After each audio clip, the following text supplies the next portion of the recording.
So we are live now with Cinema Conversations and Boneyard Cinema. Pleased to meet you. If you're new here, if you're not new, welcome back and hope you enjoy the show tonight. And I'm joined as ever by John Rennie from Boneyard Cinema. Hello and welcome to the stream. Welcome to the stream indeed. Tonight we are talking Final Fantasy. Actually, no, not Final Fantasy. Well, you could include Final Fantasy. Yeah, fantasy films. And we've got Beastmaster for a watch along if you're interested in staying along for that. I'll put the link up in the chat if you are. So hope you are all well. So John, as to begin with, when it comes to fantasy films, what is your favorites? Or what would you recommend to people who are not fans of fantasy? Whew, it's a big question. Big question. Happy New Year, Solitude. Yep, Solitude. Happy New Year, Mindy. Have we not seen everybody since New Year? No, I think the 30th we did the last stream. So my goodness, Happy New Year, everyone. Yes, heck. New Year. Forgot about that. God, time flies. It seems like 2 seconds ago. 2 seconds. Jesus, hey, how Jody, my voice, how Macam, my voice just went there. Go. Proper high. It seems like 2 seconds ago. Very high. But I fantasy films. I'm a huge fantasy fan. I mean, growing up in the 80s and 90s. I mean, I don't know what you'd call the golden age, but I would call it like sword and sorcery and fantasy films from the early 1980s. I mean, 82 was absolutely incredible. 82 and 83. I mean, you've got like Conan the Barbarian. Yeah. You've got Hawk the Slayer, which I love from. Yeah. I mean, from 1980. That was Jack Palance and John Terry. Flipping brilliant film. I think anybody who grew up in the VHS days loved Hawk the Slayer. Yeah, obviously Beastmaster. That must have been the early 80s, right? 83, 84 maybe. Beastmaster 83. Yeah. I bet. Why I pet. But I mean, it was an incredible time, that I think. I mean, yeah. I did a little bit of a list before. Oh, sorry. I mean, we've got Krull was in 83. Cool. Yes, that's good. Yeah, you've got Sword and Sorcerer. Albert Pune was 82. Conan 82, Beastmaster 82, Hawk the Slayer 1980. So that was an amazing couple of years for fantasy. So I would recommend the early 80s, I guess. But I mean, you've got Deathstalker and stuff as well from like 83. But then when you get into the 80s later on, you've got stuff like the Ice Pirates and those kind of fantasies. Yeah. And, you know, it's stuff that was on television syndication a lot. And but I mean, to recommend fantasy films, I mean, stuff Krull. Krull's class in it, Mindy. I love Krull. I love. I mean, it was the what do you call him? The Cyclops. It was flipping excellent, wasn't he? I can't think no. It scared the hell out of us. I know, me too. It scared me too. That's the thing I wanted to talk about tonight, actually, Mindy, as well. That some of them are borderline scary. I mean, some of them are borderline horror movies. You know, you've got lots of flipping mutilation in them, especially the sword and sorcery ones. People are getting their heads cut off, arms cut off, you know.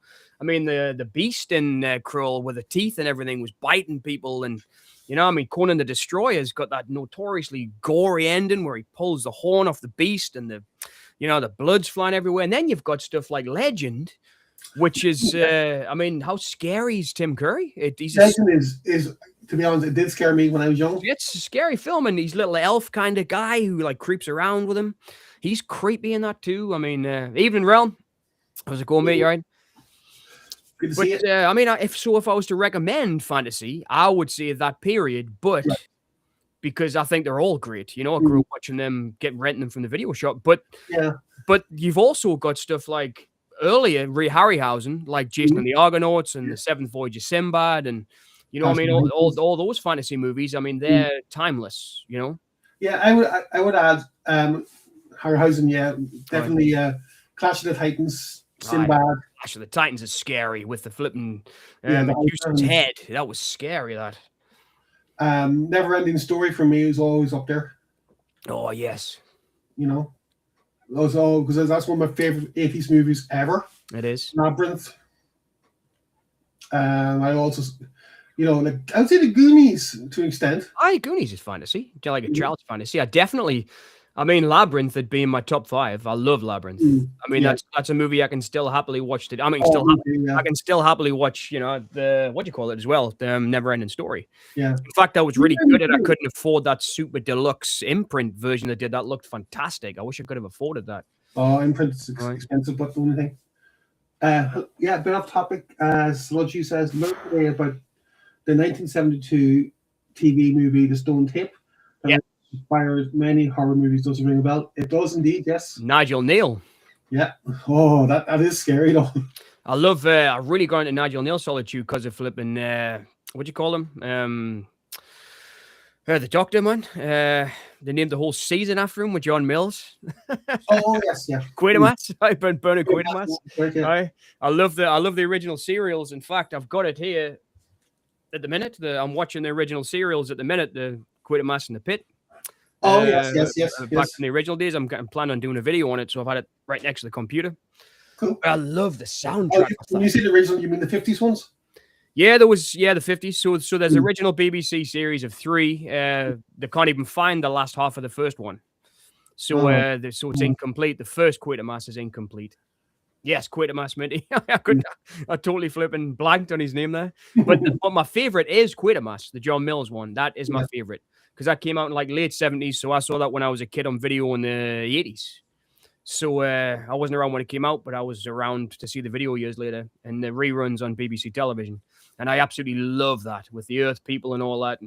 But Neil's, I often argue with Doctor Who fans about this. One of my best friends, Paul, is a Doctor Who fan. And like major Doctor Who fan.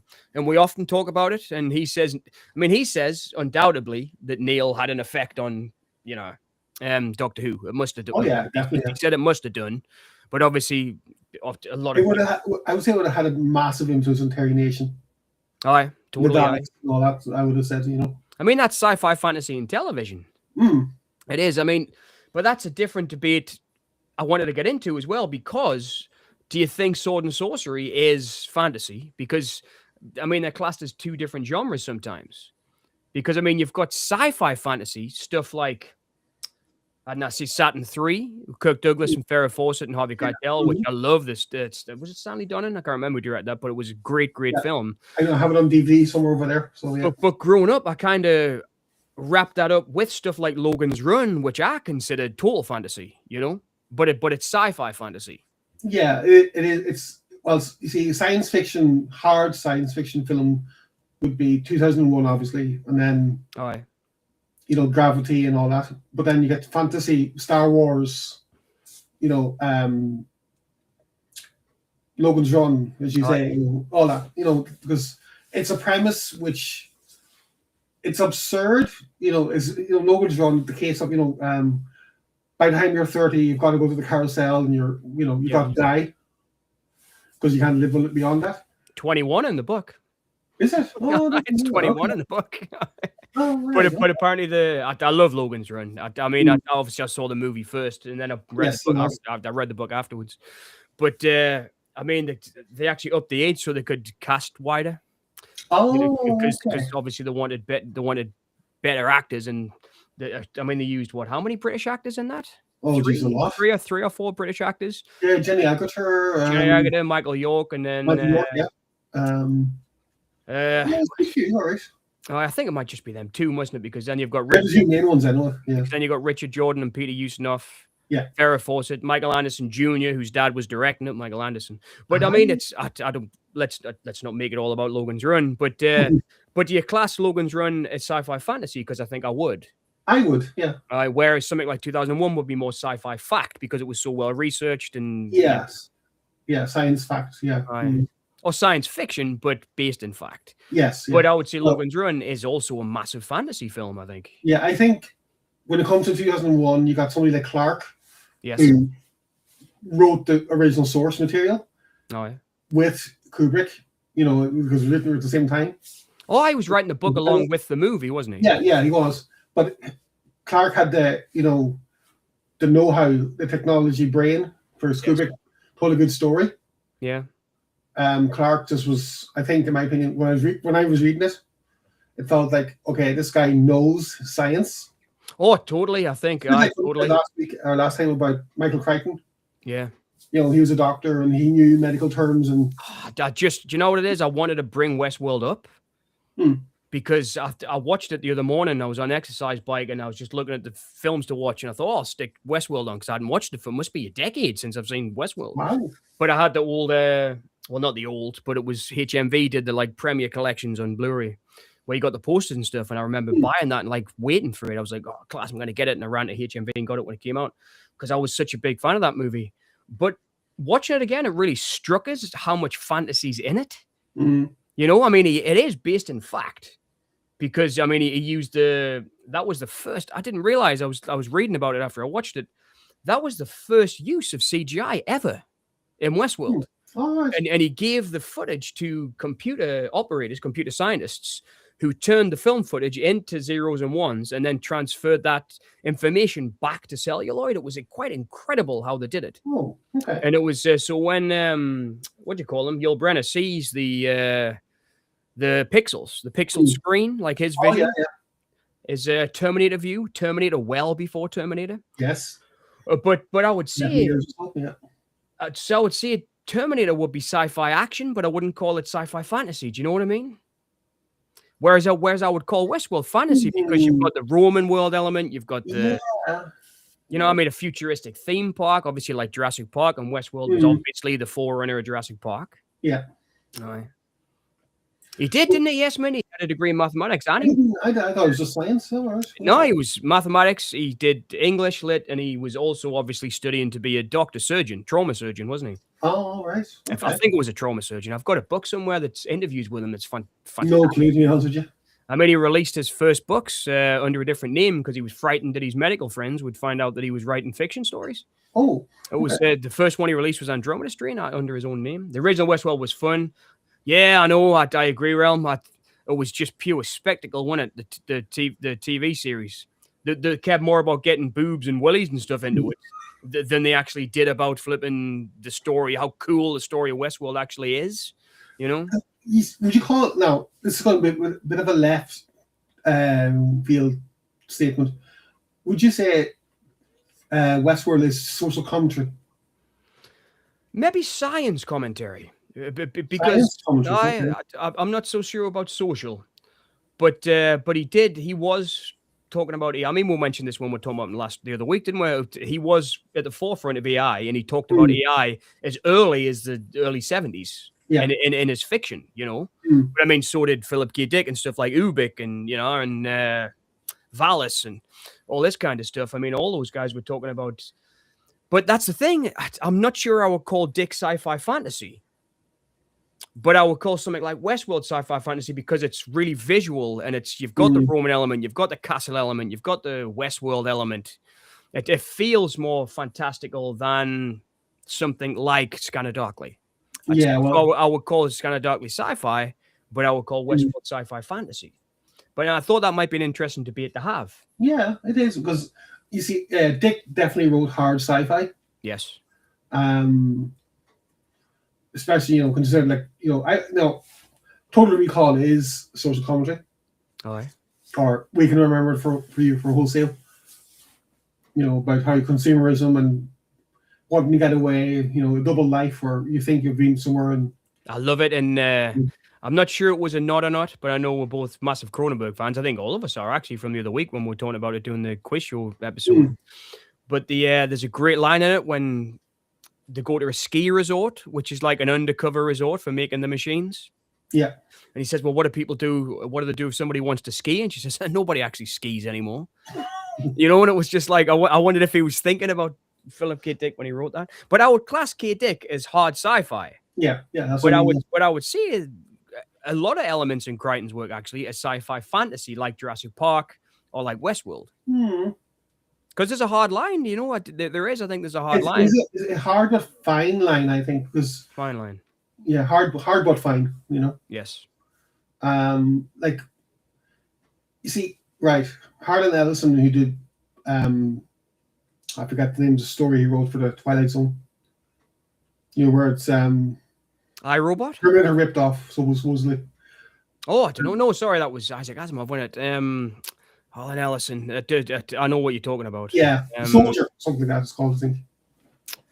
I'll give it a check. I'll give it a second. Yeah. I'll check it out. He's called The Soldier, but the point I'm trying to make is that is science fiction. Yes. I think. Yeah, Soldier, The Outer Limits. Yep, that's the one, yeah. Yeah. Harlan Ellison and loosely adapted from his 1957 short story. Yeah. Yeah. So, but I think When you say Terminator is science fantasy? See, I don't know, because that's what I think's an interesting conversation to have. I mean, because as a kid, I would say that I thought the Sword and Sorcerer was fantasy. Yes, I would call that. You know, Red Sonja was fantasy. Yes. You know, I mean, I was banging to Conan the Barbarian and Red Sonja and all that, and I thought that was fantasy. But when I was a kid, I wouldn't have classed the Terminator as fantasy. I would have classed it as, you know, a sci-fi action.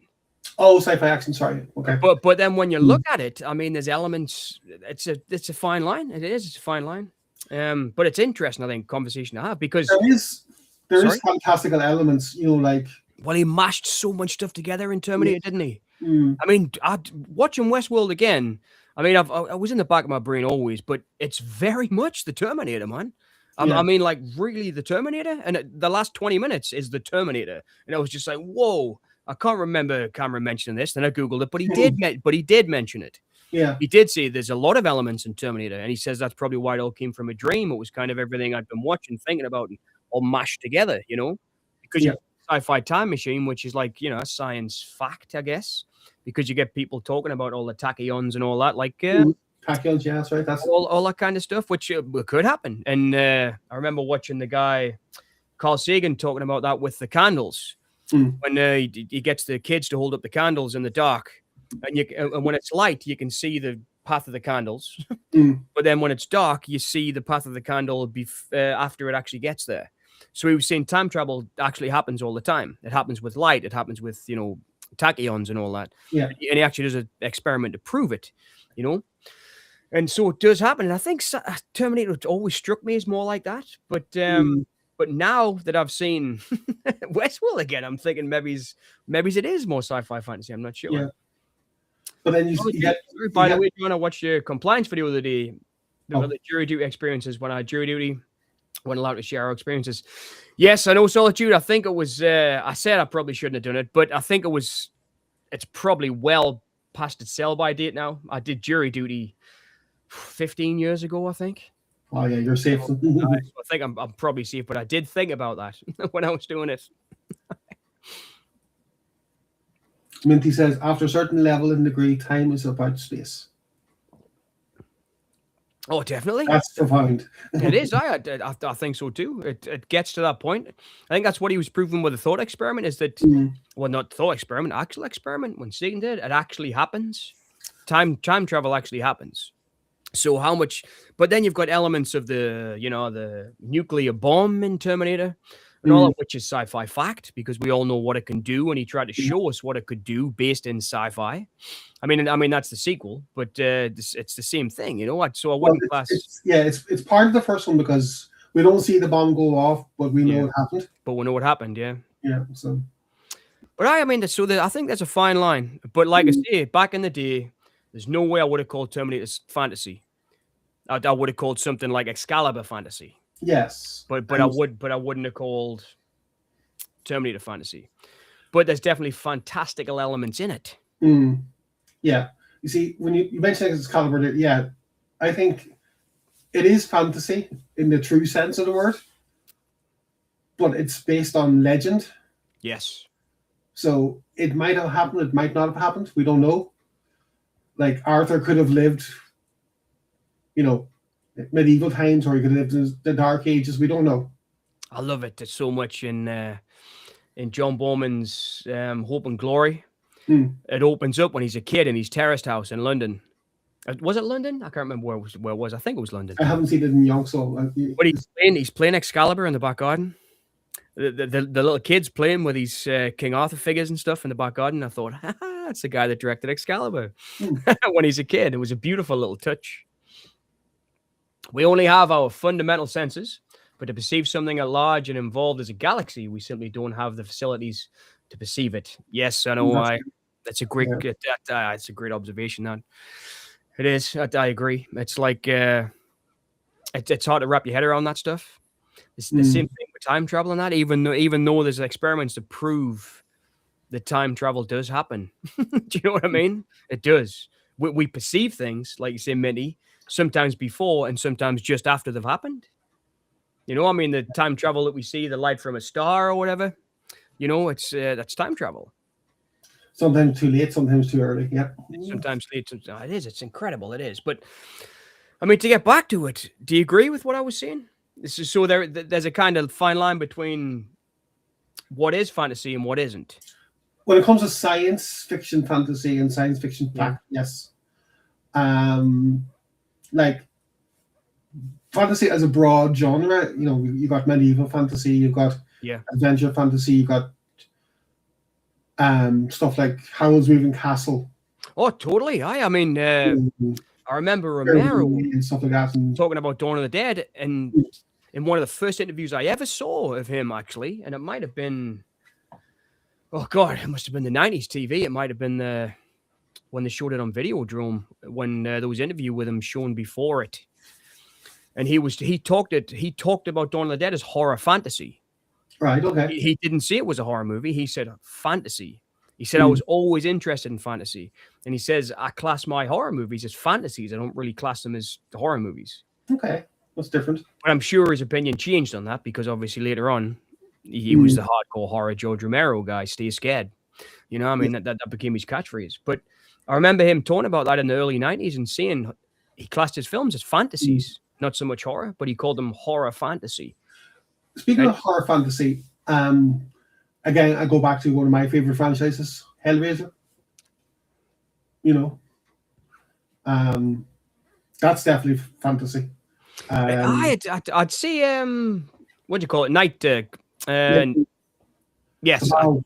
Yes, that one definitely is Cabal. Yes, that is. Yeah, I'd say that's definitely fantasy. But to me, Hellraiser, the first one, growing up in England, I mean, I felt like it could have been a house up the street where the posh people lived. It didn't seem like fantasy to me when I seen it. Again, I would say like Dark Crystal or Labyrinth.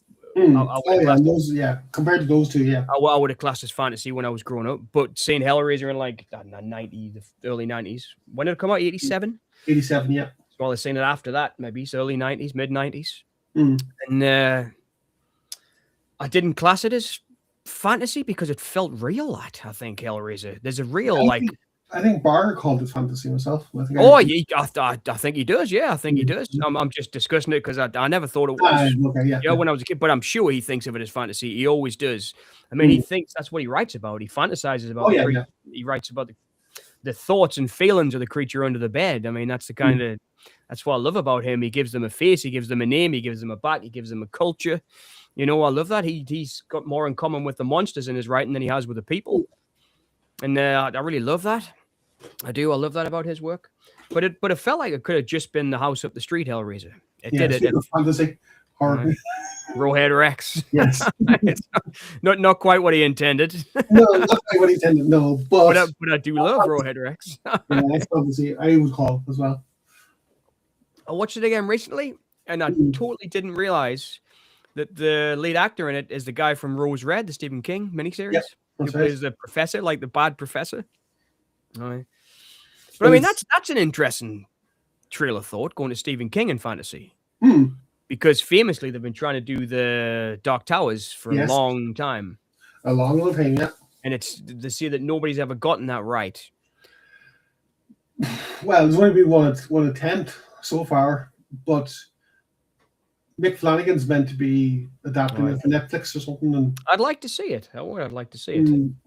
If they keep it faithful to the novels, I would love it. Well, you'd have to do like the granddaddy of, I guess, fantasy is flipping Peter Jackson, right? In the Lord of the Rings. Because you could do Dark Tower if you gave somebody 3 films and 3 hours of film to do it. Right. Okay. But seeing that, I stopped reading at Wizard and Glass, so I don't know what happens after Wizard and Glass. Right. In terms of the 7 books, well, 8 books if you count The Wind Through the Keyhole, which is not really counted because it's only Roland tells a story to the cadet, about his youth. So it's not really, I wouldn't call it. But it did include, for argument's sake, we're going to include it. Yeah. 8 books. Gunslinger would be a respectable length, would be an hour 40 minutes. For a movie. Yeah. Okay. So they wouldn't do a Hobbit where they stretch the 200 pages out to flipping 7 hours or whatever it was. They couldn't do it for the Gunslinger because you got you have most of the book, which is set in the desert, Yeah. and then you've got, when he goes to Tull, which could be a flashback for maybe 10 minutes. Yeah. 5 minutes at most, 10. So yeah, an hour 40 for that. Drawn up to 2 hours tops, maybe an hour 50, a bit longer. But focus on like how you remember the very first couple of chapters are about Roland. Yes. He's on the beach and fighting the lobstrosities. Well, I mean, loads of stuff pops up, and Captain Tricks pops up in flipping Yeah. Dark Tower series. I mean, you'd have to. Flanagan's good at his shows. He could do that in what was the one he did that was like Salem's Lot, the Midnight Mass. Yes, yeah, we watched that recently. Yeah, Salem's Lot, right? I mean, I don't know. I mean, it's Stephen King out of Stephen King movies. That was so Salem's Lot. It was unreal, Midnight Mass. But he could do the Wizard of the Glass, Drawn of the Three, Gunslinger in that capacity in like 6 hours. Yeah, I think he could. Yeah, those three, yeah, definitely. Yeah. And you would call that a decently sized horror fantasy series. Gunslinger, Drawn of the Three, Wastelands, 6 hours. Wizard and Glass, slightly longer, 2.5 hours. Yeah, slightly longer, because I mean, there was a time. Can you remember when fantasy miniseries were all the rage in like the mid '90s? Yeah, you had stuff like that great one, the Pillars with Donald Sutherland, and one of my favorites is Merlin from like '98 with Sam Neill and Isabella Rossellini and Rutger Hauer, and I mean, you could definitely do it in that style. In my opinion, if we're talking about fantasy, that would be in my top 5 fantasy films ever made. I think Merlin's a masterpiece of television. Yes. I really do. It was like, I'm talking about TV movies that so push themselves. I mean, you got Martin Short and Helena Bonham Carter. Right. I mean, the cast is unfreaking unbelievable. Miranda Richardson is Mab. I mean, it's so good that. And I would class that as one of the best, like I say, masterpiece of TV. I would say, and I would say it's a masterpiece of fantasy because, I mean, this is something else I wanted to bring up. But sorry, I mean, we'll bring that up later. But we're talking about Stephen King and that fantasy series. I think you could do that in the same way as Merlin. Someone like Flanagan could do it, I think, like that. Yeah, you see, I think if you do the first 4 books into a kind of a film each, and then the last 3 into a TV series, because they are quite short. Yeah. But you need to give them breathing space to tell the story. Yeah, but he is in many ways a fantasist, King. Yeah, he is. Yeah. I mean, 11/22/63 you could call fantasy because he imagines a reality that never happened. Which you could class as fantasy. I love it. I mean, even Doom McKee about the pirates and stuff. I mean, that stuff's all fantasy, and I kind of like it. Green Mile, yeah, of course. Talking about Frank, me and you were talking about Frank Darabont off stream there, weren't we?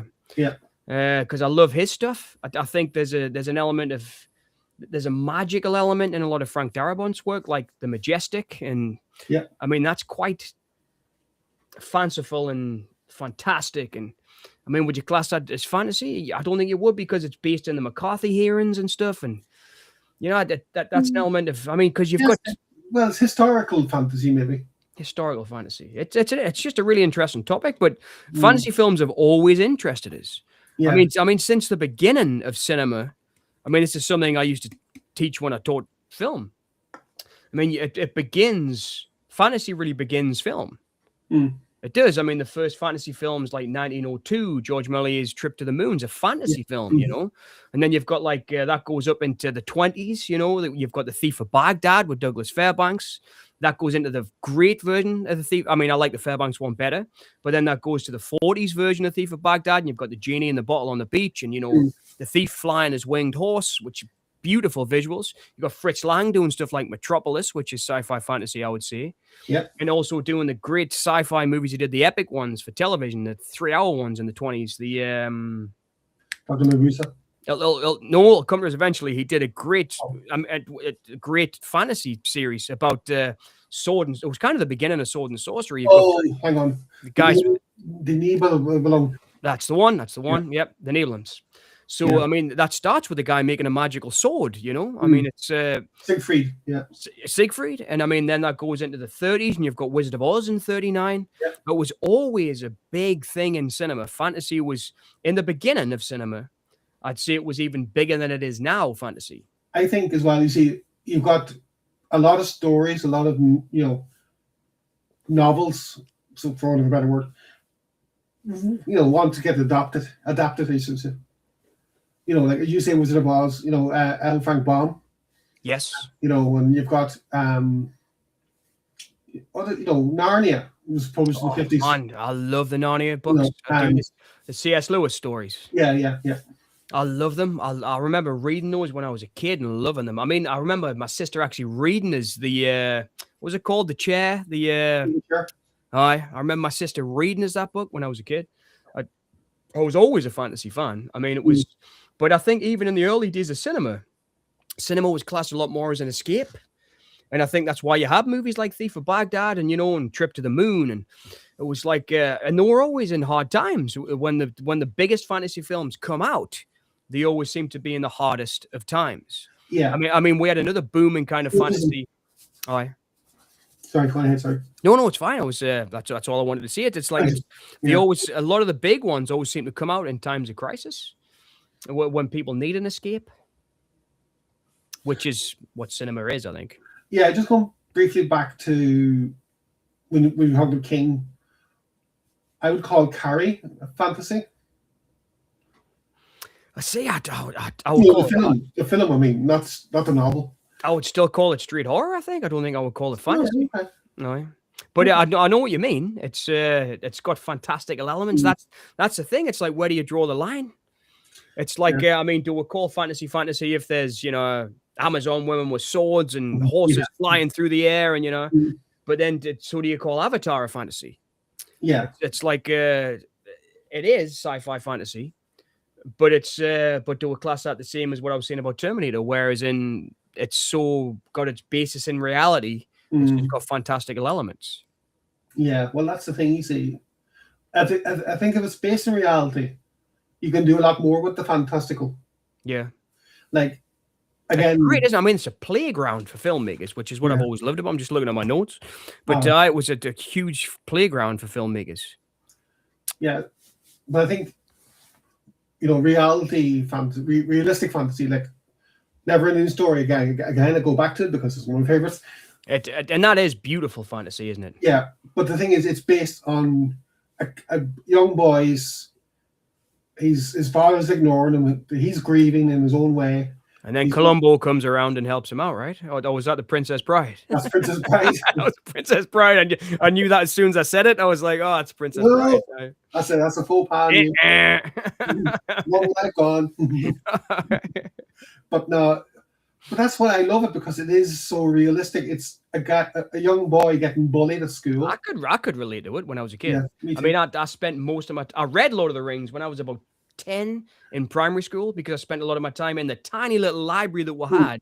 They had Lord of the Rings in the library, and I used to go and read it at break times. It took us about 6 months to read it. But I would go back and read the book at break times in the little square library we had. And it was... I mean, I loved it. I didn't understand a lot of it.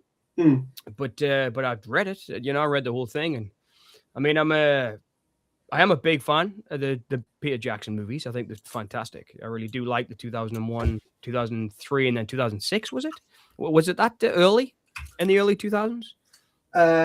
Lord of the Rings. Yeah. 2001, 2003. 2001, 2003. So. 2001. 2001. All right. Two Towers for 2002, and then Return of the King was... It's crazy to think how amazing the CG still looks for being 2001. Yeah. I mean, that was a great time for sci-fi, I think, again, and sci-fi and fantasy. Because, I mean, coming back to it, there's just been that big flipping war, and in the early 90s, we had the Gulf. Then all that stuff happened in 2001, and then we had all these fantasy movies come out straight after it. I mean, stuff like was it Golden Compass and all that they tried to do, and I mean, there was a whole bunch of them. I mean, but I guess that's technology catching up with film as well, so I might be reaching a bit there. because I think in the early 2000s we got a lot of fantasy movies because technology was getting better. I mean, you got movies like Chronicles of Riddick and Constantine, and a lot of those movies that were pure built worlds with CGI. Well, I mean, would you class Constantine and Riddick as fantasies? I think I would say Riddick's a fantasy. Riddick, definitely, yeah. All right.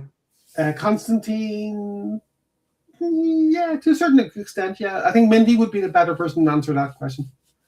What about Constantine, the books? Yeah. I'm not a big fan. Well, I say I'm not a big fan. I haven't really read a lot of Constantine.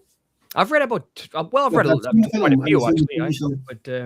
But I really like the character. I really like the TV series, actually. Yeah.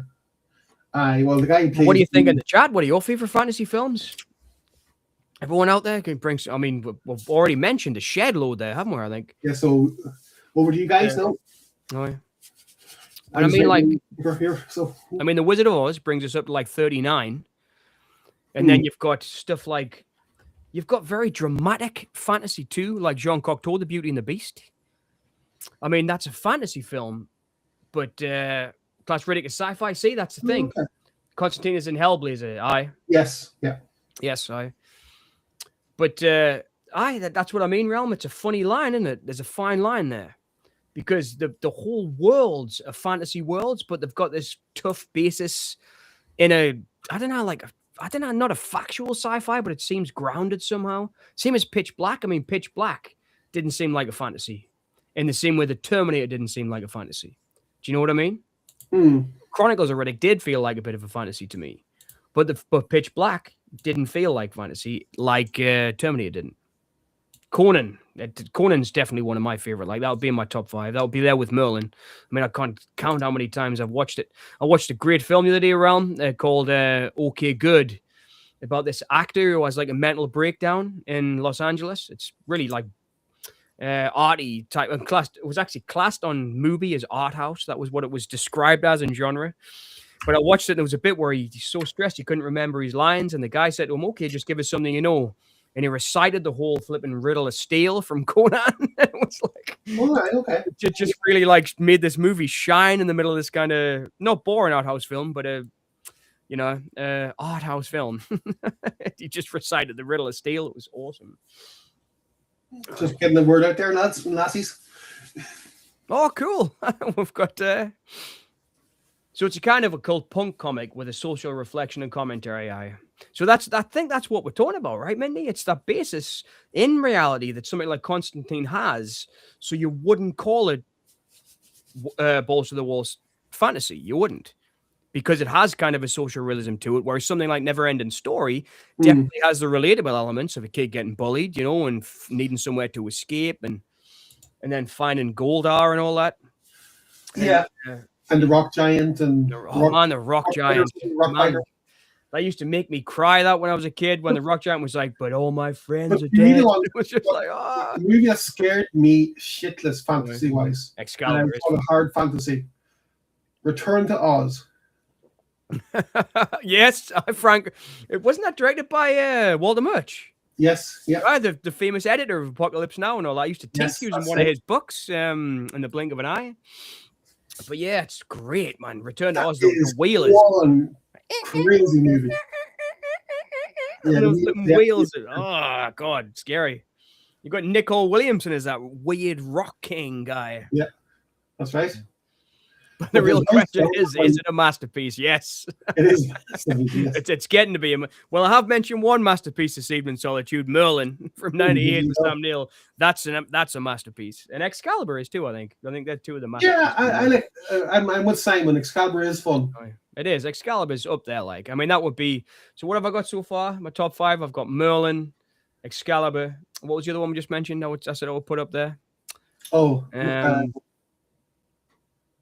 I'll come back to us. There's so many we've talked about. So far enough, yeah. They're all my favorites. They're all exquisite. They're all favorites of John's.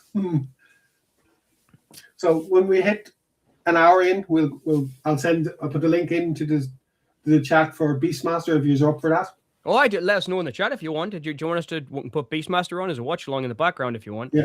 Beastmaster, because it's one of my... I know we're talking about this just before the stream. Me and Kerry both said, people talk about Don Coscarelli, and he's a favorite of mine because he's so independent.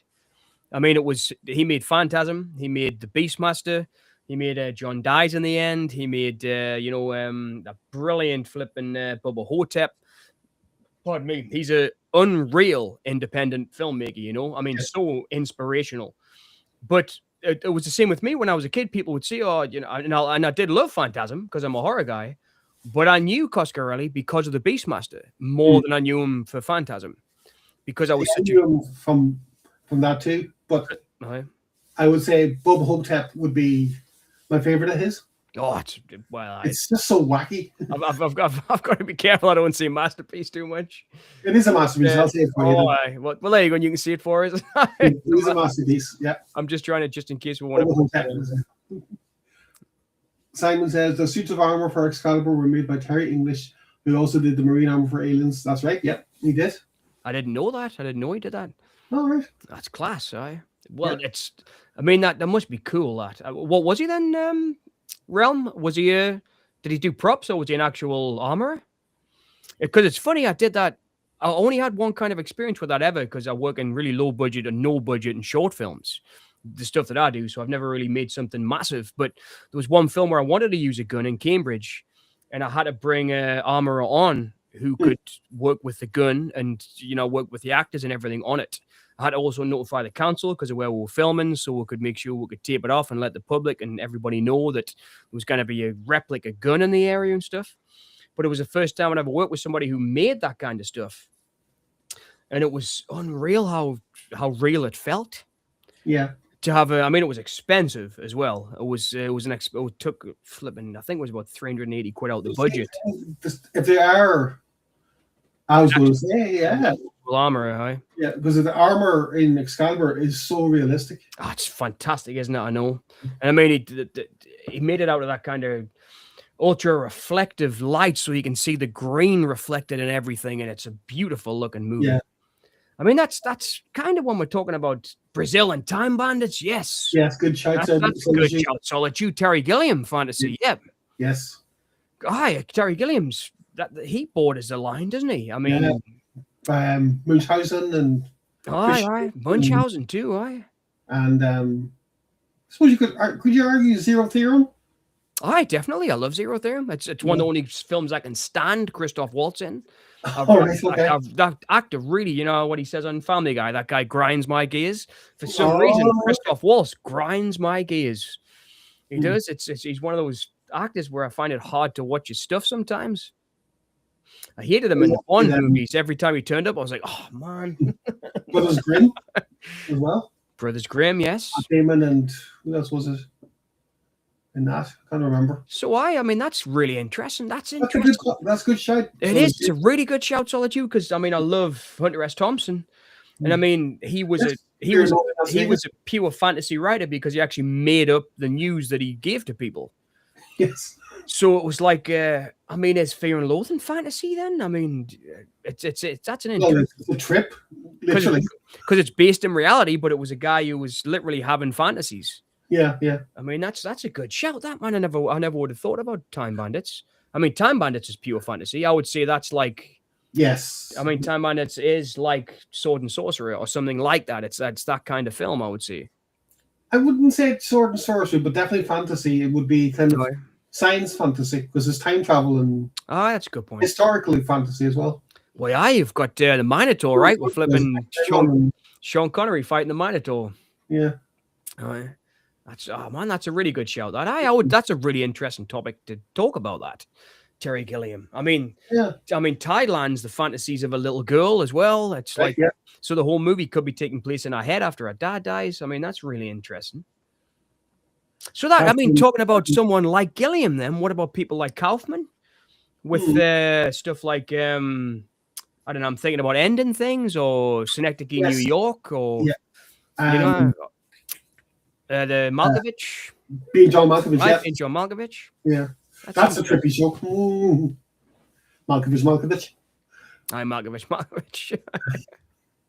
With Cameron Diaz and John Cusack, yeah. Adam Savage from Mythbuster actually visited Terry English and had him build a suit of armor for one of his YouTube shows. Okay. I'll check that out, man, Realm. That's really interesting, that. Jeez. I do like all that stuff, especially Excalibur. The fact that you mentioned Excalibur. Pardon me, sorry. I've not had a beer for a couple of days. My belly's growling. Oh, I mean, I think my beer's just going, thanks, John. It's been a while. rough. I did think or toy with the idea of doing dry January, but I failed about two hours in. I had a glass of champagne at 2:00 in the morning on New Year. That's all right. Would you, on the topic of Gilliam briefly again? That's a good shout. It is. That's a really good topic. It's a really good shout, yeah. Right. But I would say this is fantasy, even though some people would say it's science fantasy. That's the thing. Imagine there with Dr. Parnassus. That's I'd say fantasy, definitely. Yeah. What would you say, Solitude? Would you because you got bodies, well, not body swapping, but mind swapping. Mind swapping, yeah. Right, and the different characters. The same character, but different actors. I mean, that's pure ingenuity, and I mean, it was so sad that Heath Ledger died. But the fact that he said, "Well, okay, I've got this film budgeted, and I need to finish it somehow. Yeah. You know, how can I do this? I'll make him like Doctor Who, and I'll see he can, come back in any form that he wants." Yeah, and Colin Farrell and Jude Law, right? Was it Jude Law? Was it not? Depp, was it not? Johnny Depp. Was it Johnny Depp? All right. I think so. I can't remember. It's been quite a while since I watched it. They did it for free because I was kind of respect to Ledger. Oh, yeah. So that was nice too. And Olivia Colman, I think that's where you got the Jude Law reference. Jude Law reference, sorry. Yeah, because Olivia Colman was oh no, was it Colman? No, Olivia Cole. Is that her name? It's been so long since I've seen the movie. I'd have to watch it again. But I remember thinking it was. Well, she's a ghost in Doctor Who. She was. But maybe I was thinking about Sky Captain in the World of Tomorrow. Yeah, that's different too. Because it came out about the same time, and Jude Law was in that, wasn't he? He was, yeah. He was definitely. It was 2007. I wonder if I was getting them mixed up. Hang on a second. Oh, we'll have a look. But that was a really good shout. That Terry Gilliam. I'd say Terry Gilliam works in fantasy a lot. 12 Monkeys. 12 Monkeys. Oh man, I mean, but that would be sci-fi. That would be part of sci-fi, I think. Fisher King. Yes. Indeed. I mean, that's a great movie, isn't it, Fisher King? That's it actually made us take my clothes off and go out. Isn't it, actually? Sorry. It felt like, and of course, 12 Monkeys, yes. Lily Cole, that's her name. Lily Cole. But Jude Law is in it, so you're right. Jude Law's in Parnassus. Yeah. You're right there. So. I'll have to watch it again. I mean, I haven't seen that since the cinema. Like, it's been that long. But I did like it. I mean, I'd say Fisher King's probably my favorite Gilliam film. That and Fear and Loathing, I'd say my two favorites. I did really like Tideland as well. It was crazy when I bought the DVD of Tideland. Can you remember all the negative reviews it got? Because people were saying that it was a grown man thinking through the kind of, I don't know what you'd say, like sexualizing the eyes of a child because she has her first kiss and stuff in the film. Yeah. And there was a lot of people complaining that it was like borderline, you shouldn't be doing this, Mr. Gilliam. Yes. This is bored. But he always worked with young children like in Munchausen and stuff and Sarah Polly. Yeah. But there's stories about that with Sarah Polly too, where she said that he treated her not in I don't want to. I'm frightened. I don't want to say any keywords. He didn't do anything inappropriate to Sarah Polly, but he treated her like a grown-ass actress. He didn't treat her like a child, and he had her running through exploding bombs and stuff and things. And she said that she got really traumatized by the experience. Oh, and she actually came out later on and said that she had a pretty bad experience with it and told Terry Gilliam about it. And he said, "Oh, look, he didn't apologize or anything." So there was a lot of stuff about that. But anyway, I'm getting off the track of fantasy. But I just love Gilliam. I'm really interested in that we brought him up. Yeah. Because all that stuff in Thailand on the DVD, he actually had to come on and say, look, I'm not thinking about sexualizing a small child in this film. I'm thinking about looking through the eyes of a child. So take yourself back to you being 12 years old and look at this film as a fantasy film. He actually said that in the opening of the DVD that I bought.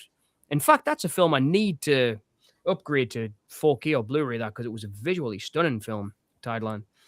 I remember that being. Do you think somewhere being up there in my top 3? I think with Fisher King and Fear and Loathing.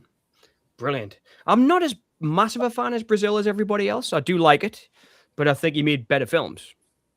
Mm. like sailing on the wide accountancy. I love that. I mean, that's what you call that, a fantasy film? The meaning of life? Because I mean, that's a lot of that's borderline Yeah, pure it's satire surrealist and comedy. fantasy, so Surrealism. That's a good word to use. Surrealism. Yeah. absurdist fantasy maybe as well. Absurdist fantasy. That's another good.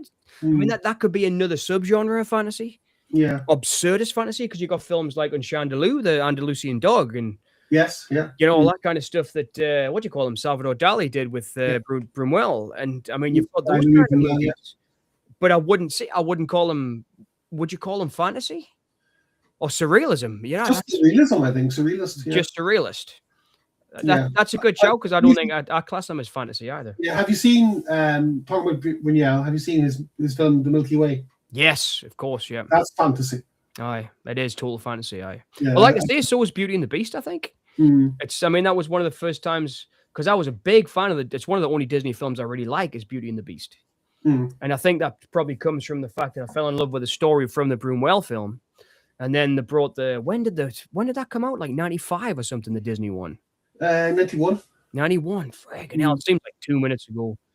But I love that story, and it's one of my favorite Disney films because of how surreal it is with all the magic and the Mm. things and the petals and stuff. But the But Brunel, mm. I mean, the Brunel stuff with the dancing and the petals and the mirror and all that Mm. is absolutely stunning use of the camera, special makeup effects. But I think that brings us on to the fact that I wanted to mention, which I kind of touched on earlier with special effects and stuff like Mm. Lord of the Rings, is that the fantasy films seem to have evolved with the special effects. Yeah, that's a good call too. Yeah, I'm just thinking of going back and thinking of surrealist fantasy, but yeah, because the forced perspective of Lord of the Rings, for example, Yes. it's a great effect, and it's only got better. Oh, definitely.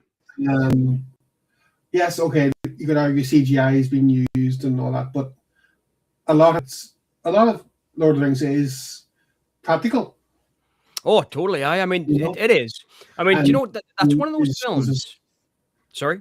I was going to say Jackson shows his background in like with Bad Taste and Oh, I totally. Eagles and Brain Dead and stuff like that. So He's a very smart filmmaker. mm. I always thought that about him. I mean, I realized watching, even when I saw Bad Taste for the first time on VHS as a kid, you realized that this was a low budget film.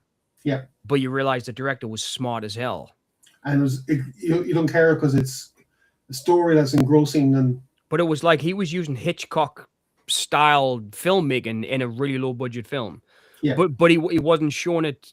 He wasn't using it to show you, like Cary Grant and Eva Marie falling off the Mount Rushmore. Mm. He was using it to show you Derek hanging off the cliff fighting the monster with a rope. But it was the same technique. He was using those techniques in those movies, and I always thought he was smart. I always did. I mean, some of those films are a little bit harder to watch now. I'm a little bit older, funnily enough. Because they're so over the top. I usually have a few friends around and we'll have a couple of beers and watch them. They've kind of turned into those kind of films. I mean, I guess they always were, to be fair. They always were. I always had fun with Brain Dead. And especially Bad Taste. I mean, me and my mates used to quote that film at each other. But he definitely had his foot firmly in fantasy with those films. Oh yeah. I mean, the house taking off at the end of Bad Taste with the miniatures and stuff is fantastic. I mean, it still looks fantastic. And then I would say Brain Dead less so, but even the Lovely Bones, Heavenly Creatures, they've got one foot in the fantasy world. Those films. Well, fantasy is central to Heavenly Creatures, I think. Yeah, well, it's a fantasy because the two girls create their own world and. But that's another thing. That's like fantasy drama, isn't it? Because I did think about this when I was thinking about this episode tonight. Because I must have talked about him before. I studied Dennis Potter at school. I love Dennis Potter. When I was studying film, he was one of the guys I studied the most. And he did Dream Child, which is about the creation of characters and about going into the mind of a writer who's creating these worlds like L. Frank Baum and C.S. Lewis, and going into the mind of these type of writers and the fantasy that they create. And that kind of whole film is about what is the borderline between fantasy and reality, because Ian Holm in the movie's kind of playing this guy, and it's the world kind of thought was borderline inappropriate that this guy was so close to his niece when he was writing these stories.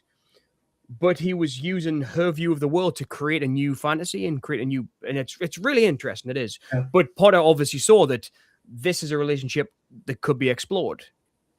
But that's like drama fantasy. Do you know what I mean? Because I mean, literally in that thing, as well as the guy being very close to his niece, which he probably might not should be doing this close, you know, and being so affectionate with her.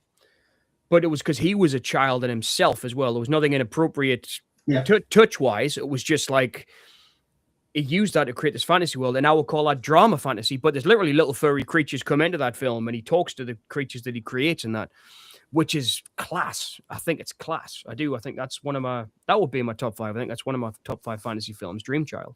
Solitude made a really good point there. Evil Dead 2 is also some sort of fantasy. Man, some value in it. I thought about that totally. I totally before this Dream Solitude, I thought Armies of Darkness is pure fantasy. It is. I did think about Evil Dead and fantasy. In fact, it's in my notes somewhere. I've got a list of notes here. But I wrote down Army of Darkness, which was, I wrote down the years and stuff. So yeah, 1992. Mm-hmm. So I totally think Raimi's a fantasy fan as well, and I love that stuff. I do. Evil Dead 2 is great, man. Especially when the whirlwind comes at the end to suck him away and stuff, and he gets sucked into the portal. I love all that stuff. I mean, it was when I argue for practical effects, I think Evil Dead 2 is a really good argument for that because they look so beautiful, like the miniatures in Evil Dead 2. And I think it was at the time, talking about special effects, that was a time he could make Evil Dead 2. And the fantasy elements, like when she starts dancing, for example, and they use the puppet, when she gets out the grave and her head rolls up her arm and all that. I mean, that's very dark and scary, but it's also beautiful fantasy at the same time. Yeah. I mean, it's quite beautiful when you watch that from a filmmaking perspective. Well, you want for me, just would you say that about Evil Dead 2? Yeah. Dark fantasy. Dark fantasy, yeah. Right. Dark Crystal. Yeah, I was going to say a different film, but Dark Crystal, yes. Yeah. But I was going to say Pan's Labyrinth. Yeah, totally fantasy. I agree. Yeah, I'd never even thought about that yet. Fantasy, but very dark. It is, yeah. It's going through, the Spanish Civil War, and you got the girl. She feels alone because her mother's pregnant. Well, it's Wizard of Oz. Well, I think he was really influenced by Wizard of Oz with it. Yeah, I can see parts of it. Yeah, because it's kind of she's whisked away to a different world, and you've got the Mad Hatter of kind of Alice in Wonderland and stuff at the table with the guy with the eyes, the Doug Bradley monster, but definitely fantasy. I'd never even thought about that. Definitely Pan's Labyrinth. Singing Detective Solitude, yes, definitely fantasy. I love that. The guys it's you go inside of the people's heads, but I would say they're drama fantasies. I mean, I like Pan's Labyrinth. I'd say it's a drama fantasy. I wouldn't really call it a horror as much. No. It's got horror elements like monsters, but they're monsters that are representative of things based in fact, and it's I'd say it's a drama fantasy. Yeah, because it's a serious film because it's the backdrop, as I said, it's Spanish Civil War. Yeah, and then you got the general treating her with so little respect. Yeah. Gosh, horrible, I know. Yeah. Great film. It really is great. Yeah. But Dennis Potter plays are definitely weird realm. They really are. He was a strange old character, that guy. He was. He was a man who totally lived in his head. He was a strange writer. I've got a whole cast of books up there about him. I've studied him. I wrote a thesis on him when I was a student. He's a really interesting character to me. He really is. Because he was... I really like him. I love his stuff. But speaking of that, though, Realm, I don't always like his plays because some of them are a little bit too weird. Like his last 2, I love Karaoke, and then I don't like Cold Lazarus. For anyone who doesn't know, his last 2 were about his life and his death. So he wrote Karaoke when he was alive about a guy who was dying, Albert Finney, one of Albert Finney's favorite performances for me. And he literally... in a fantastical way, you literally hear inside the guy's head while he's getting poked and prodded and he's on the table. It goes through it. And then it goes right up to his death. But when he dies, they freeze his head. And then the sequel, Cold Lazarus, is the unfreeze his head in the future. It's such a strange play to be a sequel, Lazarus. But it's definitely super weird. Definitely super weird. I think that's one of his weirdest ones. But I do love them. You have to excuse me just for a second. I just need to nip to the check the plumbing, but I'll be back in 2 seconds. Okay. On that Dennis Potter note. It will be weird. Way to be weird. I was just going to type what John when John was talking, but I'll say that loud now. If you're up for the watch along of the Beastmaster, give us a wee thumbs up, and I'll put the link in the comments or in the chat, I should say. So, but yeah, fantasy for me, it's escapism, and it's definitely one of my favorite genres of film, and of novels and stories and stuff. Because it's as I said, what is escapism? But I've never heard Dennis Potter, to be honest with you, and it was, so that's just me. Like, maybe I need to broaden my horizons a bit more. It's cold here. I don't know about where you are. Is it warm, or have you got snow, or what's the story with you? It's cold here. We had snow over, I think the 2nd of January we had it, so just after Christmas. Go on then. Fine, no, that's grand. That's an affirmative from Simon. So that's good to know.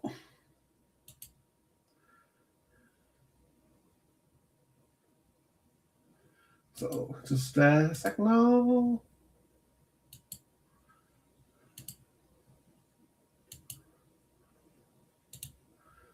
Dun, dun, dun.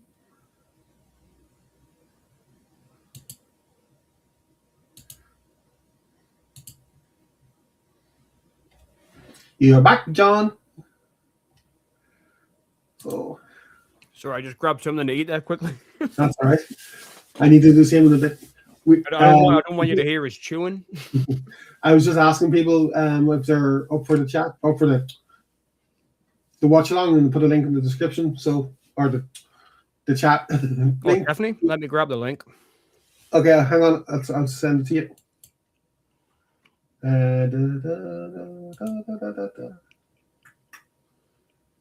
Okay, can't even say. Birthday party is incredible, Solitude. I love the birthday party.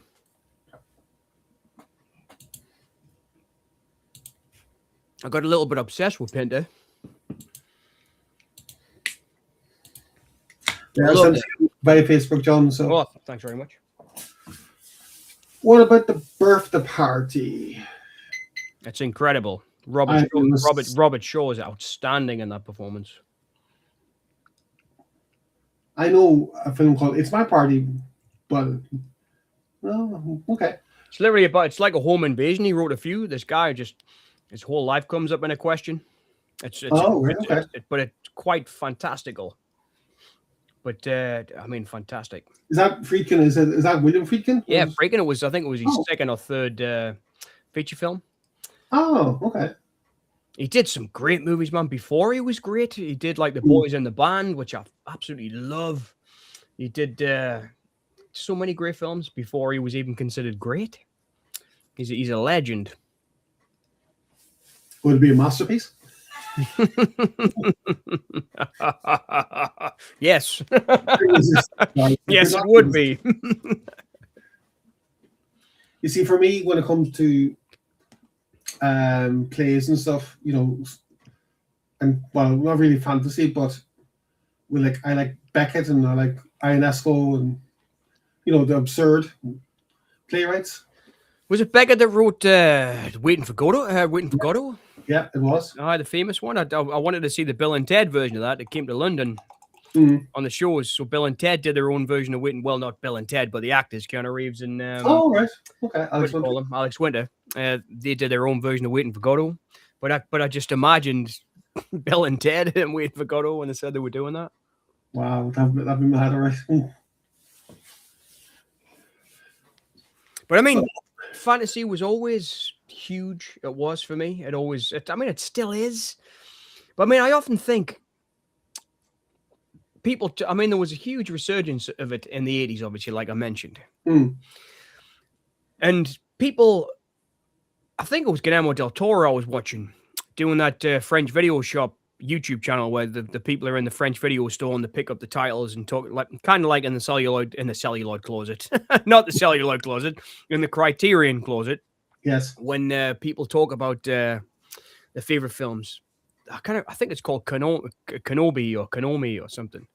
The video, but it's great. It's a great series. Viggo Mortensen did an excellent one when he was directing a few weeks ago. And Del Toro was talking about Mad Max 2. But he was talking about it as this epic. I always saw that as fantasy. Yeah. But I wouldn't have classed Mad Max as fantasy. Oh God, no. Jesus, no. But Mad Max 2 and Mad Max Beyond Thunderdome, yes, are classed as fantastical worlds that were like Red Sonja or like Conan or like the Sword and Sorcery films, but based in some kind of sci-fi landscape. I mean, maybe it was because they came out at the same time when I was watching them, but I wouldn't have classed Mad Max 1 as, but I would have classed Road Warrior definitely as a fantasy film. Yeah, Road Warrior and Beyond Thunderdome and Fury Road. Yeah. In the words of Stephen King, the world moved on. Oh, yeah. Because, you know, in the first one, it's basically... I was watching the trailer, because I watch trailers because, you know, I'm sad like that. I try not to spoil them for myself these days. But no, this is for older movies, like. Oh, right, for older movies. But I was watching a Mad Max trailer, and someone commented on YouTube that it must be a really old movie because there's grass in Mad Max. You know. I mean, the first Mad Max to me I almost class it as a horror movie. It's so horrific. But I absolutely love the first Mad Max. Much more than the Road Warrior, which people always find surprising, because like my generation kind of post-apocalyptic films, that's the thing, right? Yeah. I'm with Simon on that. I would call the first one dystopian action.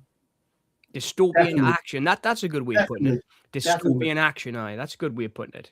Mad Max 2 and 3, post-apocalyptic. Yeah. I mean, it's a really good point, Realm. It is. I mean, post-apocalyptic fantasy. Because but Realm's right. I mean, it's a whole genre of itself. Apocalyptic films. I mean, I wouldn't call, I don't know, Escape from New York a fantasy. No, but Carpenter does. I mean, he calls it a fantasy film. But I wouldn't call it a fantasy film. No, I wouldn't either. All right? It's like sci-fi action, right? So you've got a really good point, Realm. You really have, because apocalyptic films are all in their own genre themselves. I would call it just action. I wouldn't call it sci-fi action. But I did, anyway, consider Road Warrior as a fantasy. I did when I was a kid. Oh, right. I thought you were Escape from New York. All right. Oh, no, I never thought. I think it was Escape from New York was just, there's a harshness and a groundedness to it. And it seems like it's very much an action film. Yeah. I mean, I've got to make I was watching the other week Red Letter Media talk about it.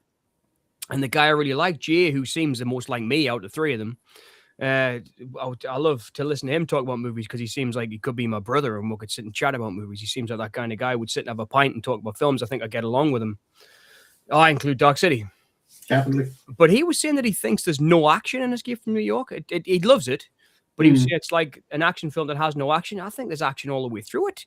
You know, I really do. There's planes crashing into flipping cities. There's all this stuff that happens. But it's... that's just an interesting point. I'd never thought of it like that. Yeah, again, I agree with Simon because, it's an action film set in dystopian future, yes. I 100% agree with you there. Yep. Me too. As regards Dark City, that's fantasy, definitely. I would call it. Maybe, the same way that Matrix is. But science fantasy. Again, going back to what we talked about earlier. It's an interesting topic because I wouldn't call the Matrix fantasy. Oh, okay. I'd call it science fiction action again, I think. Okay. But I wouldn't call it, because I mean, I'm going down the list again. I mean, fantasy. Pardon me. I was looking at stuff like Lady Hawk in '85. Oh yes, yeah. With Rutger Hauer, directed by Richard Donner. I love that movie because Rutger Hauer is one of my favorite actors. But that's fantasy. Yes, big time. You know? Whereas I wouldn't class the Matrix as fantasy. If you'd put them two next to each other, I mean, I did think about that when I was writing the list down before we started. I thought, I mean, Flesh and Blood with Rutger Hauer that he did with Verhoeven I thought, oh yeah, that's fantasy, but then I kind of second guessed myself and went, no, it's not. That's really bloodthirsty action. There's no fantasy in it. They're actually killing each other. Nobody jumps on a big hawk and flies away from Mount Doom in No. flesh and blood. Do you know No. what I mean? Mm. So I was thinking, well, so it's not fantasy in that way. Do you know what I mean? It's more of a swashbuckler or a sword and sandals flick, you know? Yes. Because I mean, that's kind of what separates So sword and sorcery from sword and sandals.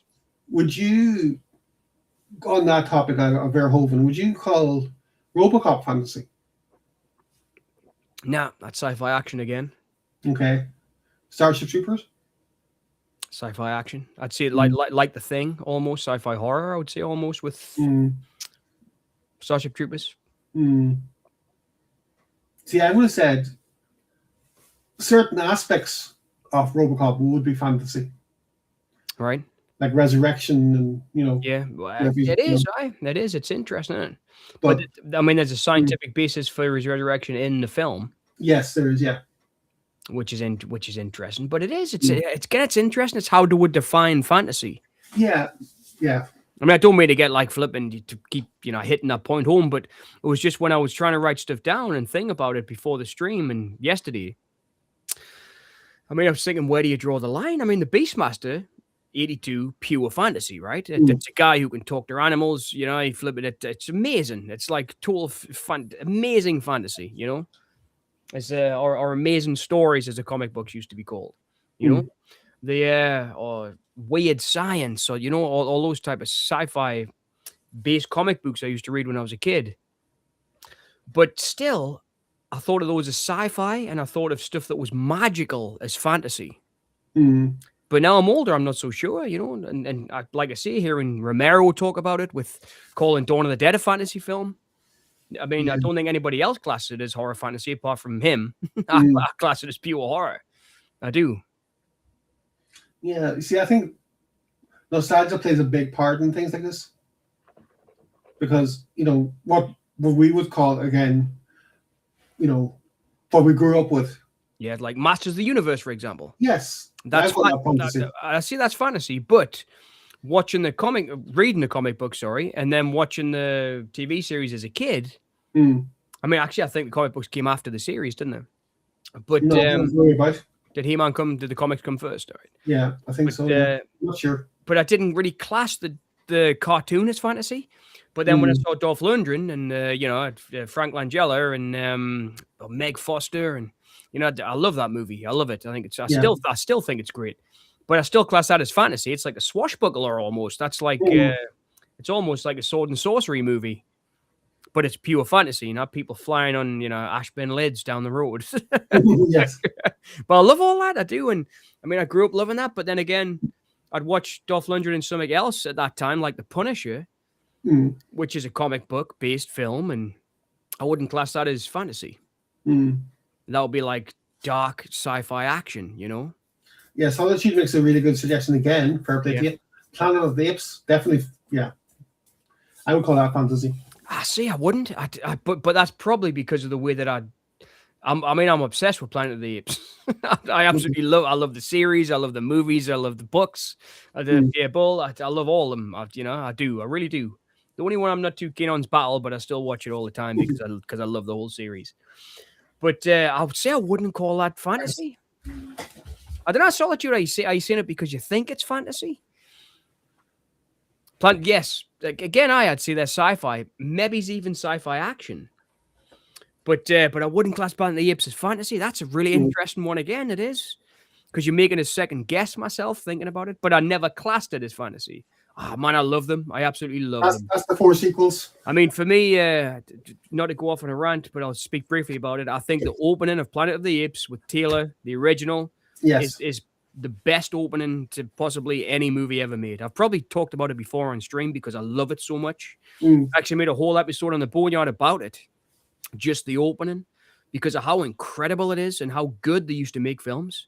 In the full first 2 minutes of that film, sorry if I'm shouting. I'm getting a bit into it because I love it so much. But in the first 2 minutes of Planet of the Apes, you know exactly who Taylor is, exactly where he's going. exactly where he is in space and time. It's a perfect opening. It's so well scripted. You know what I mean? The whole thing about Dr. Hestline's theory, and there's got to be something out there better than man and everything. And I mean, you totally know who that guy is in the first 2 minutes of that movie. Nobody does that anymore. They really don't. Films just start on random shots now and then go wherever things go. But I mean, storytelling in 1969 with Planet of the Apes, fantastic. But yep, sci-fi realm. I think it's sci-fi. I do. I never classed them as fantasy, Planet of the Apes movies, but it's interesting. It's an interesting thing. Beastmaster Conan and the like. Sword and sorcery. Yeah, definitely. Sword and sorcery fantasy was like my bread and butter, man, when I was a kid. I loved it so much. I did. Like talking about Hawk the Slayer and that, man. And I mean, I love the Albert Pune one, the Sword and Sorcerer, but I did buy it again recently because I think it was Vinegar Syndrome did like a release of it, and it was expensive. But I thought, man, I really love that movie. I bought it, and it wasn't as good as I remembered it being. But it doesn't kind of skew my view of how I felt about it when I was a kid. When I was a kid, Sword and Sorcerer was like bread and butter. It was. I would wake up and watch it in the morning sometimes before I went to school. I really loved that movie. But I definitely class those as fantasy, 100%. I mean, I'd like to say, I'll go back to the list. There was, I had Hawk the Slayer, Beastmaster, Conan, Krull, Sword and Sorcerer, Willow, which we haven't talked much about. Oh, hi, that's a good one, actually. Highlander. I did think about Highlander. Definitely as a fantasy movie when I was a kid. Even though it was a cool action movie with that kick-ass Queen score and Clancy Brown as the Kurgan and all that. And, you know, it was a great, great movie. And when I called that fantasy, a lot of my mates would be like, that's not fantasy. But like, it's total fantasy. It's about these, like, you know, guys who flip and fight each other and chop each other's heads off with magical powers. We didn't know they were aliens yet from another place or another planet. Not like what happened in that flipping Russell Mulcahy sequel. But that was another great one. Highlander, I think. I mean, that was a really good one. But I class that as sword and sorcery fantasy as well, realm. I would. It was just going through the list there, Carrie, stuff I've been looking at, and Highlander was on there, which I forgot to mention. Oh, yes, Highlander, yes. So yes. I went off on a bit of a rant there about Highlander. But I love the fantasy elements of Highlander more than the action elements. I like the fact that they have magical powers and all the stuff like when they cut the heads off and they raise up off the ground and everything. The fantasy elements of it, I liked more than the action or anything. And I think Russell Mulcahy was amazing in the direction of that first one.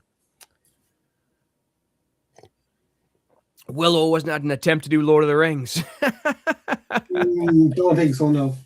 Well, you know, that's fantasy, and there's definitely elements of it. There's like a weapon of power and all that. And I wouldn't say Lord of the Rings. But I do love Willow, though. But I was surprised, Solitude, to learn that Willow was 1988. I thought it was earlier than that. And when I was looking at fantasy films earlier on, I Googled it, and it was 88. I couldn't believe it. It seems like a little bit earlier to me than that.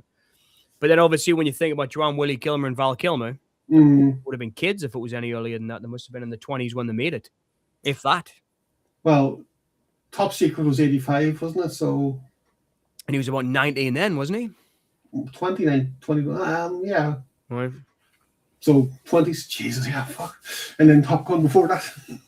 Top Gun was before Weird Science. Willow, yeah. Oh, before Willow, yeah, before Willow. It was 86. I mean, Weird Science. I don't know why I put Weird Science together there with Top Secret, but that's you know what I mean. That's fantasy. But Willow was great. I love Willow so much. Highlander is a great film, Realm, but the sequels are all over the place. So definitely, yes. I did watch them though, Realm. I watched the End Game and all that, and the second one, the Russell Mulcahy one. I bought the Renegade cut actually for my birthday.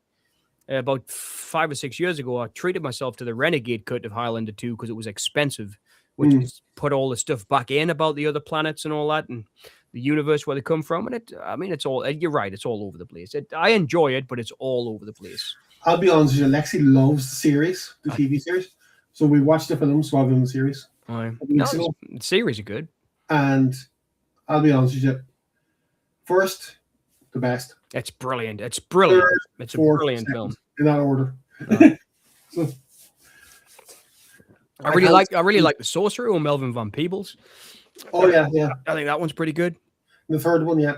But yes, Dragon Slayer's on the list, Realm. Dragon Slayer was like 84, right? I remember looking at it earlier on. I don't know. It is. It was a cheaper one. It was like a cheaper sword and Oh, sorcery nice. one. I think it might have even been. Pardon me. I think it might have even been a Corman film realm. Was it Dragon Slayer? I think it might have been one of Corman's attempts because he did stuff like Barbarian Queen and all that, and Barbarian Queen 81, 2. apparently. 81. God, it was earlier than I thought. Right. Yeah. Dragon Slayer, but I do remember it, and Wow. you're right. It was a bit boring. There can be only one. Mm-hmm. Here we are, born to be kings. We're the princes of the universe. See, even Freddie Mercury knew that was what he said in space. Here we belong, fighting for survival. I absolutely love Highlander. That was one of the biggest fantasy films when I was a kid. Bit too much, I think. I love it a bit too much. I mean, it was so cool. Like the first shot when it starts off and the camera swings down into the wrestling match, and it was excellent, man. It was like nothing I'd ever seen before Highlander. Lambert is totally.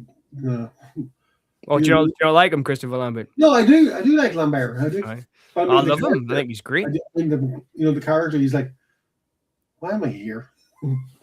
When he's always a bit like that. I mean McLeod, the character, not the actor. Oh, you mean from McClan McLeod? Yes, that's him. Yeah, that's him. Connor McLeod from the Clan McLeod. Yes, French, the Frenchman, right? Trying to do a Scottish accent. Yes, and a Scotsman not even trying to do a Spanish accent. Oh, he's Egyptian. He's Spanish. Sorry, an Egyptian. Sorry, aye. Spanish peacock. Aye, the Spanish peacock. Oh, it's Disney Dragon Slayer. Oh, am I thinking of a different one? Is that the Peter McNichol one? That's what I thought. I think I might have been thinking of a different film. Dragon Slayer, is that the one with Peter McNichol, the guy from Ally McBeal and Ghostbusters 2? Yes, that's the That's the one. All right, sorry, Realm. I was thinking of a different movie. I was thinking of Deathstalker. Sorry, I was thinking of Deathstalker, but Dragon Slayer. Yes, Peter McNeil, a Disney film. It was pretty crap, but it's got a lot of love. It's just getting a decent release out of 4K. Highlander, a Frenchman playing a Scotsman, and a Scotsman playing an Egyptian. Apparently, in the new one, Russell Crowe is going to play Ramirez, the Sean Connery character. So he's going to be an Australian playing a Spanish, playing an Egyptian. But that fantasy movie, it did blow my mind, Highlander. I mean, it was up there. I mean, I'd seen probably this might be sacrilege, but I might put it on a fantasy level at the same as maybe it's a little tad bit below Conan, because Conan's just mind-blowingly awesome. But I do put Highlander up there with it, But I love I remember seeing Conan, and when he meets the witch and stuff, and when he in the tent, and she just explodes, and she throws her into the fire and all that stuff. I mean, that's pure fantasy to me. Pure, really enjoyable fantasy, like it is in the fantasy novels, in the fantasy comics. And yeah. So, if you're ready for the movie, yeah, if you just want to watch it, I'm up for it. We shall get started. Did you get the link? Yes, I've got it set up to go. Yeah. Okay. I'm looking forward to seeing Tanya Roberts. See, John brings the stream so much quality. Tanya Roberts, man, God bless her soul, and God bless other parts of her anatomy as well, because good job. This channel is open-minded enough.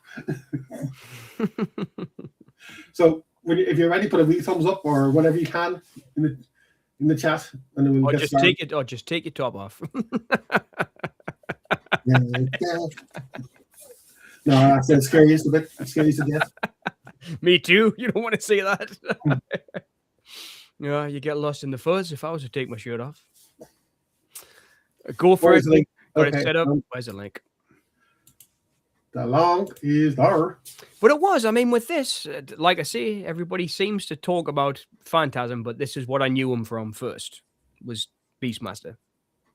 Don Coscarelli.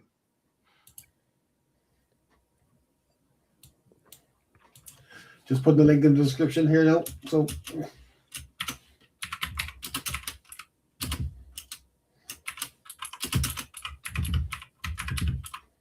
I mean, there was definitely, for video, I remember in the mid-90s, there was a kind of resurgence of sword and sorcery or fantasy movies. Because you got Kevin Sorbo doing Cole the Conqueror. And there was also stuff like Dragonheart. Can you remember when they did the CGI dragon? With Sean Connery again, yeah. I really rate Dragonheart. I think that's a great. One of my mates just had a kid, and I gave him Dragonheart, and I said, "Oh man, you should watch this with your kid. It's great." I gave him I was going to say video. I gave him the DVD of it. But I said, "Can you remember us watching this?" And he was like, "Yeah, I remember us having a few beers and watching Dragonheart." And I was like, "You should watch it with your kid. It's a really good movie." That was a fantasy film I really enjoyed. Like Pete Postlethwaite, and that's a great cast, isn't it? Like Julie Christie and all that. It was really good. And David Thewlis. Fantastic. Okay. Minty's ready. You're ready. I'm ready. I wouldn't be surprised if there was a VIPCO release of this. I really wouldn't be surprised. It was classed as a kind of not softcore, but it was like adult entertainment. I mean, it's adult fantasy. Yeah. Well, yeah. Right. I think it's more the fact that it's like Conan. It's a bit more adult, yeah, as you say. Yeah. I mean, not because there's loads of nudity or whatever, and because there isn't. It probably happens once in the film, but there is more adult themes, Definitely, and I remember I was saying before the stream actually when we mentioned Beastmaster, like I remember my parents because I remember watching V and stuff on the TV, and like my mom thought that Mark Singer, the actor in Beastmaster, he was kind of a bit of a sex symbol at the time. I mean, I remember my mom and my sister thinking that Mark Singer was gorgeous. Do you know what I mean? Yeah. And that's why it was okay to watch Beastmaster in the house or V because Mark Singer was in them. Do you know what I mean? It was okay. So it definitely, I think, might have been more adult than other fantasy films. Yeah, theme-wise, yeah. Not counting the content, but the themes, yeah. But I mean, it was cool. Sorry, I keep... No, it's okay. Go ahead. It's okay. Oh, I'm ready. Yeah, Reign of Fire was good, Realm. I did like that with McConaughey about and who's the other actor? Was it Christian Bale? Yes. No, you're asking. Oh, yeah. But anyway, sorry, Kerry. Let's I can't think. No, I'm just trying to think. I don't know. I've actually got it set up ready to go. I just keep interrupting. No, it's okay. I'm just trying to think of Reign of Fire. Do I know that movie? It was good. It came out in the early 2000s about dragons, where the guys have to fight dragons. The special effects were absolutely amazing in it. Absolutely amazing in it. I think of Aragon. Let's see here, the dragon. That's what I was thinking of. There's a channel I love with two guys off the shelf reviews, and they're both big fans of Reign of Fire as well. But it's a good movie. Oh, they're those two lads I know. They're mad. I wish I knew them. They're absolutely fantastic. No, I don't know them, but I know who you mean. The two of them, they're great. From the X-Files director, yes. Rob Bowman? Yes, I think it is Rob Bowman. Rob Cohen, sorry. Oh, right. Is it Rob Cohen or Rob Bowman? You're probably right. Rob Bowman. It's got to be. I think you're right. Hand over the money. Rob Cohen. Was it? Dragonheart was Rob Cohen. Bollocks. Well, I got you back because you got me earlier on. Fair enough. Fair enough. So, okay, lads and lassies, and we shall start in 3, 5, 7, 2, 1, and play. Guys, the fantasy element already. The lion. God, it was so independent. And they got MGM release. Well, distribution, I should say. But it is what I consider as pure fantasy. I mean, all the different genres there we've went through: drama, fantasy, action, sci-fi action, whatever it may be. This is fantasy. I class this as fantasy. I did. And then, like, I had a list there, fantasy. I had like Lord of the Rings. I had Dragonheart on there. Return to Oz, Dark Crystal. An interesting one I thought might be to talk about stuff like Wings of Desire, which mixes fantasy of angels. Yes. So we're actually like seeing angels on Earth. God, it's so epic, this, just listening to the music. Seeing the cast, Rip Torn and John Amos, man, it's flipping brilliant. But the thing is, you see, as I said in the description, we could line you just scares the cats. There's so much in fantasy. So we could do another part 2 or part 3 or whatever. So we can talk about, things like Wings of Desire and. But I mean, would you class it as fantasy? That's the thing, because I was sitting writing down my favorite fantasy film, and Yeah, I mean I would. that popped up on the list. I thought, Yeah, I would. is Wings of Desire fantasy? Because it's about angels talking to, walking around and humans can't see them, and they're hanging around in the Berlin skyline, and then they go and see Nick Cave in a bar. It's like, I mean, Yeah, I would. it's I kind would. of fantasy, and a lot of invented stuff borderlines on fantasy. Real world fantasy. See, that could be another genre, couldn't it? Real world fantasy. Mm. It's interesting. Well, contemporary fantasy, maybe. Almost Battlestar Galactica now, I know. It's so incredible, man. I'm so pleased that you found this on YouTube to watch. But I mean, look at how good of a director Don Coscarelli is. The He's Jedi. so young when he directed this as well. So it's 82, so... 7 years old. No, I'm just kidding. 7 years old? He was only 7 when he made Basement. Wow. Jesus. Right. Jesus. But already you see what I'm talking about. This was great for a young lad to see The Beastmaster. I can imagine. I did put the Odyssey down on here. Can you remember the Odyssey? Mm-hmm. With Armand Asante? That was really cool. Yeah. But I was Death Stalker 83. It's on the list. But there was one... getting that mixed up. Just when we were talking about... when you're mentioning North by Northwest and... Yes. My mind went to Spellbound. Oh, that's interesting. The dream sequence, Okay, it's surrealist, but it's... Well, by Salvador Dali, right? Yes, yeah. He did the dream sequence in Spellbound.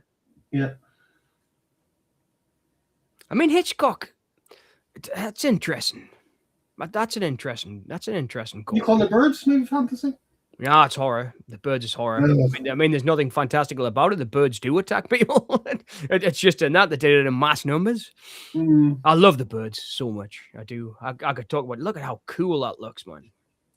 Look at Rip Torn's Vulcan eyebrows there. That's not Rip Torn. It is. It's Rip Torn.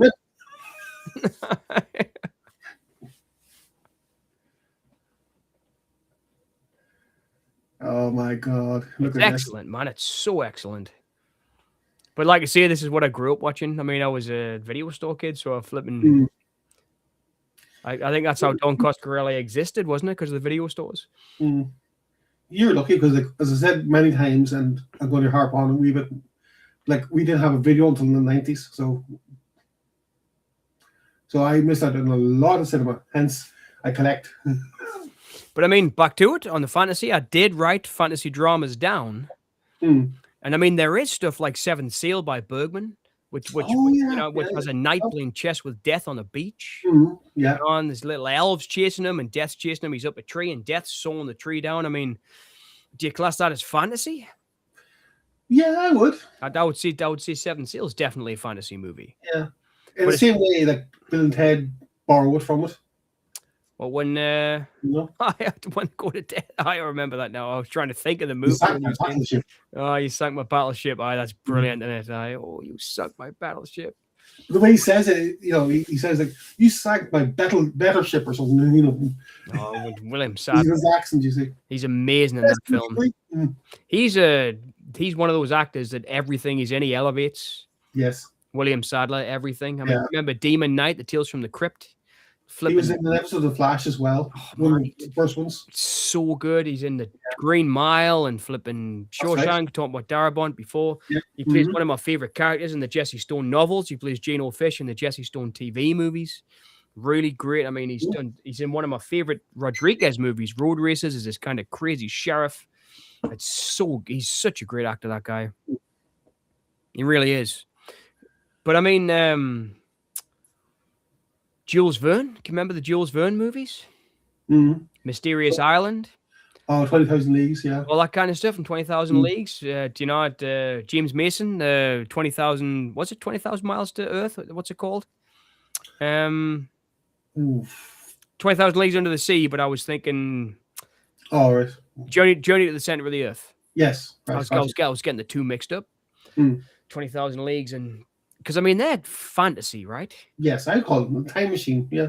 But they're sci-fi, too. I mean, because I would call something like Mysterious Island fantasy. but I'd call probably H.G. Wells' Time Machine hardcore sci-fi. I wouldn't call the Time Machine fantasy. I'm just loving the soundtrack, by the way. I was just listening to the soundtrack in one ear and listening to you in the other. Nah, I'd still say fantasy. Still call it fantasy? That's cool, isn't it? I mean, it's that was the thing. That was the dilemma I had. I mean, underneath that, I've written down, remember the Indian in the cupboard? Yes. Yeah. The Disney film about the little kid whose grandfather gives him that chest. Yes. He can lock these toys in the chest and they come alive. I mean, that was fantasy. That's fantasy, yeah. But I really enjoyed that. I remember watching that in the 90s. I mean, I wasn't a kid really, but I enjoyed it. The fantasy elements of it, you know. 90s, didn't it? 96 or 97. I'm not sure. I did write it down. Sorry, I didn't write the year down. I've just got the Indian in the cupboard, but I must have wrote that down when I was just thinking of random films. But that I remember thinking that was a great fantasy film. Right. Here's one for you. Bit of a obscure choice. What about Gremlins? Gremlins is horror. I wouldn't call it fantasy. No, I'd call it horror, I think. It's rather existentialism, I'd say. That's or philosophical. Interesting. It is. That's interesting. What about the work of Richard Stanley? That's interesting. That is interesting. Yeah. Because it's borderline. I mean, I think Stanley's great, isn't he? He creates these beautiful worlds. He's one of my favorites, Richard Stanley. I mean, I think we've talked about it before, so you don't know how much I love his work. As well. He's really flipping brilliant. Like, he's one of my favorite directors, I think. But it's interesting because there's definitely fantasy in his work. Like, I mean, it's sci-fi. Yes, definitely sci-fi. But I'd say fantasy, I think. Well, Dust Devil would be fantasy, I'd say. Aye. You know? But Hardware is science fiction? I'd say Hardware would be like something like The Thing, where it'd be like sci-fi action or sci-fi horror. Yeah, sci-fi horror. It's the same with the great one he did with Nicolas Cage, the Color Out of Space. Yeah, that's I love that movie. See, that I wouldn't call that fantasy. That was Lovecraft, right? It was a Lovecraft one. Yeah, I wouldn't call that fantasy. See, I don't know Lovecraft. I know the films, so I can vouch for that. I've seen them. Well, Lovecraft's cosmic horror. That's it's what it is. He's a genre on himself. He is. It's like anything done. You're going in and out, John. Is influenced by him. What's that? Sorry, Gary. You're going in and out there. Oh, sorry. There's nothing I can do about it. I'm trying everything. No. I'm trying everything. I am. I know you are, but just let me know. I'm testing all the cables. I think the last thing's my internet connection. I have spoken to them about it, but I mean that's like a fantasy trying to talk to the internet provider. It really is. It will be a fantasy world where they just solved your problems and everything will be all right. There's another. Here he comes. Oh, Life Force. Yes. That's interesting. I wouldn't call it sci-fi, even though it kind of does have sci-fi elements. I would say fantasy, science fiction, science fantasy. I'd say it's sci-fi fantasy.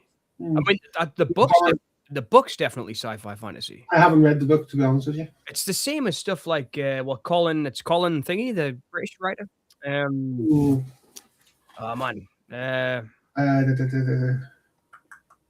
Colin Wilson. Yeah. But I mean it's the same as Ray Bradbury. If you're going to talk about that kind of stuff, would you? I mean, you wouldn't call that fantasy because a lot of it's based in science and fact. Yeah. But then again, the Martian Chronicles, it's sci-fi fantasy, maybe. H.G. Wells, Things to Come. Do we call that sci-fi fantasy? The Quiet Earth, yeah. The Quiet Earth. The Quiet Earth. That's a good too. Again, Solitude, you're on fire. Oh, you are on fire. It's flipping excellent, this conversation tonight. I'm really enjoying this. Yeah. But the Quiet Earth's a good one. I mean, it's I don't think I'd say fantasy. I think I'd say it's science fact in the way that it's got a scientific reasoning behind why he's left, and it's like the other one. I think the other Aussie one was DEFCON 4, wasn't it, with the astronauts? And like there's like a nuclear apocalypse when they're in space and then they come back down. Look at how beautiful that shot is. Sorry if anyone's watching along with us. He's a great director, man. Never mind. I mean, Phantasm's great. Don't get us wrong, but wow, man, the guy that did Phantasm did this. It's beautiful. I'm just thinking, though, Omega Man. I'd say that's. I wouldn't call Omega Man fantasy, but that's probably more to do with my relationship to it because I think that's sci-fi action because it's like the same with Soylent Green. I would say that's kind of sci-fi action as well. Mm. But it's sci-fi with a political commentary. Excuse me, yeah. Land of Time Forgotten, World Warlords of Atlantis. That's a good call as well. Land of Time Forgotten. I mean, awesome, man, right? They're awesome fantasies, but are the fantasies? It's more science fiction, right? I would say it's science fiction, yeah. Because they're involving elements like dinosaurs and creatures that have lived before. And they're also talking about... We know they've existed, so... and we know they've existed, but we're talking about, like, different... Like, maybe facets of the Earth that we haven't explored. Man, that's a good call. Land of Time Forgotten, Warlords of Atlantis. That's a really good call. It is. That's a really good call. It's Krull. Here he is starting to grow up. But that's interesting. It is. But I don't think I'd call them fantasy films. I wouldn't. Okay. I would call them science fiction myself as well. But it would be like, I mean, God, what about 1 million years BC? Yeah. I mean, what do you call 1 million years BC? Is that a fantasy or is it sci-fi?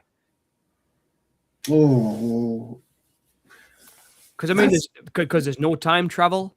There's nothing like that. It's just like apparently in the movie, this is how we lived 1 million years BC. I think they definitely turned Soylent Green, Charlton Heston into Soylent Green after he died, 100%. I do. I think you're right there too. Realm, I totally think he did. It's one of the best endings in movie history. That I think, well, along with Planet of the Apes too. When he was doing I read his biography in the arena, and he called Planet of the Apes, the Omega Man, and Soylent Green his sci-fi epics. And he said, "That's great." I mean, we were talking about Planet of the Apes earlier.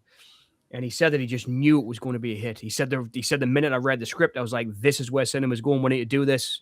And his producer partner was like, nah, you kidding? Apes in space? What are you talking about? And he was like, it's not apes in space. It's apes on the Earth. This is where it's going. We need to do this.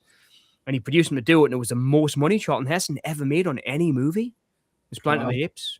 So of course, after that, he thought, okay, let's do more sci-fi. So he did Omega Man and Soylent Green. 1 million fantasy, right? Because it's a fantasy imagining of what it was like. But definitely that's cool, man. I think this is why I love doing this, man. They're the kind of conversations I love to have. They definitely turn Charlton Heston into Soylent Green. That's brilliant, man. Realm. That's great. Well, I think that it's kind of like an obvious statement to say, but okay. It's just, man, the way he says it. This is why I love him, and obviously we've had this conversation before. He's one of my favorite actors. I get stick for loving Charlton Heston, but it's separating the artist from the artist. But every film I've ever seen him in, I've admired him in. I really have. I think he's great. I've got most of his films that I can get on video, VHS, and Blu-ray, and I even try to get the TV movies and stuff he did. I even try to get the Colbys, but that's pretty hard to get. The TV series, but the way that he says it at the end, no other actor could have said Soylent Green is people. Just the way that he says it, it's like, oh, it's a great line delivery. Jurassic Park, well, I'd say it's like Westworld. It's borderline fantasy, definitely, because it's Crichton too, and I think he took the Westworld. I think Westworld was kind of the prototype of Jurassic Park. Yeah, I'll go there. And he realized it could make money because he directed the film himself, Westworld. But it was never a book. It was a movie that Crichton wrote specifically for film. In fact, I think it was the first thing he ever wrote specifically for film. After Andromeda Strain was kind of a minor hit movie directed by Robert Weiss. Based on his story, he got the option to direct it, and it was low budget Westworld for the time. And but he got... I think he used it as a prototype for Jurassic Park. So I would definitely say there's elements of, I'd say Jurassic Park sci-fi fantasy like Westworld, I think. At least that's the kind of conclusion I've been coming to thinking about it. No, I would say, yeah, definitely fantasy. But you can see why my mum and my sister liked him, can't you? He's a fine specimen of a human being. Look at those muscles on his legs. So this was so you can't even see they were ripping Conan off because this is the same year. Unless they made it really, really fast. I don't think they would have done because it's, you know. Because I mean, I know we're talking about the Neblins as being the kind of beginning of sword and sorcery earlier on. Yeah. And fantasy. But what was it that really spurred on this whole spurt of it in the 80s? It was Conan, right? It must have been.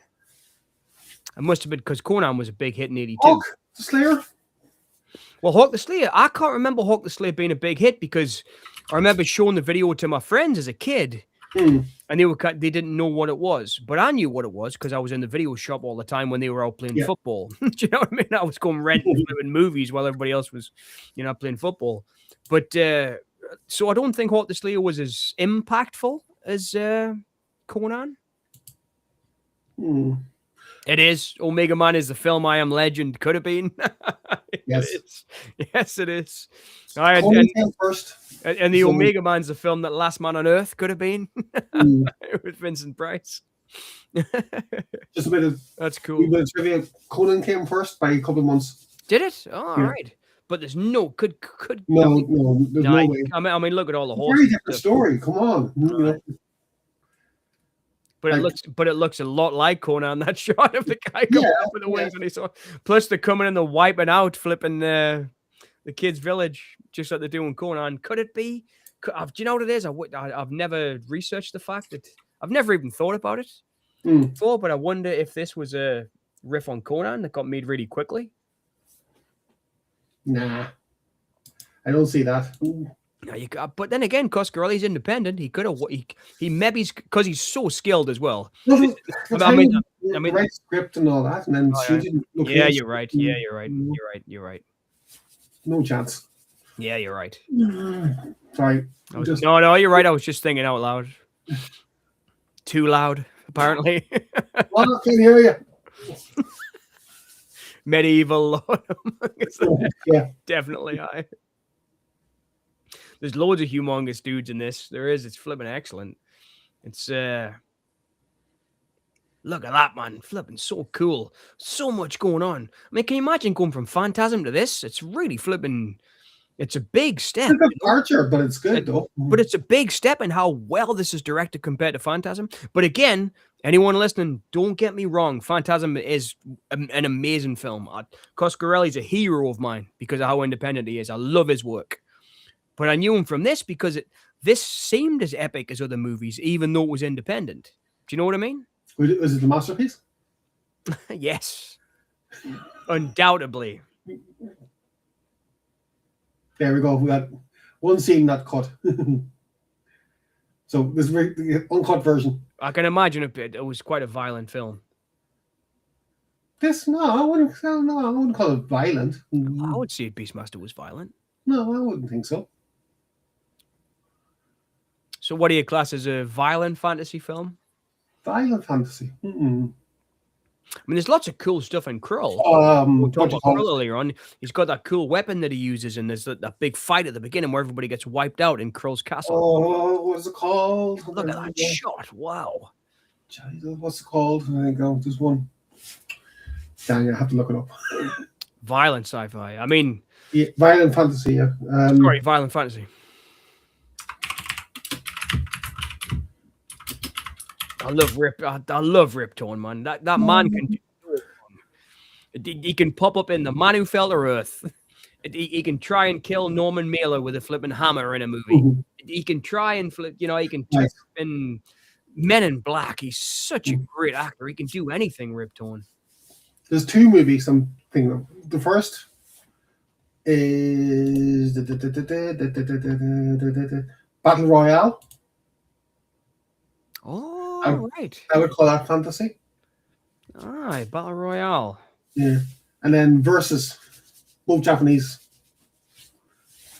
Was it Nigel Neal that did the games?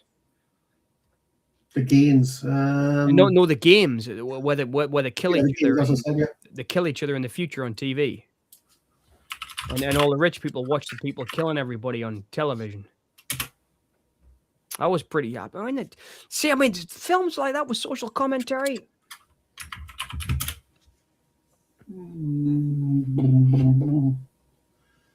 I can't see. Eyes of the Hawk. Look, man, you can see through the eyes of the Hawk. How cool is that? This is such a cool movie.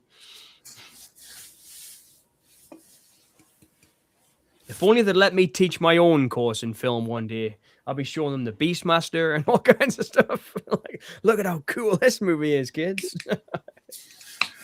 The real fantasy movies are rom-coms. Yes. Oh. Oh, a dog. I know. It's not very nice. It was his mate as well, man. That's horrible. You really feel the emotion, don't you? He's a good actor, Mark Singer. I mean, I thought he always should have been more of a leading man. I mean, he did TV stuff, obviously, like V, that was pretty big, but he never really made the leap, did he? A bit like John Michael Vincent. He never really made that leap into the leading man kind of territory.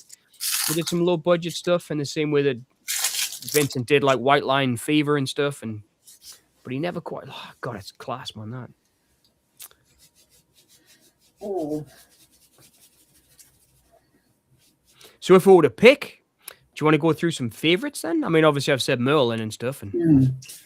Well, I agree with Merlin. Sorry, just eat the sweet here. Even my. So it's not just me on that. No, I love it, yeah. All right, Merlin was great. What about you in the chat, man? Realm and Solitude, Minty. Did you guys? Can you remember Merlin? Because I mean, it was a big deal that for me for a long time. I know it came out in the late 90s. Yeah. But I was starting to study film just after that.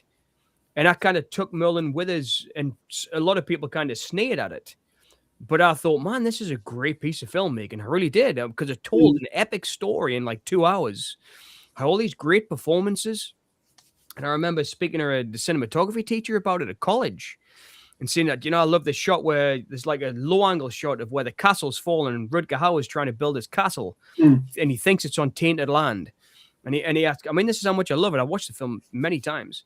And, he thinks the land's tainted, but obviously Merlin figures out that it's not. There's just a river running underneath the land. So every way you're trying to build it, the land is soft. It's not the tainted.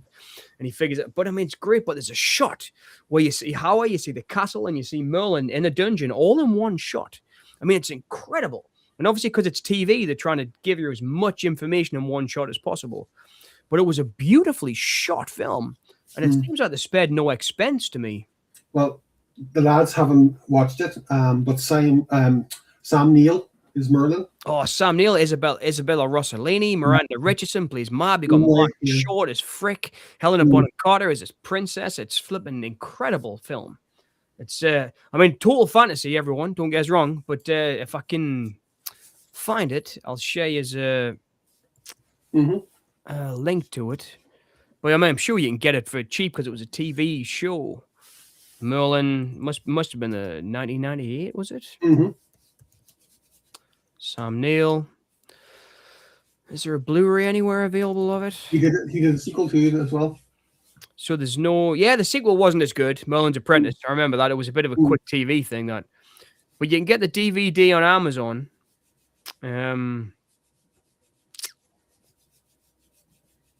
it's quite expensive. Oh. All right. I bet it's cheaper. I got mine in the works for £1 back in the day. Oh, I bought mine in HMV. Merlin.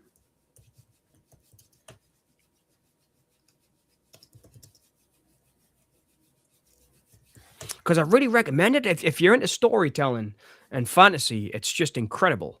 So yeah, you can get there's a one for £3.50, the £3.5 on. Do you want to share the screen? If that's okay, yep. Is that okay? Yeah, yep. Merlin, there it is, DVD guaranteed. So it's £3.5 on eBay. But it's just so great. I mean, it's total fantasy. I mean, it's a PG. But there is some violence in it, but it's just so magical, And Sam Neill's, he's a great actor. I think he can do no wrong. I've never seen him play a bad role, to be fair. But if you look at the cast, Sam Neill, Helena Bonham Carter, John Gielgud, Rutger Hauer, James Earl Jones, Miranda Richardson, Isabella Rossellini, and Martin Short. I mean, what a cast. And don't forget the guy who plays young Merlin. Who He's was in it? Coronation Street now. Who was it? As the minister. Is he? I didn't know that. I haven't watched Coronation Street since the flipping early 2000s, I think. But but that's it. If anyone's interested, it's on eBay. It's well worth £3. It's and if we're talking about mythical or magical or I don't know, just look at how cool that shot is again. But it's a great film. It is. It's a great sword and sorcery type movie. It really is. Not too much blood and guts in it because it's a TV movie, but it's very magical. Man, I wish I could talk to the Hawks. Yeah, Realm, I did. I watched the nowhere near as good. Beastmaster 2's okay, but this film looks pretty cinematic. Beastmaster 2 does not look cinematic. It's no. I think it must have been rushed out. Popular. I did the first one. Yeah. I mean, there's been loads. I'm just checking on them now. Beastmaster sequels. There must have been millions of them. It's also Merlin's also on CEX website, CEX UK, for £1. So it's great, man. I mean, I do remember watching Beastmaster 2. I did. What else was I'm just having a look now at the Beastmaster sequels.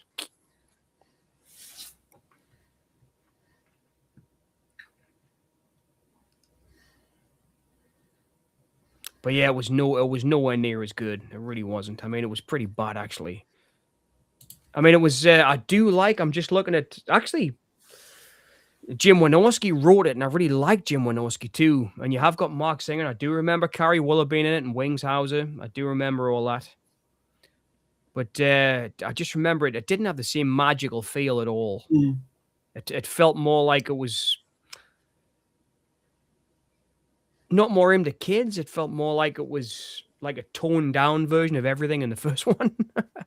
So maybe made for a more general audience. Yeah, wider audience. Yeah, I would say so, yeah. But I do love Jim Wynorski films. I think Jim Wynorski's a bit of an undersung hero. I love his films. He didn't direct this. He wrote it. It was directed by Silvio Tibet. But screenplay was Jim Wynorski, R.G. Robertson, Silvio Tibet, Ken Hauser, and Doug Miles. Beastmaster 3? I can't remember it. I can't remember Beastmaster 3. I only thought there was YouTube. But I do remember there was a lot because there was a TV series as well. Oh, right, okay. From what I remember. I do remember Beastmaster 3 a little bit. But, I mean, the first one's the one that stands out. In fact, I'm just looking now. I think I had that flipping collection. There was a collection on DVD. Mm-hmm. But I'm thinking about upgrading now. Getting it again. I fancy watching Beastmaster 2 and 3. Wow. Okay. But there was definitely, from what I remember, congruence through them with the actors, but they weren't good. I mean, they weren't this one, I guess that. Oh, man, the ferrets, man, these best mates. I love these two guys. Totally magical. I mean, see, this is the same kind of thing as what we're talking about with Never Ending Story. There's these really magical elements in it, you know, that make them these kind of films. You see, that's the thing, is it's pure escapism, but it's grounded. Oh, get his meat out, man. I love it. I love watching this.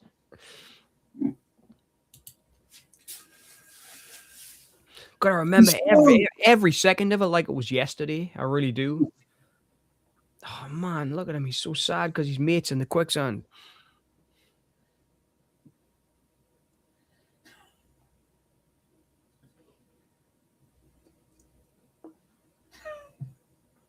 Are you enthralled in the moment as well? I was like, oh, is he going to get him? I'm just thinking I'm getting flashbacks to a train. Oh, yeah, totally. Artax, whatever. Oh, he got him out. Yay! It's a puppet. I mean, there's also later ones. I was just looking at my list again that I made after ending in the cupboard. There's I'm a really big fan of Tom Berenger. Me and one of my mates from Dave from Squabblebox HQ. he's just been watching some Tom Berenger movies, so we got talking about Tom Berenger, and he's one of my favorite lead men at kind of the VHS days. I really like Tom Berenger movies, and he did a fantasy film called Last of the Dogmen, where he's a ranger, and he finds a tribe of Native Americans that have never been touched by humans or have never been seen by humans, and they live in this kind of elusive world in the woods. And I really remember thinking that was a cool fantasy movie. I wrote that down on the list. That was a 90s film, Last of the Dogmen. Him and Barbara Hershey, so it was a pretty good cast. But it was a little bit similar to the vein of something like True Heart or Free Willy or, you know, like those kind of White Fang, like those kind of Disney fantasies.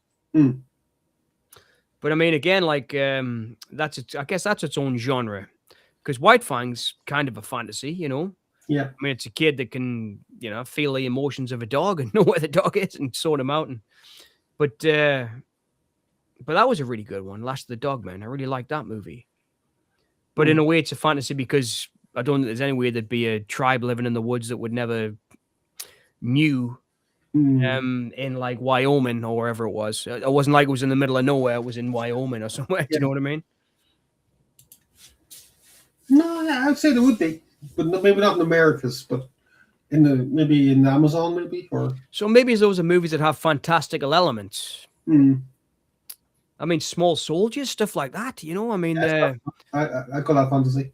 But it's the same as Gremlins, isn't it? I mean, it's the same director, actually, isn't it? Same director. Dante. Dante. But I mean, I'm not sure I'd call it fantasy because it might happen. I mean, you remember Furbies? I mean, what if the Furbies just rebelled? Critters. That's fantasy. Oh, I mentioned the Solitude. By the way, I mentioned the audio commentary on the last broadcast DVD. There's 2 versions. But there's a one you can buy off their website, which I bought back then. Let me have a quick check. But there is a one by, I think it's 101 Films, where you can listen to them both. Let me check the edition of it so I can tell you the right one. Because they're very different, because they're done a couple of years apart.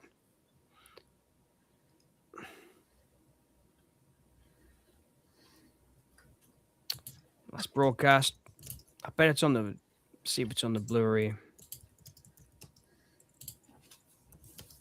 But I really do love that film. I really recommend it. It's a great, great film, the last broadcast. So yeah, 101 Films did one. This was the one I was doing the review of. Yeah, so Solitude. If you check, do you mind if I share screen again for a sec, Gary? So this is the one. This has got both of them on. If you want to hear them both, there's a version from 101 Films, and if I scroll down, where is it? The special features. Yeah, there's one from '99 and one from 2006. Now, obviously, I'd heard the original one in '99 on the DVD release, but then the one a couple of years later, they do a part. One's in Los Angeles, I think one's in San Francisco somewhere, and they're a little bit more candid in that one because they've got a couple of years like between it to look back at the experience of making the film.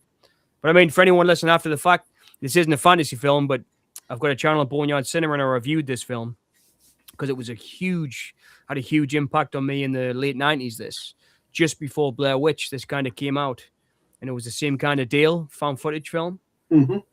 But it was excellent. But yeah, if you're looking for a version that has them both on Solitude, it's on this one from 101. And I did buy this when it came out. I think I paid more actually when it came out. I think they brought the price down.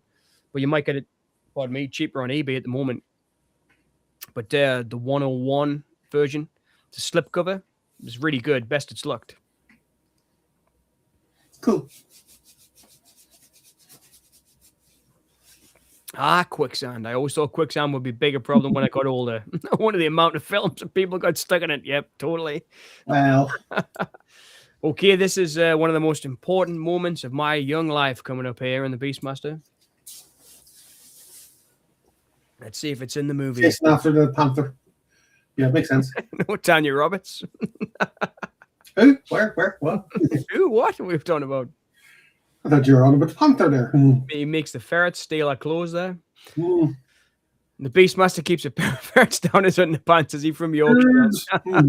Herbs. I know. It's incredible. But not to sound like a dirty old bum, but I was a young boy when I was watching this. Mm-hmm. But she became, one of my favorite actresses, View to a Kill, and she popped up in that 70s show. She was in Tourist Trap. She's a great actress, Tanya Roberts.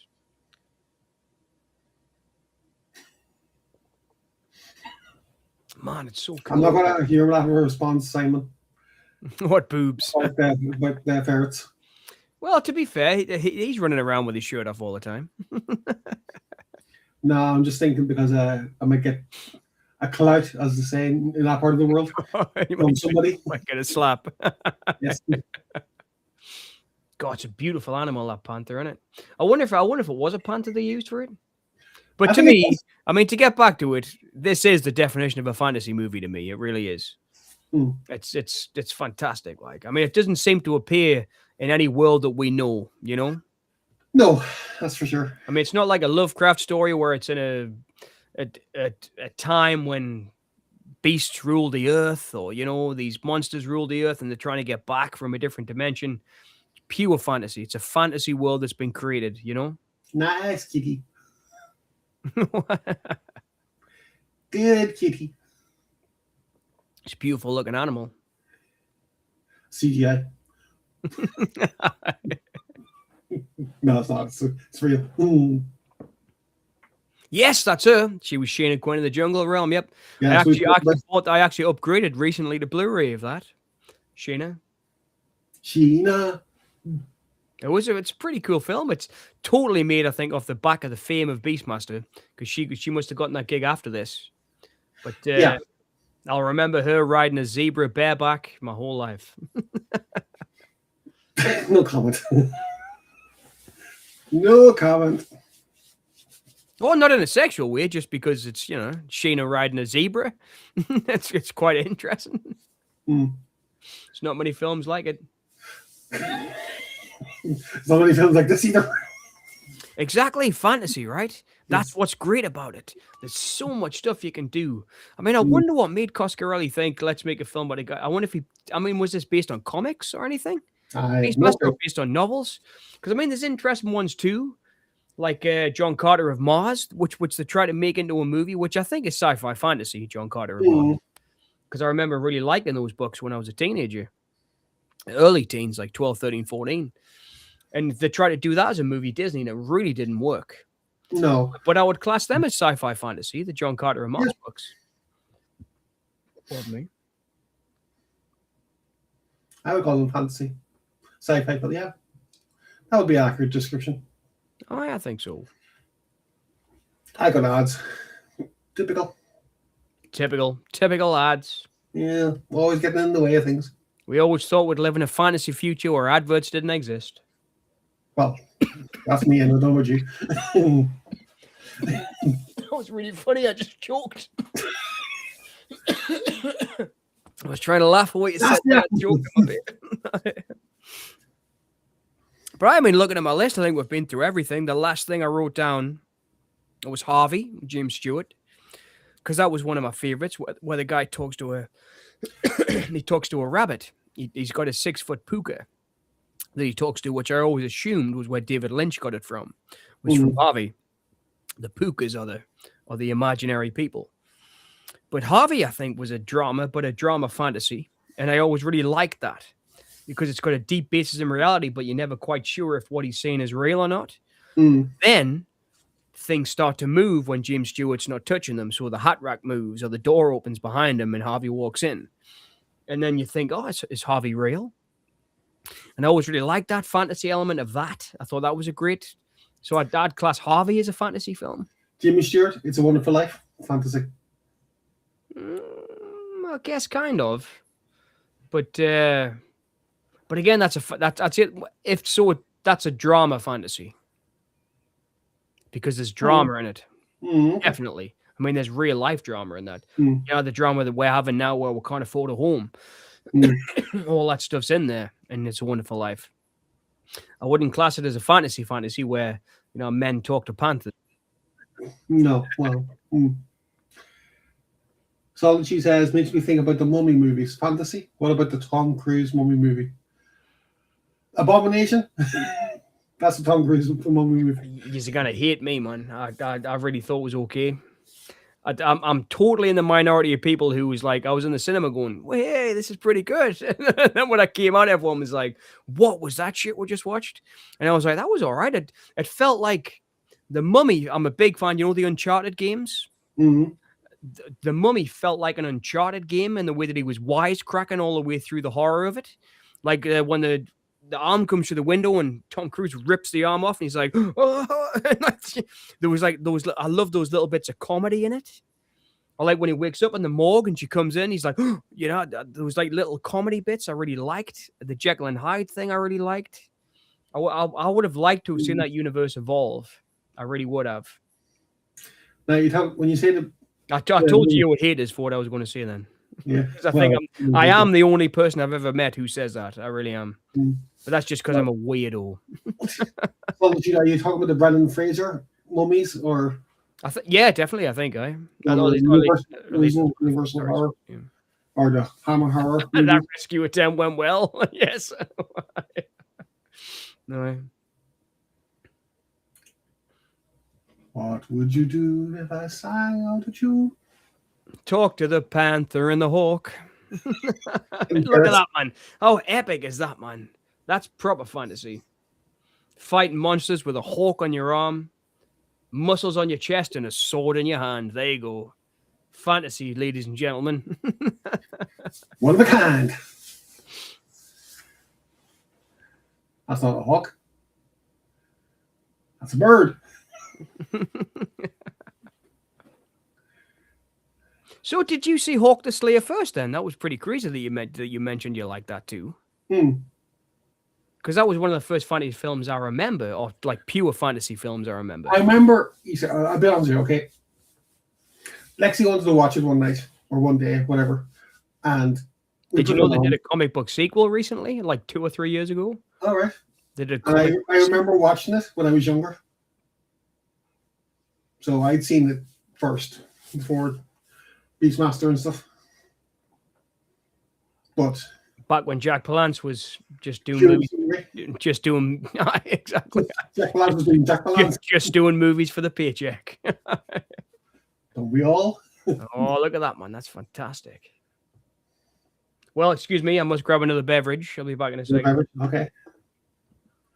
Sorry, I know I keep nipping away, but I need to get a fridge in here, man. I really do. See, well, thank you. So yeah, we got well, a nice sunrise. I'm probably behind all this. So Simon, if you're not on any ads, what's your timestamp, please? Because I am probably behind by about 30 seconds or maybe more. Oh no, it's a cat. Oh, it's turds. Okay.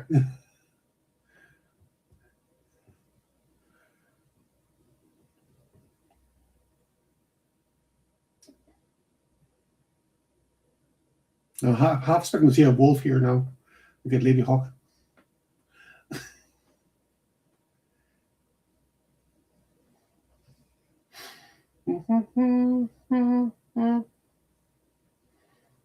That rescue didn't went well.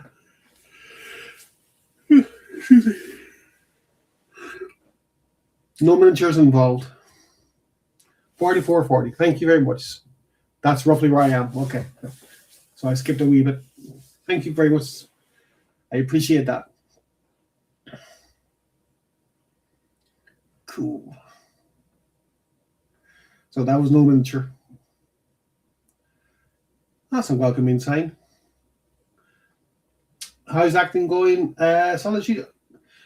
There's a film being shot in, don't know exactly where in Donegal, but it's basically an extra in a film called The Flying Mountain. It's based on a story by Nicholas Steiner, I think his name is. I didn't miss any more Tanya Roberts, did I? No. All right, that's all right then. You didn't. I'm just kidding. Let's see. God, the 4K or the 1080p looks great. February. So Nicholas Steiner. Yeah. So they're shooting that, and so I may go for it, an extra role. So fingers crossed. You never know. We're talking about the Flying Mountain, a film that's been shot in our area. Well, Donegal. Class. So it's Hollywood picture. Man, I live in East 17 in East London, right? Mm. And there's a big town hall here, and it's old. It's like Art Deco, and it looks great. There's a big fountain outside and everything. And I was reading the paper yesterday. The flipping council, right? Nicolas Cage wanted to come and shoot a film here at the town hall, which is literally 10 minutes up the road from where I am. I'm a big Nicolas Cage fan, huge. Mm-hmm. But they refused to let him, because he's filming in England at the minute doing this World War II movie. And they refused to let him come here and film because he wanted to hang Nazi flags from the town hall. Okay. And they said, "Oh no, we don't want to do that." And I was like, "What? You don't? It's flipping Nicolas Cage, man. He wants to come. It's a history film. It's not like he's trying to ensue flipping, racial stuff. It's a film he's shooting." But they refused him, so he's not coming here anymore. I was gutted. I would have loved to have seen him shoot a movie. I mean, I can see where the council are coming from. Obviously, I'm not a total idiot. I can totally see where they're coming from. But at the same time, I was like, why, man? Why would you want that to stop a movie from being shot in your hometown? Brad Pitt's got no competition, and it's really faking it. His nose is like proper flipping narrow, and they put all the makeup on it and stuff as well. His eyebrows. In all fairness. But see, look at this one. It looks just like Conan, the steps and everything, and the pit. I wonder.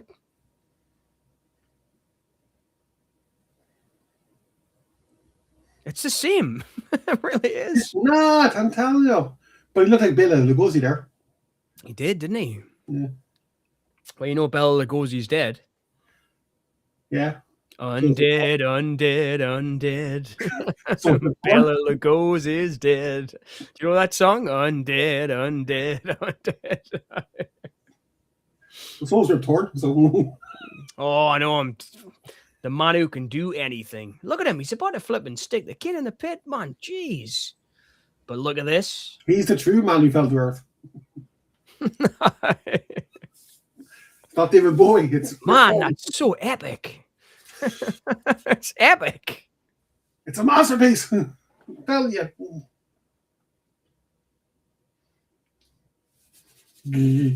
Oh, it's Chase Solitude. It's actually so what happened was, I don't know if I told you last time I was speaking, but what happened with it was the rights got with the council. They've been working on this for a year before they even brought me on the project to do a film about it, right? But what happened was the council have said after a year that the colors and the words that they wanted to use on the bridge were too bright. And the frightening case, it's the artwork they're going to do on the bridge is going to distract traffic because it has to go under the bridge, which is a fair point. But that's why it's been taking so long. So I've started to make the documentary anyway, myself, off my own back. I've written some screenplays and stuff for it. And I'm going to make it anyway, but it's going to get worked into another film that's just about the company themselves. Yeah, so it was a bit of a roundabout thing, Solitude, but it's definitely happening, and I've actually started doing it. So even if the film about the bridge doesn't happen, we're going to work it into a film about the company who did the work on the bridge, which is pretty interesting. I met the artist and spoke to him and everything, and it's pretty cool. So that's all going well. Thanks for asking. It's not going to be an epic or anything, but I think it's going to be a decent film. I've gotten someone on to record the narration that I've written. So I've been doing that while I'm waiting to get shooting. So yes, it's on its way now. But it's going to be a lot more avant-garde than I actually imagined, because originally it was going to be much more of kind of not a corporate film, but more straightforward. But now because this has happened, I've got a little bit more artistic license with it. And what I've kind of written into it is a character. It's a documentary still, but it's a character. It's probably going to be me if I can't get anybody else to do it. But I'm going to get someone to shoot a character coming down the street leading to the bridge. And then we're going to take that character is going to be taking still photograph of the bridge. So like we're going to imagine seeing the character walking down the street, being filmed. Then we'll see the character getting the camera out, taking the photographs of the bridge. Then we'll cut to the photographs, make it kind of like a document of a document, because we're making a film about history. I mean, I don't mean to sound too, highfalutin or whatever, but the film was always going to be about history because the bridge is a big part of the history, and it was made in 1884, I think it was, if I'm right. I've had a few beers now, but I think it was around that time. But it was always going to be about the history, but I'm going to make it about the artists, about the town itself, about the people, and about the bridge's place in the community. So that's going to happen. So even if it doesn't get commissioned from the council and they don't let the artwork happen, the film I'm still going to make. So it's turned out quite successful. And I'm also going to work with the company and doing a film just about their work with the community. Mm. So it's been really good. It's been I didn't think it was going to happen there for a while, but even if it doesn't happen, it'll happen another way, if that makes sense. But that's what filmmaking's like, especially when you're dealing with big companies and councils and all that kind of stuff. But I'm pretty pleased that I'm going to be able to put more of a kind of avant-garde, or not avant-garde, but more of my own slant on it. That's good. Yeah. Because you've got more creative control. You can. Yep, exactly. And I like the idea of having somebody filming somebody else documenting. I think it could be good. I can walk the street and lean against the bridge if the paycheck's good.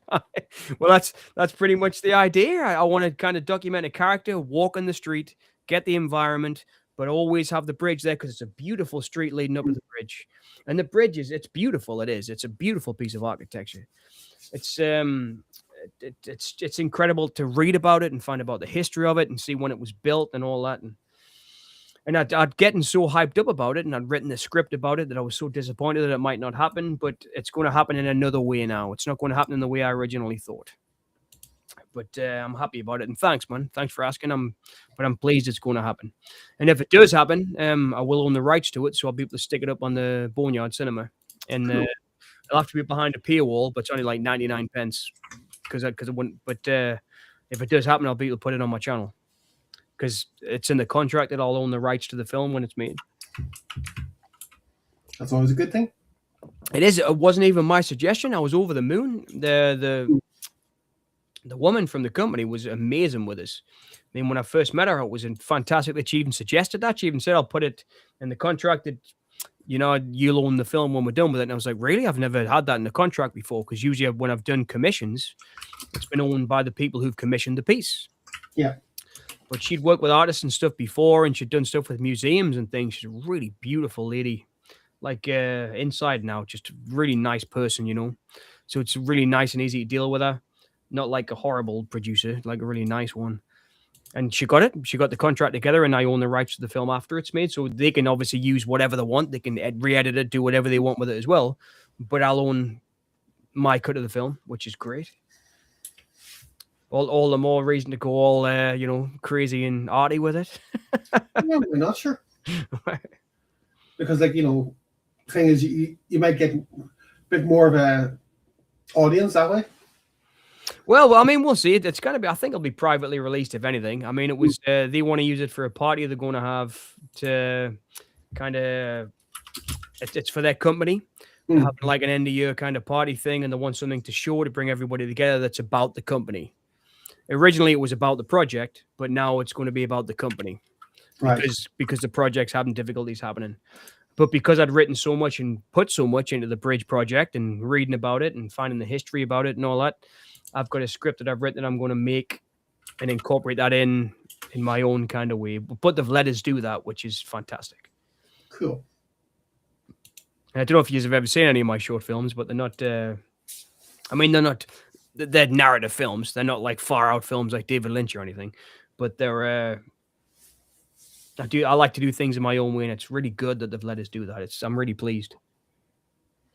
That's brilliant. Definitely. So yeah, it's not happening the way I thought it was going to happen, but the bridge film's still getting made, which is great. But the thing is, though, Into the pit with you. Realm was You just. were a bit, you were a bit down before Christmas about it, and then but you got this good Oh, news. I'm fine about it now. Yeah, I was a bit down about it before Christmas. I know John Amos. The cast's great, man. Realm. It's a great cast in this movie. I love him. And can you remember Lockup with Sylvester Stallone? Realm. And when Sylvester Stallone's leaving the prison, he says, "You know what I'm going to miss about you? Your incredible smile." Johnny Amos, he's got a wicked smile. And then Die Hard 2, right? He was one of the bad guys in Die Hard 2, if I remember.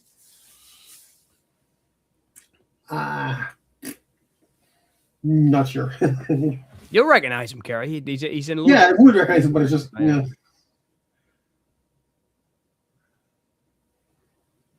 Yeah. That smile, yeah.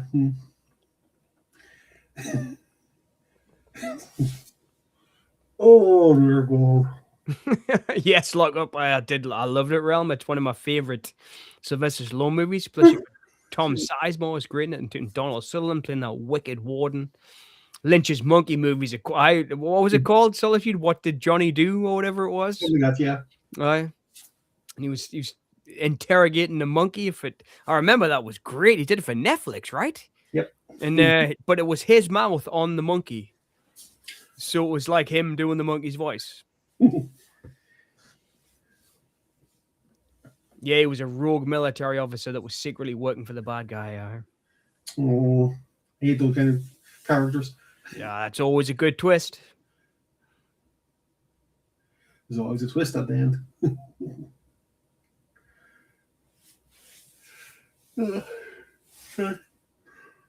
Yeah. Don't know what it is, but the cold makes me yawn so more. Well, it's been really cold here too. I've got a heater out the loft today for this room.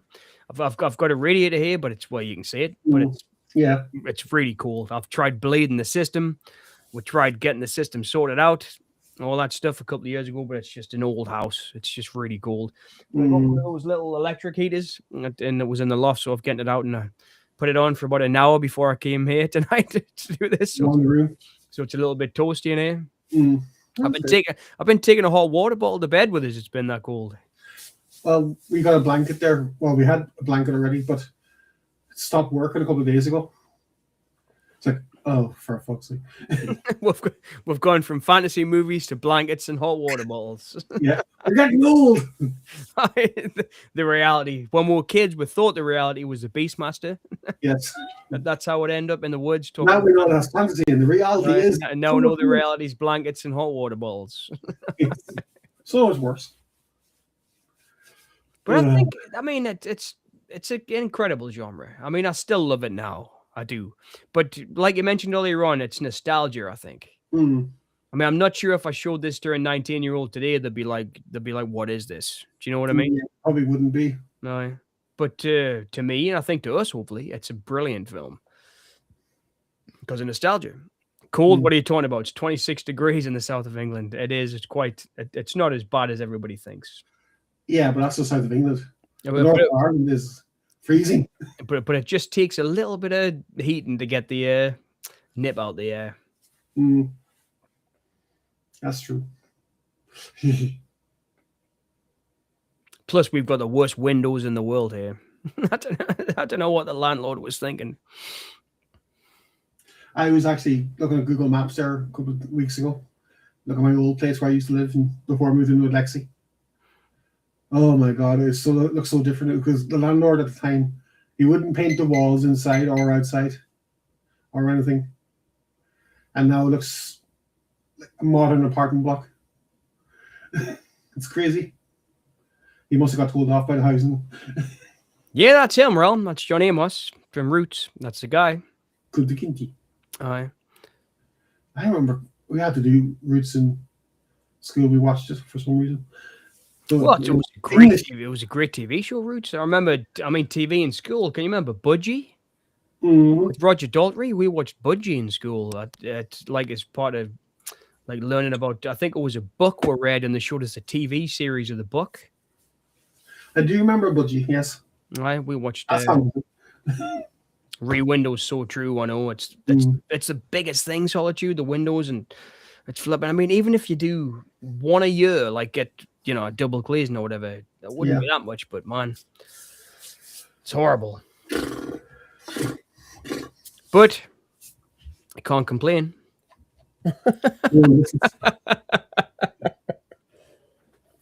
That's what I say. Especially not watching The Beastmaster and talking about fantasy and sci-fi films. Yes. I mean, this is what I was born to do. Yeah, I see. That makes sense. Buddy, yes, that's the one. Not Budgie. Buddy, yes, real. Buddy, yes, yeah. I remember doing that. Oh, yeah, you're right, Buddy. It's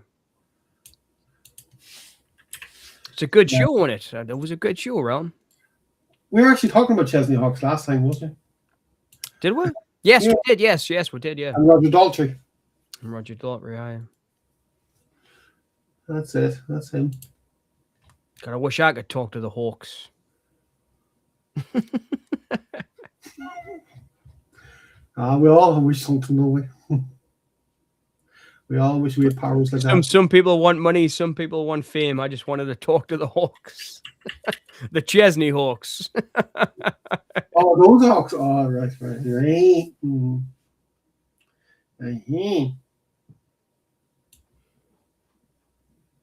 I got you.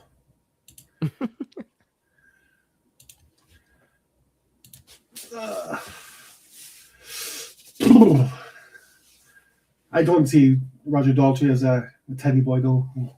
Sorry. Oh, it's great. He wears all the teddy boy gear in the show. He's got the wedges and the suits and the what you call what are the ties called? The ties with the bulls on. It's called bull ties. Is it bull ties? That's what I call them.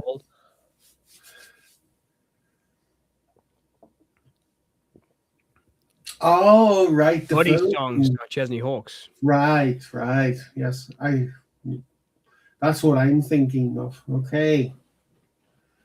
Let's have more talk about that sometime. Well, speaking of that, actually, I mean, books and stuff.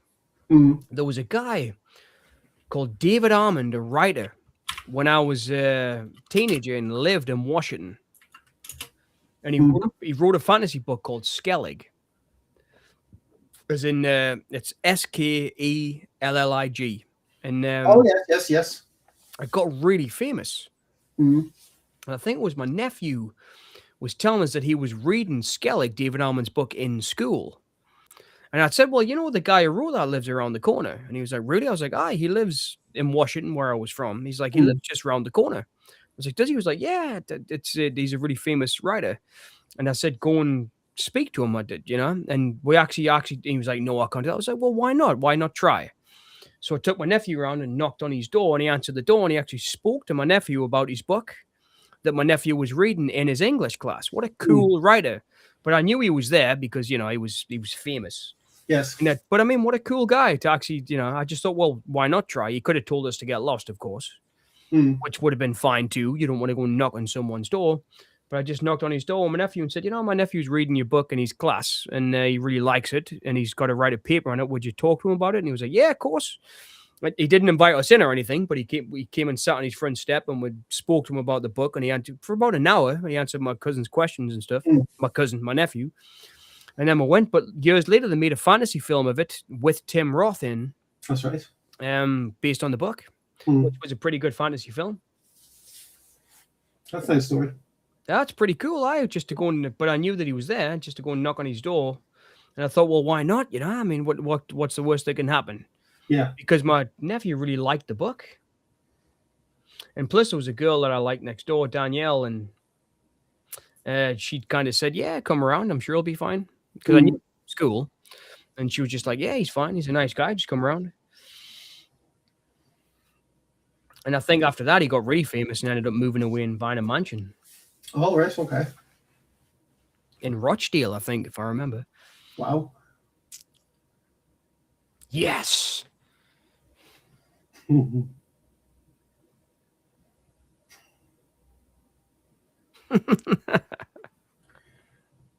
No spoilers. Solid sheet, please. I'm looking to see those movies. Which one? Nouvelle Vague and Blue Moon. Richard Linklater's. Linklater's new films. Aye. I know it was Bridget Bardot. It was funny because the press were talking a lot about the negative things she said when she was Yes. alive, when she died, which is fair enough. That's what the press do. But I couldn't help but see, well, she had a huge impact on my life. I mean, she did. And I think she was a great actress. And I don't know what she had to say about the gay community or whatever it was she said. In those films she did with Godard and that she was breathtakingly fresh to me. And I really admired her in those films. So I'm interested to see what those films are like. I am. But I was quite surprised. It's not very often when someone dies, you get people giving them, well, if you're not Trump, like when Rob Reiner died, Yes. he came out and said how much he didn't like him. I was like, whoa, what a nasty thing to do. But I was surprised when Bardot died at how much negative press there was.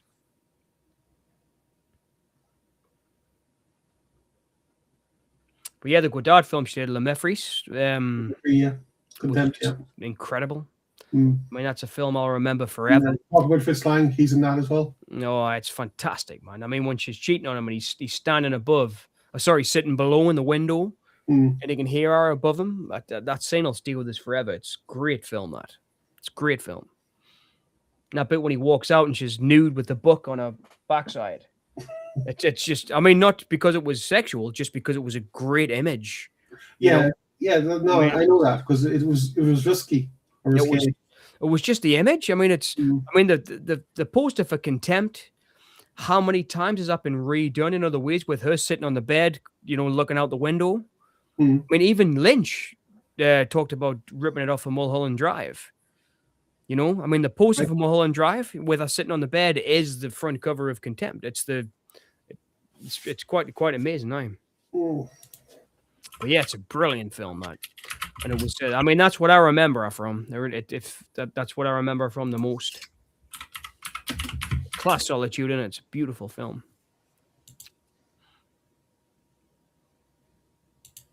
It was, arguably the most despicable thing Trump has said about Rob Reiner. It was flipping horrible. I mean, somebody who brought so much joy and laughter to the world, realm, and then the president turns out and says, oh, yeah, but he was a left-wing, horrible person. It's like, what are you talking about, dude? Oh, yeah, can you see it there? The one on the bed, the Mulholland Drive one? Yeah. All right, so that's the Contempt image. That's the image of Contempt, the first sitting on the bed.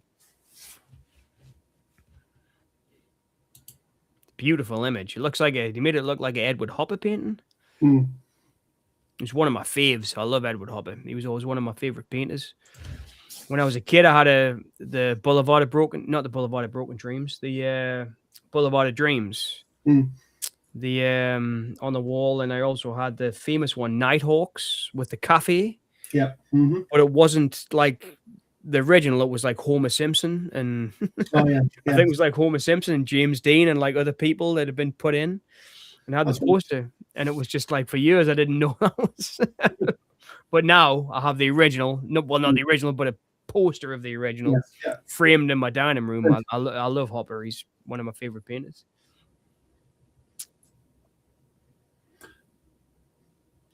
I agree 100% there, Simon. Yeah.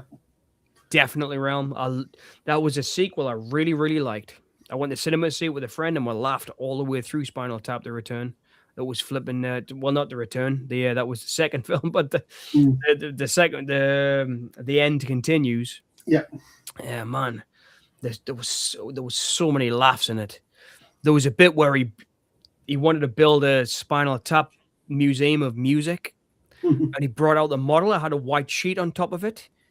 And Nigel just went, "Oh yeah, I think it's fantastic." And he went, "I haven't taken the sheet off yet." It was just, man, I couldn't hold my laugh in. I was like screaming. In the cinema, it was so good. It was a brilliant sequel, like it really was.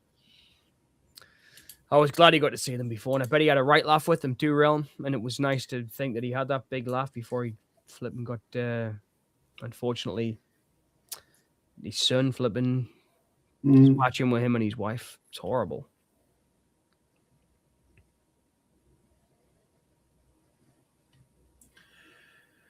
I won't go to it. What, Rob Reiner? I know it's incredible. No, But I mean, he made so many great movies too. I mean, we're talking about fantasy. We can't not talk about The Princess Bride. Yes. I mean, he directed The Princess Bride, which is one of the all-time great fantasy films. You know, I mean, that's the so The Princess Bride is the one with Peter Columbo. That's Yes, the Peter one with Peter Falk. The one that I got mixed up with a never-ending story earlier on. Yes. Yeah. But it's, I mean, that's a great, great fantasy film. It is. That's Montoya, right? And Prepare to Die. Yes, that's the one. He killed my father. Prepare to die. Yep. Mandy Patinkin. Yep. Who was great in, well, it's not a fantasy film, but Alien Nation. I want to visit Derek Small's new museum. I know what holds the world together, man. It was so good, that one. It cheese and guitars as well, man, with Nigel. That was so good. I laughed all the way through it, Realm. I did. I thought it was a really good sequel. A lot of the critics were saying it didn't hold up, but man, I thought it was great. That bit when Paul McCartney came in with him and started singing, what was it? Teas, cups and teas, or whatever it was. Cups and cakes. Elton John, man, getting crushed by the flipping stage at the end. It was just nuts. But I'd love to go to that glue. Glue is what holds the world together. That's great. It's very true. Oh man, it was really good. I mean, it was obvious that they were all older guys now and they couldn't flip and do what they could do back in the day, but it was just awesome to hear them talking again and sitting around with the guitars. And they're all great players. I mean, all that stuff they did, the Mighty Wind and waiting for Guffman and all that. They did some great movies. That Crufts one they did. The was it Best in Show? They did some great movies. Those guys, great movies. I mean, none quite as good as The Beastmaster, but they were okay. They're all masterpieces. Well, I wouldn't say the masterpiece. It's not like The Beastmaster. All right. Okay. This is the one. This is the one.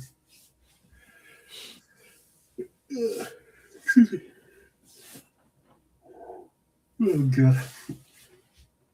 I mean, what are the main fantasy movies now in our day and age?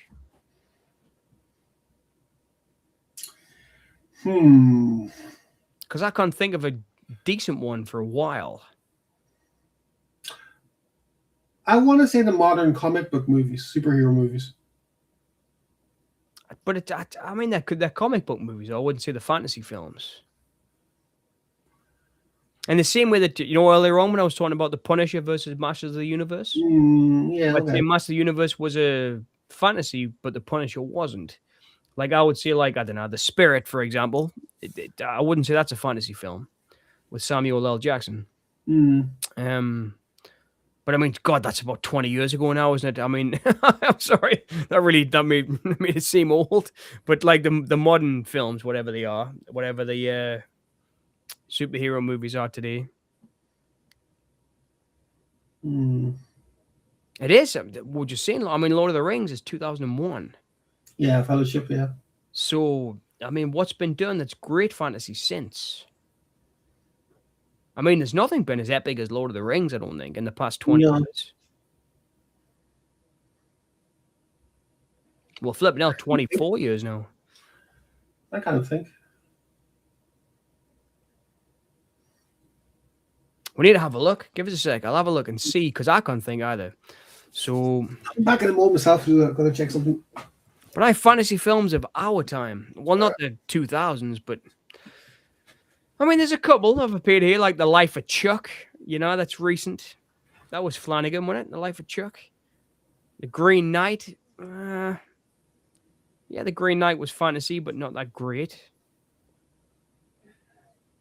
Oz the Great and Powerful by Sam Raimi, but that was 10, 12 years ago. I mean, I just Googled it, and it's given us stuff like Shape of Water, the Del Toro film. Artemis Fowl. BDSM Zombie Gladiators. That's an interesting one. That is Artemis Fowl.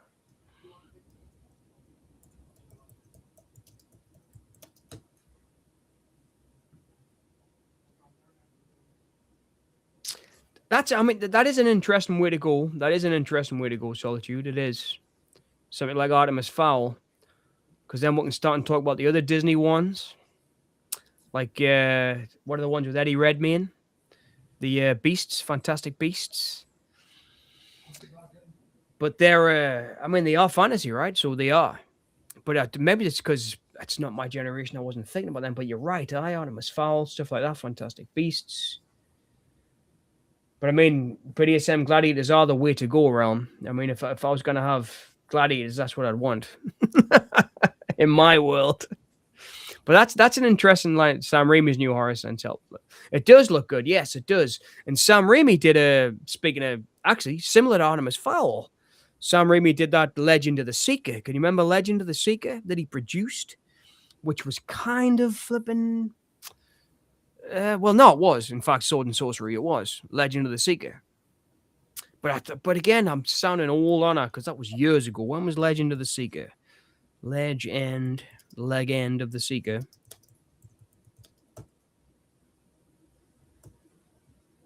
I mean, flipping now, that was 2008. Legend of the Seeker. 44 episodes, so 2009, 2008.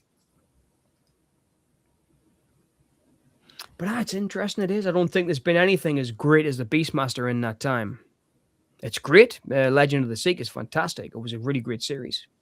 It was like Beastmaster, though. There was like erotic elements in it, but not too erotic. Like, kind of like, I mean, the TV shows that are fantasy, like Xena or stuff like that. Now, what was the great one that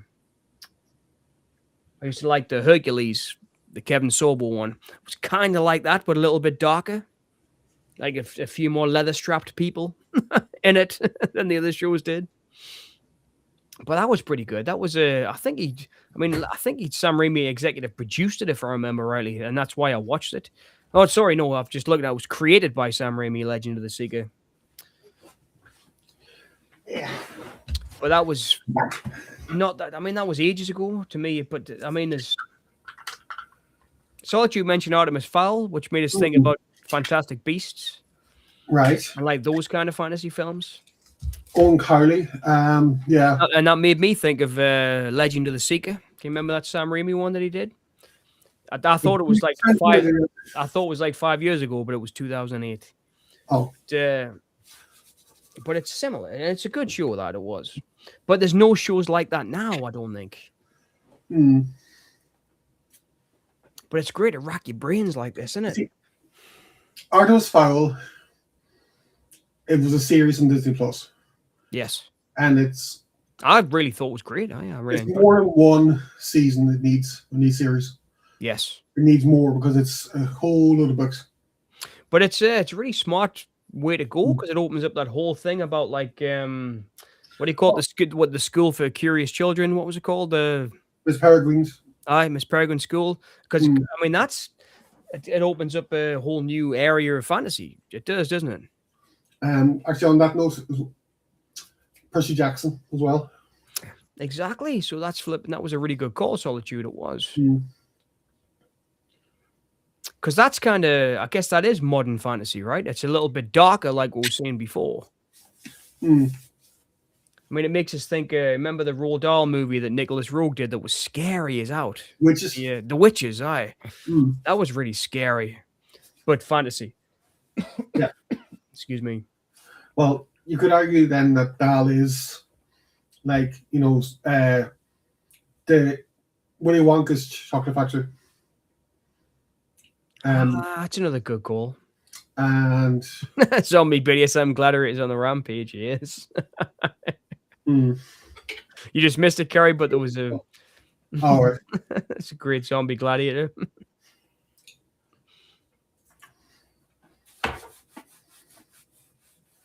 Sorry, I just got a yogurt for the fridge because I'm starving.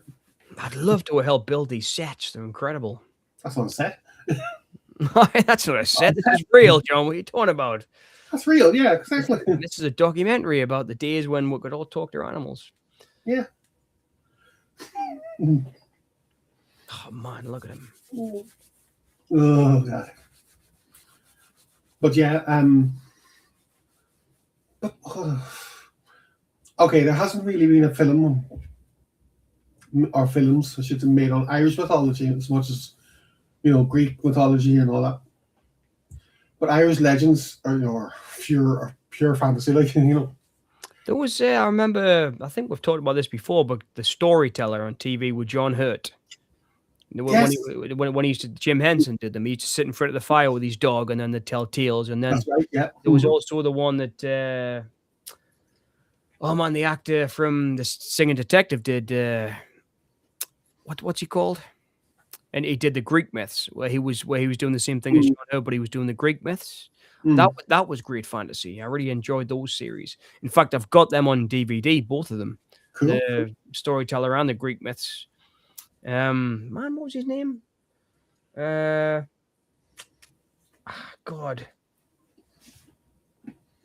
Give us a sec. All right, I'll check it. Give us a sec.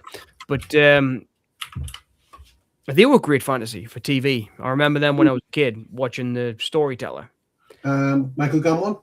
That's the guy. Hmm. And can you remember when Shelley Duvall did fairy tales? Shelley Duvall had her own TV show called, I think it was Fairy Tale Theatre. And she used to do all the fairy tales that were on television, like on Channel 2, I think. In the afternoons, like, it might have been Channel 4, but they were for kids. Like, I think it was Fairy Tale Theatre, Shelley Duvall. That was really cool television. That was fantasy. Shelley Duvall, Fairy Tale Theatre. Yeah, it was Fairy Tale Theatre. Oh, so it was an American series in the 80s, early 80s. Okay. But, I mean, you got people popping up like Jeff Bridges and, Robin Williams. And Oh. let me see if I can find some images. Do you mind if I share screen? Mm-hmm. Go for it. But it was, that was Fairy Tale Theatre, was like fantasy. I mean, but obviously doing fairy tales. I mean, there's a Collider article there on the wonderful world of fairy tales, and there's a storyteller right next to her, John Hurt. John Hurd. Sorry. But that was a great fantasy show.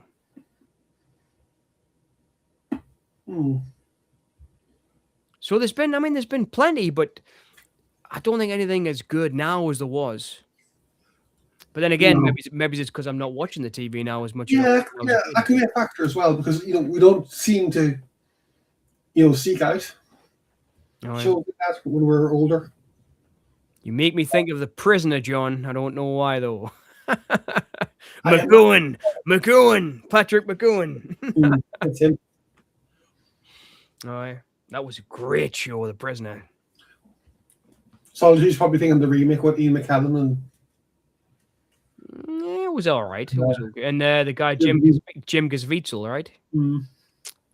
He was in a really good movie called Highwayman. I like Jim Caviezel. That's right. Yeah, he was really good, and he did a pretty good remake of that great Australian movie, the one when they're on the beach and they're flipping all the hawks, not the hawks, because I think about Beastmaster, or the animals start to kill them.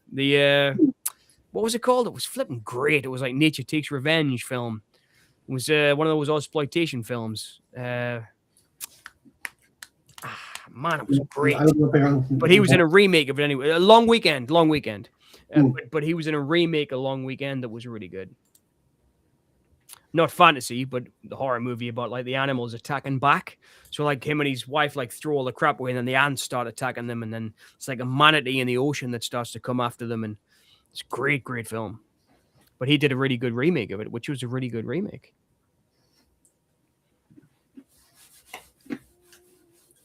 Whoops, that was my belly going. Sorry if you heard that there.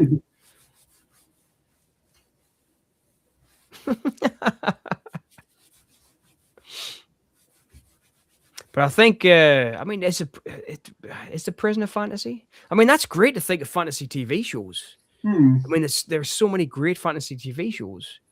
I remember one called Aquila. This is must have been the 90s, which is about two kids who find a spaceship, and it was obviously based on Flight of the Navigator. Okay. But it was like a BBC kids TV series, and they fly out in the atmosphere and stuff in the spaceship that's just like the Navigator, kind of. But I mean, there was loads of great things like that. I mean, Flight of the Navigator is fantasy, right? Sci-fi fantasy. Yeah, yeah. I'm trying to think. It was more leaning towards fantasy. Lex, which is one of my favorite TV Mm, shows, which you've talked about before. yeah. I would say that's definitely sci-fi fantasy. Yeah. But would you class something like Star Trek as sci-fi fantasy? Mm, that's mixed, I would say. Aquila, I thought Aquila was cool, man. Realm. It Mm, was, I mean, I wasn't even a kid then, but it was a cool show. I remember mm. the graphics were great. The kids, they could like put their arm outside of the spacecraft in space and that, but it was like a weird, I can't, like a weird screen between them and the atmosphere. That was a bubble around them. It was pretty cool. It was a cool TV series Mm. for a kids TV Yeah, show. yeah. It was really cool. What was the show? The kind of a game show, but it was fantasy kind of based. Was it the Crow or the Raven or something? Like that was I don't know. I don't know that one. Scottish actor. He had a beard, like that, and kind of black hair. I think it was his name. It was a kind of a kids game show. Quiz show. Oh, Nightmare. No. Nightmare, yeah, but not, this is 90s. This is memory. Nightmare, yeah, it was a good show. Oh, Nightmare was the best show. I still have dreams where I'm in Nightmare. To this day, I still dream about that show. That's how much it affected my life. I still remember the opening vividly. The horse racing through Raven, it's called Raven, just Raven. Raven. I don't think I know it. It's Scottish. And I'll show you. Hang on. Oh, cool. Keep getting images up. He is the Beastmaster. Yes. So we all agree that the Beastmaster is the best film ever made.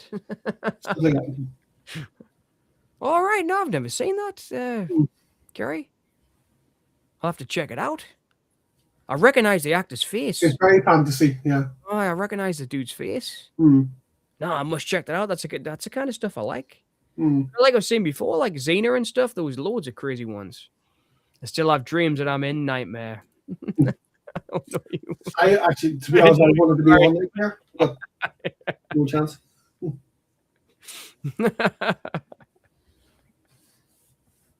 Do you have dreams? Does everybody not have dreams where they hear the soundtrack from Nightmare? Mm. Or being stuck in that? Remember when they put the helmet on and the mates would tell them, yeah, walk forward, sidestep, yeah, exactly, and the floor would be falling. Mm. I always think about the floor falling, like shit. Yeah, the famous one where they told him to go left and he was supposed to go right and he fell. The Avengers, Diana Rigg was so hot when she was young and still looked amazing in late years. Yeah, Diana Rigg was brilliant, man. She's in a movie I love. George C. Scott's one of my favorites. She did a movie with him. I think it was called The Hospital, or it might have just been called Hospital, where he was a doctor who was like impotent and she was one of his nurses. Mm-hmm. Murders started happening in the hospital and he's got to try and figure out. It was such a great movie. And she was great in that. She's a great actress, Diana Rigg. And she's in Majesty's Secret Service too, right? She was the woman that Bond marries. She's a great actress. Yeah, right. And she is an incredibly beautiful actress, yes. And she was in Game of Thrones. Was she in Game of Thrones? Mm-hmm. I did not know that. I only got a little bit of a way into Game of Thrones. Once Sean Bean died, I kind of stepped out. Tully. She was Tully, I think her name was. One kind of a behind the scenes mixer and all shit stir and stuff like that. Diana Rigg. Mm-hmm. Let's make this thing. I might watch that all one day.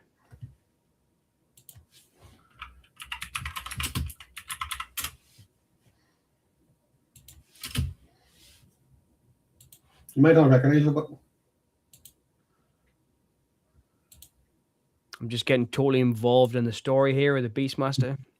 That slow horn comes in. It's just thinking, must be freezing though for Tanya there. Oh my goodness, yes. You know? Yeah, I do. I remember seeing her on the trailers and stuff, but I didn't watch it. I didn't watch. No, I didn't watch Game of Thrones. I watched the first season and that was it. Yeah.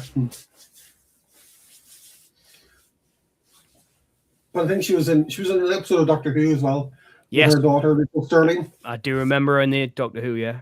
Yeah. And one of the newer episodes. Well, Matt Smith's Doctor. So, Look God. at how great that is, man. The ring opening and the eye inside and everything. That's fantastic. I've got ads, so I'm way behind you. So, Oh, well. excuse me. Rip Torn's proper hamming it up like.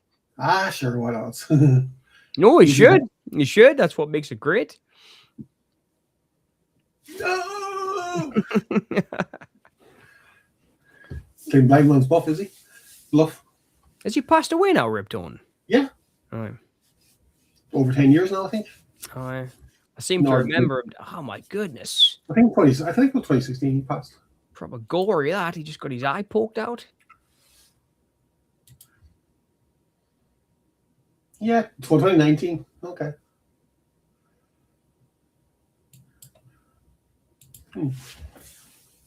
They totally took that guy, Robin Hood Men in Tights, from this character, didn't they? The guy with the blind character here. Yeah. That's the guy from Men in Tights. Achoo. That's you. That's a good point. We haven't talked about fantasy comedies. No, that's true, yeah. And there's been plenty of fantasy comedies like Boo Barella and Flesh Gordon and all those kind of ones. Oh, they're porn. They're porn. No, joking. I wouldn't say the porn. I'd say the mainstream adult entertainment. Sure. Of a certain variety. Yeah. Yeah, Men in Tights was a good show. I like that. I like Mel Brooks in general, but so he's one of my faves directors and writers. So I mean, how much is his foot in fantasy? I mean, he produced what? I mean, loads of films, Blazing Saddles, which Western fantasy, you could say. Well, it's a Western comedy, but it's definitely Western comedy fantasy. Yeah. So somewhere of a, but is it a fantasy though? Am I just reaching here because we're talking about fantasies this episode? I think I might be reaching a bit there. Slightly. Yes. Slightly. History of the world. Well, it breaks the fourth wall at the end, doesn't it? When they're in the theater. But a man named Bart. What do you call History of the World, Part 1. Young Frankenstein, yes. Yes, Young Frankenstein. Yeah. Young Frankenstein's a good one. Mm. That's it. I mean, that's like meta fantasy because he's commenting on media. Yeah.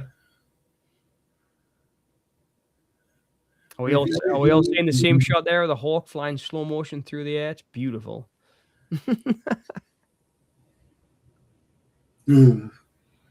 I feel the wind outside. You wouldn't believe it, but I'm empty again. I'm gonna have to. Oh, you're empty. Yep.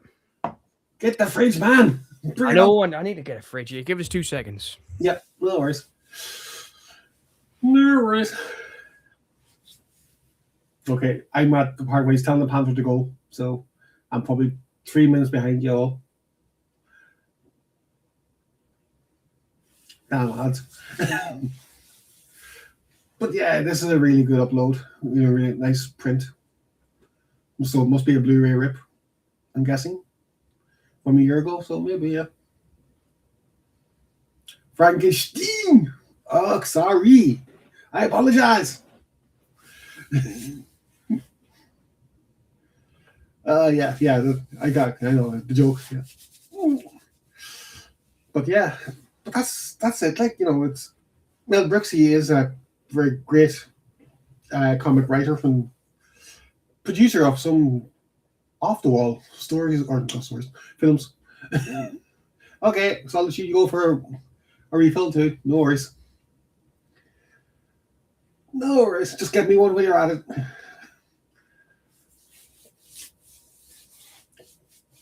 Pepsi Max. if you're going that way. Oh dear.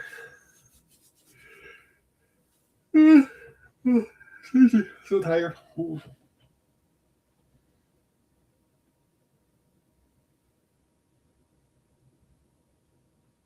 He's got brains as well as brawn.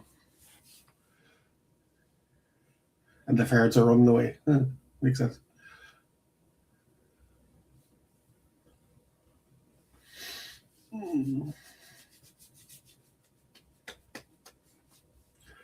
Things are getting a bit homoerotic. You think, Simon? You think?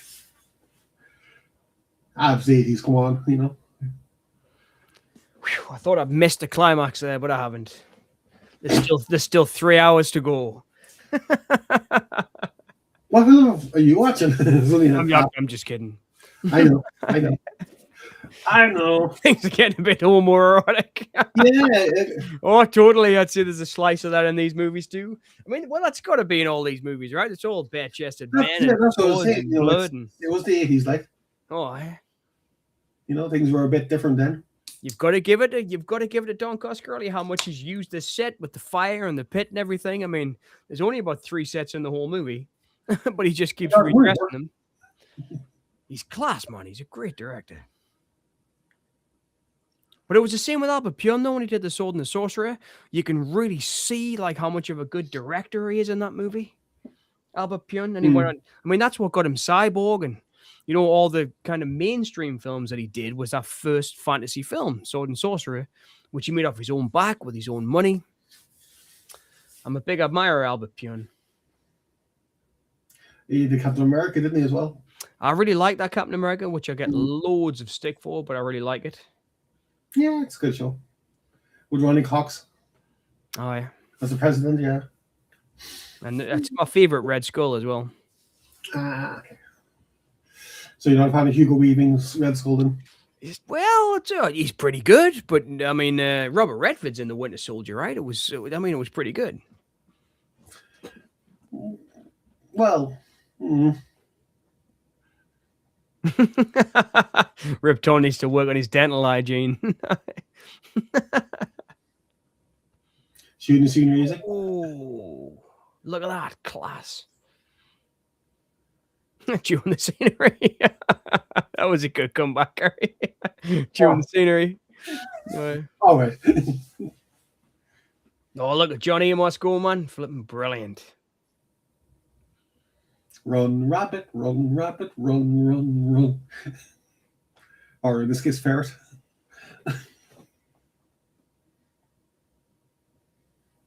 You know, he would have been a good choice for He-Man. Oh, Dolph Lundgren was a perfect choice. Yes. Yeah, okay. But he would have been a better choice. Well, I mean, I love Masters of the Universe. I love it. I think it's one of the best things Canon did. I think it's great. Yeah, I agree. That says a lot about Canon. It does. I mean, they did, you know, some of Charles Bronson's most questionable films, some of Chuck Norris's most questionable films. Yeah, they did Life Force and... Oh, yeah, Toby Hooper's Invaders from Mars as well, which I absolutely love. Did they do Killer Clowns? I don't think so. It doesn't ring a bell, but it looks like something they would have done. Yeah. But I can't remember who did it. But I mean, so does Night of the Creeps, but they didn't. Yeah. Well, Killer Clowns is MGM, so maybe they did. It was the Dickies, right, who did the song? Yeah. Killer Clowns from Outer Space. Perfect cheesy movie. It was a proper cheesy movie. It was great. John Vernon as the cop. I remember that being freaky as anything when the cops, John Vernon, they played him like a puppet. It was flipping freaky. You're too serious, Simon. It is, Simon. It is extremely flawed, but I really like it. But I like the original better, the 50s one. I love the original Invaders from Mars. I think it's a great, great film. But I like Toby Hooper's too, man. I think it's really good. Me and my pet ferret loved it. Okay. Strange man. Indeed. Yes, the Dickies did the Killer Clown song. I loved it. I thought it was a great song.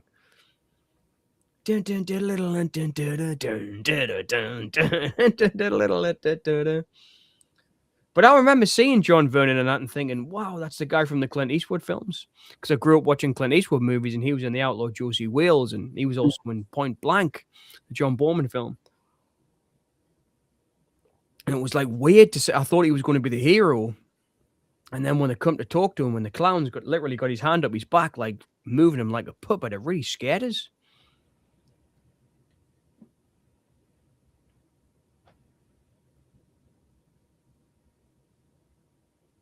I wonder how they built that. It looks great. What time are you on? So I can have a better idea. 11:10. I'm on 1:43 at the moment. Really? That far? Yeah. Fucking hell. Way behind it. Freaking hell. 143 what, roughly? Oh no, sorry, 141. Sorry, I totally flipping 141. Sorry, 141.50. Sorry, I thought that was 3. Okay, that's kind of because these are my new glasses, believe it or not. I was on 120 something. I thought, Jesus. These were my Christmas present to myself. I got myself some new glasses. So Realm's 2 minutes behind as well. Okay. So maybe I'm a little bit ahead. Okay. Well. What do you think of the new spectacles? 3D, man. Engrossing. I really needed them. It was crazy when I went and I got the eye appointment. And talking about fantasy, I made myself believe I didn't need new glasses. But when I got the eye test done, it was like crazy how much the description changed. It was a lot. And now I can actually really see things clearly again. I thought you had new glasses, John. I did. Yes, these are new glasses. Cheers for noticing, Minnie. Well, Polanski did. He did Oliver Twist. What else did he do? What? That was kind of fantasy. What was? He did Devils. Some of the Devils in or something. That's another Polish director. I mean, the one I'm thinking of most like it is What, which is kind of like Alice in Wonderland, but it's a really sexualized version of it, where the main woman's pretty much naked for the whole movie, and she walks around this house. She goes down the rabbit hole, and it's a very, very strange film. If that's the one you mean, Solitude. I actually like it. I think it's a good film. I actually wanted to learn more about it, and I bought one of Polanski's books, and he mentions it very briefly. I don't think he even thinks very much about it. Pirates, yeah, he did Pirates too. Yeah, that could be classic. That's what I was thinking of. Oh. Wow. Oh no, just take your clothes off, Tanya. You'll be fine. She just got stuck under the gate. Oh.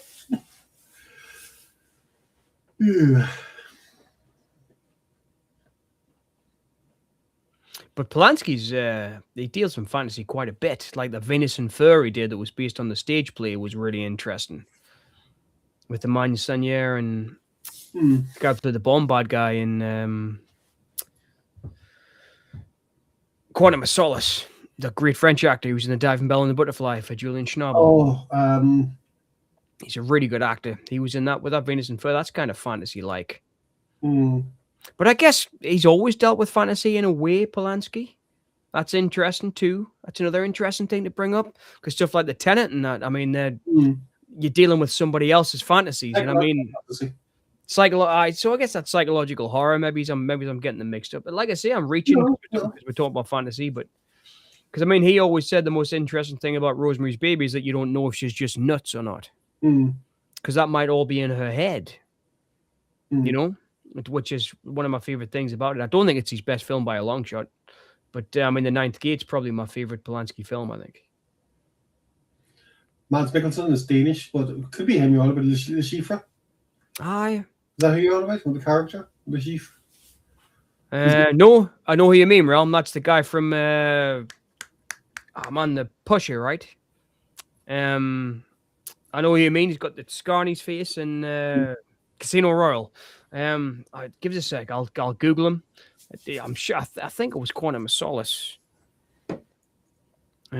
Mads was in Casino Royale. That's the Shifa. Quantum of Solace, bad guy. He's called Dominic Green. That's the guy I was thinking of. Because okay, Chess Green, Gary. Oh yeah, sure. Yeah. That's the dude I was thinking of. I just googled the Quantum of Solace bad guy. That's the dude. Oh yeah. So he was in Venus and Furs with Emmanuel Seigneur, which was a Polanski film that's based on a famous play, like kind of masochistic, but it was a great play. I mean, fantastic, and the film's fantastic.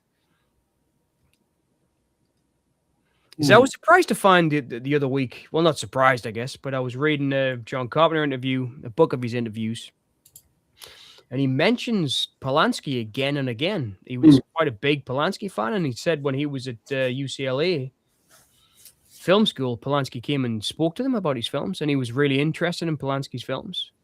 I was really surprised to hear that. He talked about Repulsion and stuff as being like as important as Night of the Living Dead.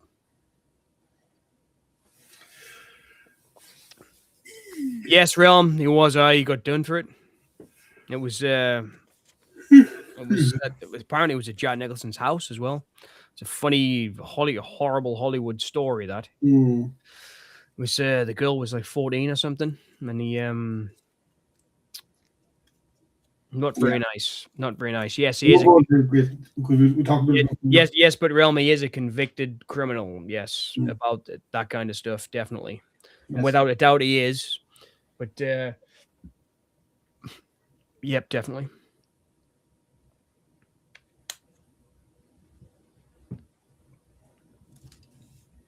But he also made a few fantasy films.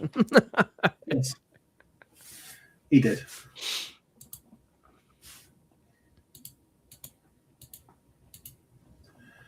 Yeah, he did. The Fearless Vampire Killers. Can you remember Death and the Maiden with Sigourney Weaver and Ben Kingsley?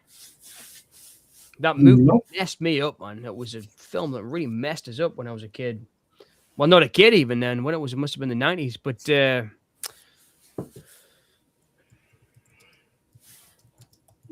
so he did a lot of work based on plays later on, and he did Death and the Maiden in 1994. So I was a bit of a kid. But, man, it was flipping horrible film. Okay. The Stepford Wives, you could call fantasy. Like sci-fi. Yeah. I mean, that would be in the same vein as Westworld, I guess. Because it's kind of about... Yes. Automating reality. That's another interesting one. Yeah, I'm 11, yeah. Sorry. I'll tell you what, though, Solitude, and Kerry as well, everyone. But... I like the remake of the Stepford Wives with Nicole Kidman and Bette Midler. I really liked it. I'm a big Bette Midler fan. I really like Beaches, and I love The Rose. I think she's a great singer, and I think she's an all-around great entertainer. But she's a kick-ass actress when she really turns it on, like Down and Out in Beverly Hills and stuff. And, she's a really good actress when she's First Wives Club. She can really do some good roles, and I really liked her in the Stepford Wives remake. And Nicole Kidman was a perfect casting, I thought, for that remake. I mean, the original is Catherine Ross, right? Who you're never going to get another actress like her. She's one of a kind, like The Graduate and Butch Cassidy and that. She's a one-of-a-kind actress, Catherine Ross. She's incredibly talented, and she's got this kind of really deep emotion in her eyes. She's got these big brown eyes, Catherine Ross, Catherine, yeah. But I thought it was a wise choice to cast Nicole Kidman because she was so different. And I remember going to see it at the pitches, and I went to see it with a bunch of friends. It was about 3 or 4 of us. Everybody else hated that remake, and they were like, "Man, I thought you said this was a really cool sci-fi film, John." And I was like, "Well, it is. It's a really dystopian, horrible film." It's like, but I really liked the remake. It's a remake I admired. I really liked it, and I thought it was really great to cast Nicole Kidman against someone like Catherine Ross because she was so different. But then putting that kind of comedic value of Bette Midler in there really worked. I thought it was a really good remake, that Stepford Wives remake. Well, I don't think else that she was in. Yeah, it's Have an you interesting film, Realm, and Death in the Maiden. It was, I mean, it's pretty about as dark as the come Realm, right? It's a really dark. I mean, it talks about like assault with a broom handle and all that, and the people who torture Sigourney Weaver, and it's a rough film. I remember being shocked the first time I saw it how rough it was. Oh, Scenes from a Mall, yeah, Scenes from a Mall. It's great solitude. Him and Bette Midler are married, right? It's a great one. Scenes from a Mall. She's just a great actress at Solitude. There's something about her I've always really liked ever since I was a kid. She's just a bit like Barbara Streisand's got it too. Streisand's got that quality that she's really watchable, you know, like, but superstardom. I mean, like Streisand and Midler are like the kind of female versions of someone like Clint Eastwood and Robert Redford. You know what I mean? They've got that star power. I think Bette Midler's got that star power. Definitely Barbara Hershey too. I think she's got that star power. But yeah, man, there's some great ones. But Bette Midler, I've never seen her in a bad role. Bad films, yes, lots of bad films, but never bad in them. I've always thought she's a good actress, man. Really good. And she was kick-ass in that Stepford Wives remake. She was really good, man. Really funny, too. I'd love to see her direct. I'd love to see Bette Midler direct something. I think she'd be a good director. But she's just always one of those like stars I admired. I mean, I grew up in the day, you know, when we still really had big stars like that. And I always thought Bette Midler was one of them. I remember watching that movie, Beaches. It was really big in my family. Can you remember that movie, Beaches? Yeah. With Barbara Hershey and, I was going to say Barbara Streisand and Bette Midler. Yeah. And my played the young Bette Midler. Aye. It's great. It's a great film. And John Hurd, not John Hurt, John Hurd from Cutter's Way and Home Alone plays and Chud, right? He was in Chud. Plays the love interest that kind of gets in between them. But for some reason, like Beaches was a big film in my family. We all watched it like together. That was one of those movies. She must be Solitude. She must be in her 80s now, I think. I'd love to see her live. Just turned 80 there last month. Just turned 80 last month. But I'd love to see her live. I bet she can still belt the tunes out. She's that kind of. I bet she's that kind of woman. She wouldn't lose that, like. No, I bet she can still belt the tunes out. But she was a great actress, man. Well, she is. I'm sure she's still doing stuff. But Bette Midler is a great actress. I don't know how I got into that rant there about Bette Midler, but we ended up there somehow. It happens. We start in one topic and we end on another.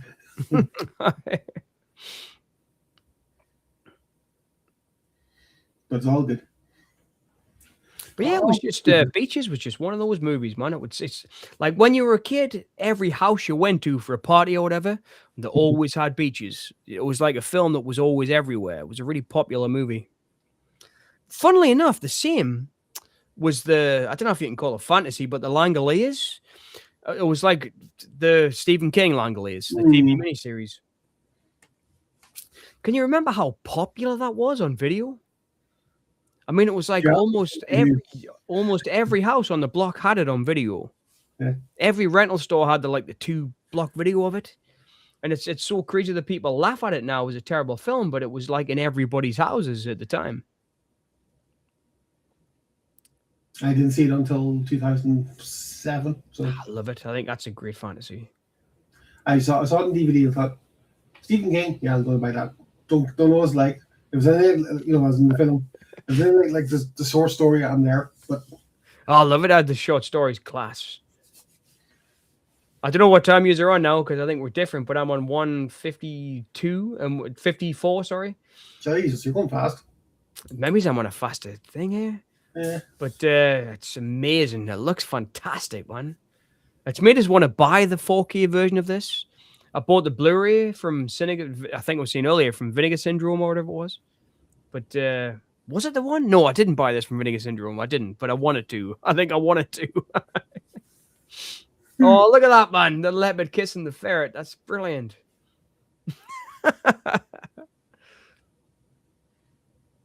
Far too wordy, it was. It was definitely far too wordy, The Langoliers. I really like it, though, Realm, because of Tom Holland. I like the director.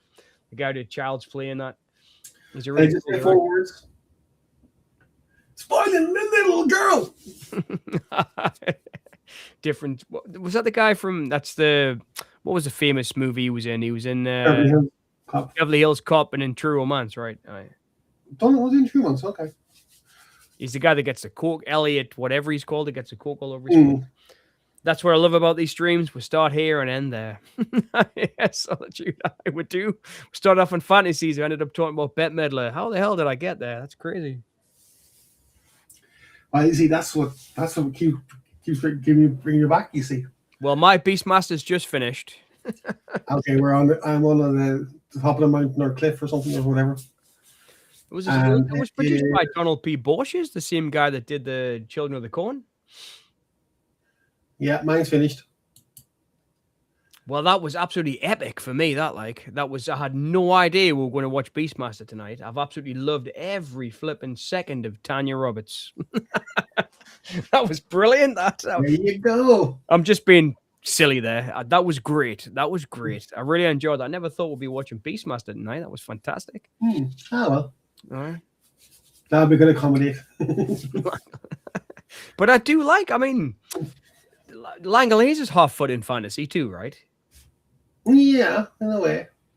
But it's really interesting. It is. If we're going to come to conclusions, what have we kind of concluded about fantasy tonight? That there's drama fantasy, there's sci-fi fantasy, there's. I think we need to do a couple of streams for it. That's why we needed a couple of streams for it. But there's so many great ones. There really is. There's loads, yeah. And is sword and sorcery sci-fi, or is it? And swords and comedy, horror, comedy, fantasy, drama, fantasy. What a great topic, man! It's fantastic. Well, you chose it, so. Well, yeah, didn't he? You said, what do you want to talk about? And I said, let's talk about fantasy films. Yes. I totally forgot that it was my... It was me who said, let's do fantasy films. Yes. But can we briefly now talk about the new collaboration for people so people know? Baby, let's talk about you and me. Let's talk about all the good things and the bad things that may be. Is that what you meant? Not the song, no. Oh, right. No, not that song. Can you remember them? Salt and Pepper, I do. Salt and Pepper, right? Mm-hmm. Oh, it's all crossover these days. It is indeed. It is indeed, yes. So myself and John and Kieran have a new channel together called Cinema Fanatics. I shall put a wee community post there a couple of last night or yesterday, whatever, to the link to the channel. Basically, Cinema Conversations, Boneyard Cinema, and Kieran CKTV all still will be active. Oh, well, I mean, that's the main thing. That's what I do. But what we thought is that because, well, Kerry, you wanted to make Cinema Conversations your own channel, right? Yes. Mm-hmm. So we thought, well, let's do one where we'll do the streams on. Yes. So we're going to do Cinema Fanatics. Yeah. Which will be where you'll be watching this kind of stuff. Yes, in the future, yeah. So Cinema Conversations, Gary, you want to make more about your kind of the films you love, right? Yeah. Yeah. Because Gary, I mean, you're a very educated film fan. You are. I mean, you studied French New Wave at college and everything, didn't you? Yeah, but I wouldn't call myself educated.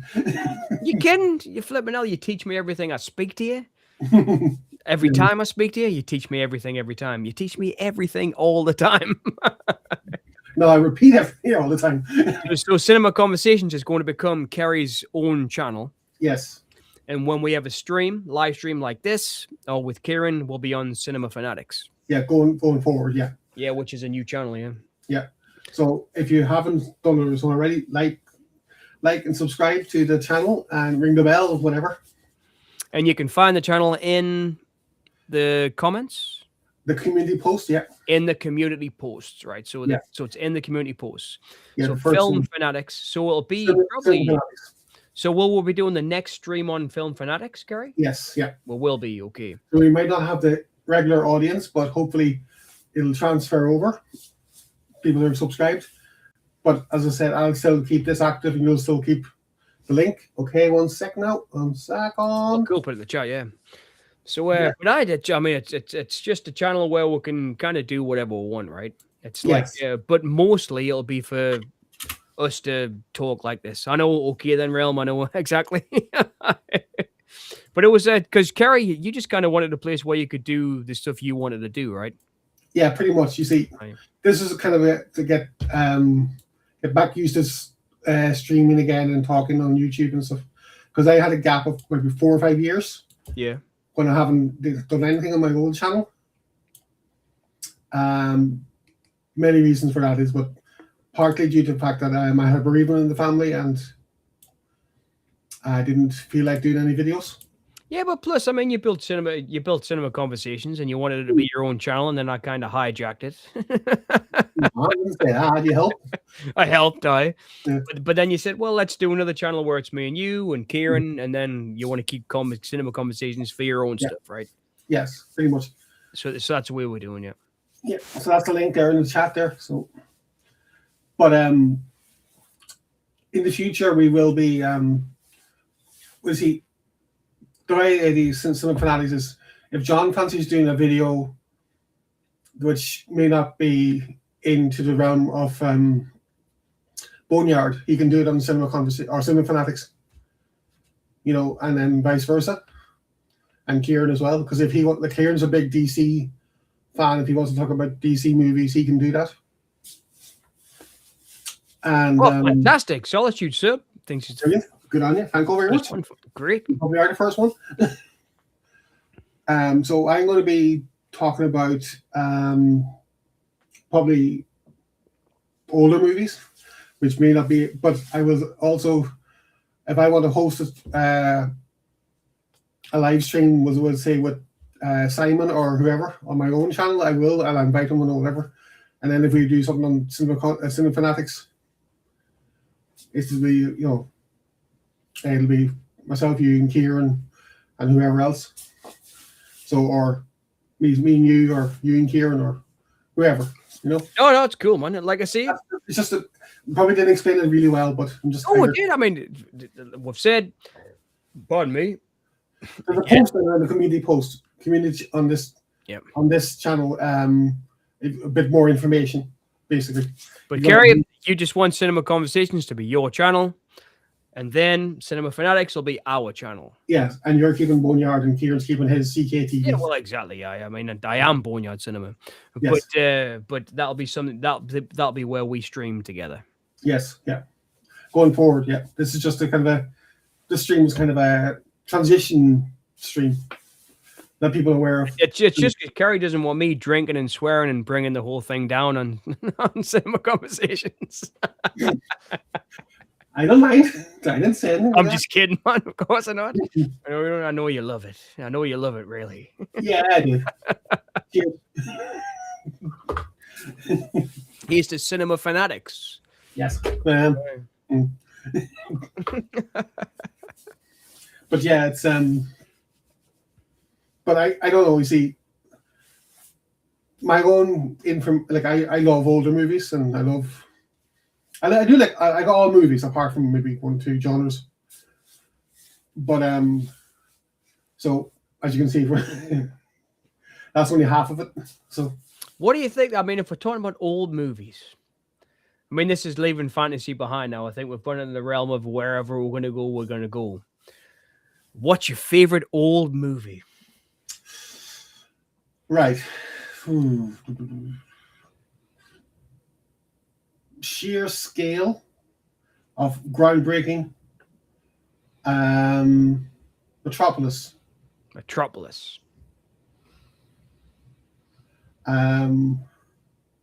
For storytelling.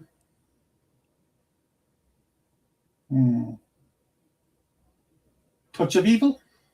I love Touch of Evil. That's a really good call. I love Marlene Dietrich's one of my favorite actresses of all time. Like, I think in my cream of the crop, she's the cream of the crop. She's great. For terms of, like what became mainstream. Got our first 2 subs. Yeah, that's a good show too. Yeah, that's good. That's a good B movie. Oh yeah. Then the original Day the Earth Stood Still. Oh man, I'm in the minority who absolutely loves the Keanu Reeves one. I think Scott Derrickson's a fantastic director. I really like Scott Derrickson. I love The Gorge. You see The Gorge he just did. I really like his direction, man. I think he's a really good director that's underrated. That Exorcism of Emily Rose. Yes, yeah. Fucking breathtakingly good. Lexi loves that too. Yeah, she loves that horror. I love that. Tom Wilkinson's brilliant in it. It's a brilliant film. Laura Linney's like, I mean, there's a couple of actresses I hold in like the highest regard, like Jennifer Jason Leigh high, and Laura Linney's there. Like, I mean, she's great. Laura Linney's a fantastic actress. She really is. But yeah, that's just three off the top of my head. It's a pretty cool list. Yeah. So, but I'm going to do. So that's the kind of stuff you want to do more on Cinema Conversations. You want to talk about Metropolis and stuff like that, and yeah, cool. And since Metropolis is now public domain, I can Metropolis is now public domain. Yeah, from last year. Yeah, I'm gonna do a remake. I've got to do John Rennie's Metropolis. I'll just do it with AI. No, actually, set it in darkest Peru. What did you think about Megalopolis? I think it got a bad rep. Me too, man. I really enjoyed it. I mean, like, I didn't enjoy it as much as other Coppola's, but I mean, I did watch it with friends. I did. I watched it with friends, and we had a couple of glasses of I think it was Prosecco, like and we had like other things. It was going on, but we all sat because that's the kind of movie we thought it was. And man, I really enjoyed it. I had a really fun time with it. I really did. Yeah, you see, I think Coppola didn't really, he had such a gap between his last and. Well, he's always been like that. His whole career, man. Like, I love his early work, He's hit and miss. I mean, he's done some films I really don't like. I didn't like, well, not films I really don't like, but films that aren't what I would expect. Yeah. Like, you remember when he did Jack with Robin Williams? It was totally out of like left field. And it was like, what are you doing this kids comedy? Night, Simon. Night, Realm, man. Thanks for joining us. Absolutely incredible again. Always speak to you. It's flipping brilliant. I've had a really good time tonight. This was totally unexpected. I never expected to be watching The Beastmaster tonight.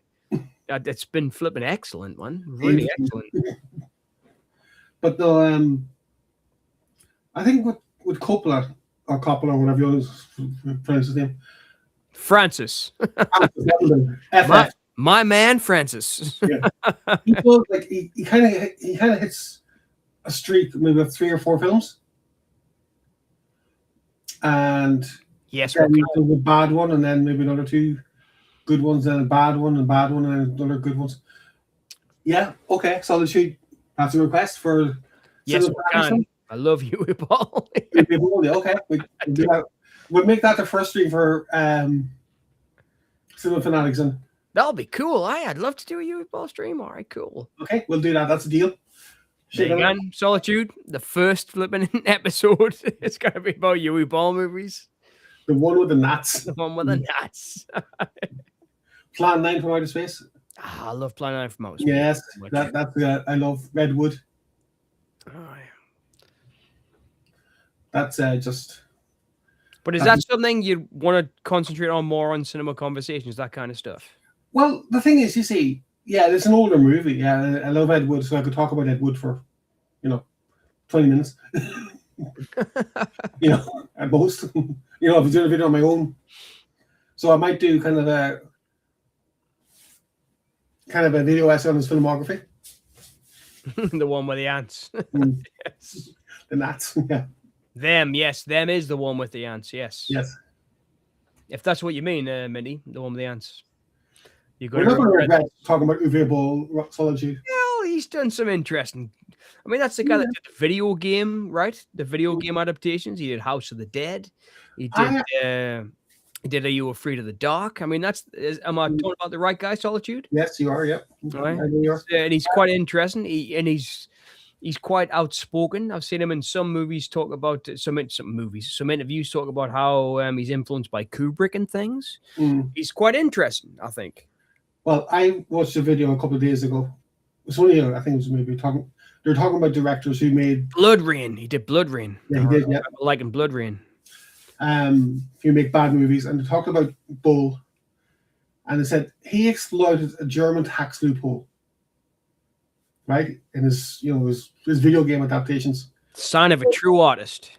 Where if a film isn't a success, right? It's a tax write-off. So any money that is, makes over a certain percentage, you're taxed on. Well, you were taxed on in Germany. Mm-hmm. And so he made purposely bad movies so he can keep money. Well, he's not a bad director by any means. No, he's just got a bad rep. He's just got a bad rep. He actually made some. I like House of the Dead. He's made some decent films, man. Blood Rain was really good. I think it's. He's made some decent films. I really do think he has. But I mean, that tax thing's interesting because that's what, in my knowledge, anyway, that's how Cronenberg got the films made, right, in Canada. Yeah, because he well, apart from his, like his university films, Shivers and Rabbits and The Brood, and Scanners, and were made because of tax shelter in. We're government money, and those films we had in the UK, like Brastoff, Full Monty, all got made for tax reasons. That's right, yeah. As well as Ghost Dog, Way the Samurai with Jim Jarmusch. He made that. That's a great movie. I love that. Because they made a lot of that with Film 4 because it was for tax in the UK. I mean, it doesn't necessarily mean they're going to be bad, but I like Uwe Boll movies. I do. But I mean, Solitude, man. You know what I'm like. I mean, so do you, Gary. It's like, I'd like to think I'm optimistic, and I can usually find anything in any film I like. Apart from a Tom Hardy film. All right. I'm just kidding. But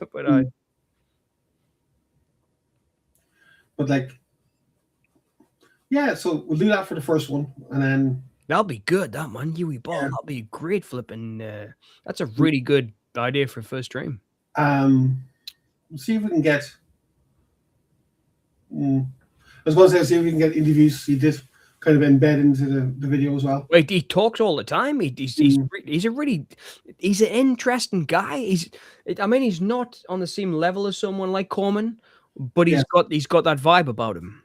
And he just keeps going and making movies no matter what. And I admire that. I really admire that. I do. And I mean, a lot of people think, like, I'll never invite him to the stream. I'm sure he'll do it. Yeah.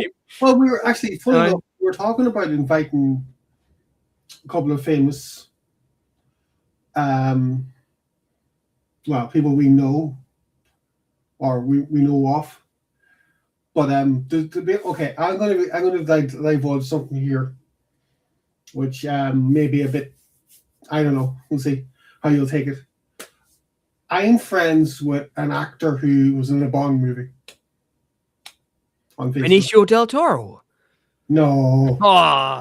Dang it! No, not there. Don Stroud. I'm going to go through all the actors in License to Kill. Robert Davi. No. No. Gary Lowell. He's a producer. Timothy Dalton. Yes. Exactly. He'll do it. No, I'm friends with somebody who's in a Bond movie on Facebook.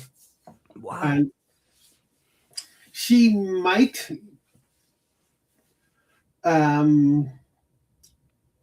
do a stream if I ask nicely. Well, were we talking about fantasy films? No, I'm talking about the Bond movie. No, I'm just kidding. What will the stream be about? No, we're talking about Bond movies. You could talk about Bond. Well, that would be incredible. I could talk about Bond movies forever. I could. But no, that's that could be a future. Well, in the words of Jack Torrance, I'm intrigued. Yes, well, I'll tell you off stream who it is.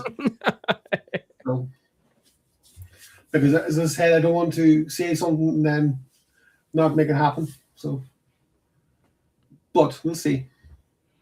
If I had a dream, like to speak to people, I'd love to speak to. I really love. I mean, there's a couple of horror directors I really, really admire, like independent horror directors. And I mean, obviously, I can't speak to Romero because he's dead. But I'd love to speak to. Oh man, there's so many great ones.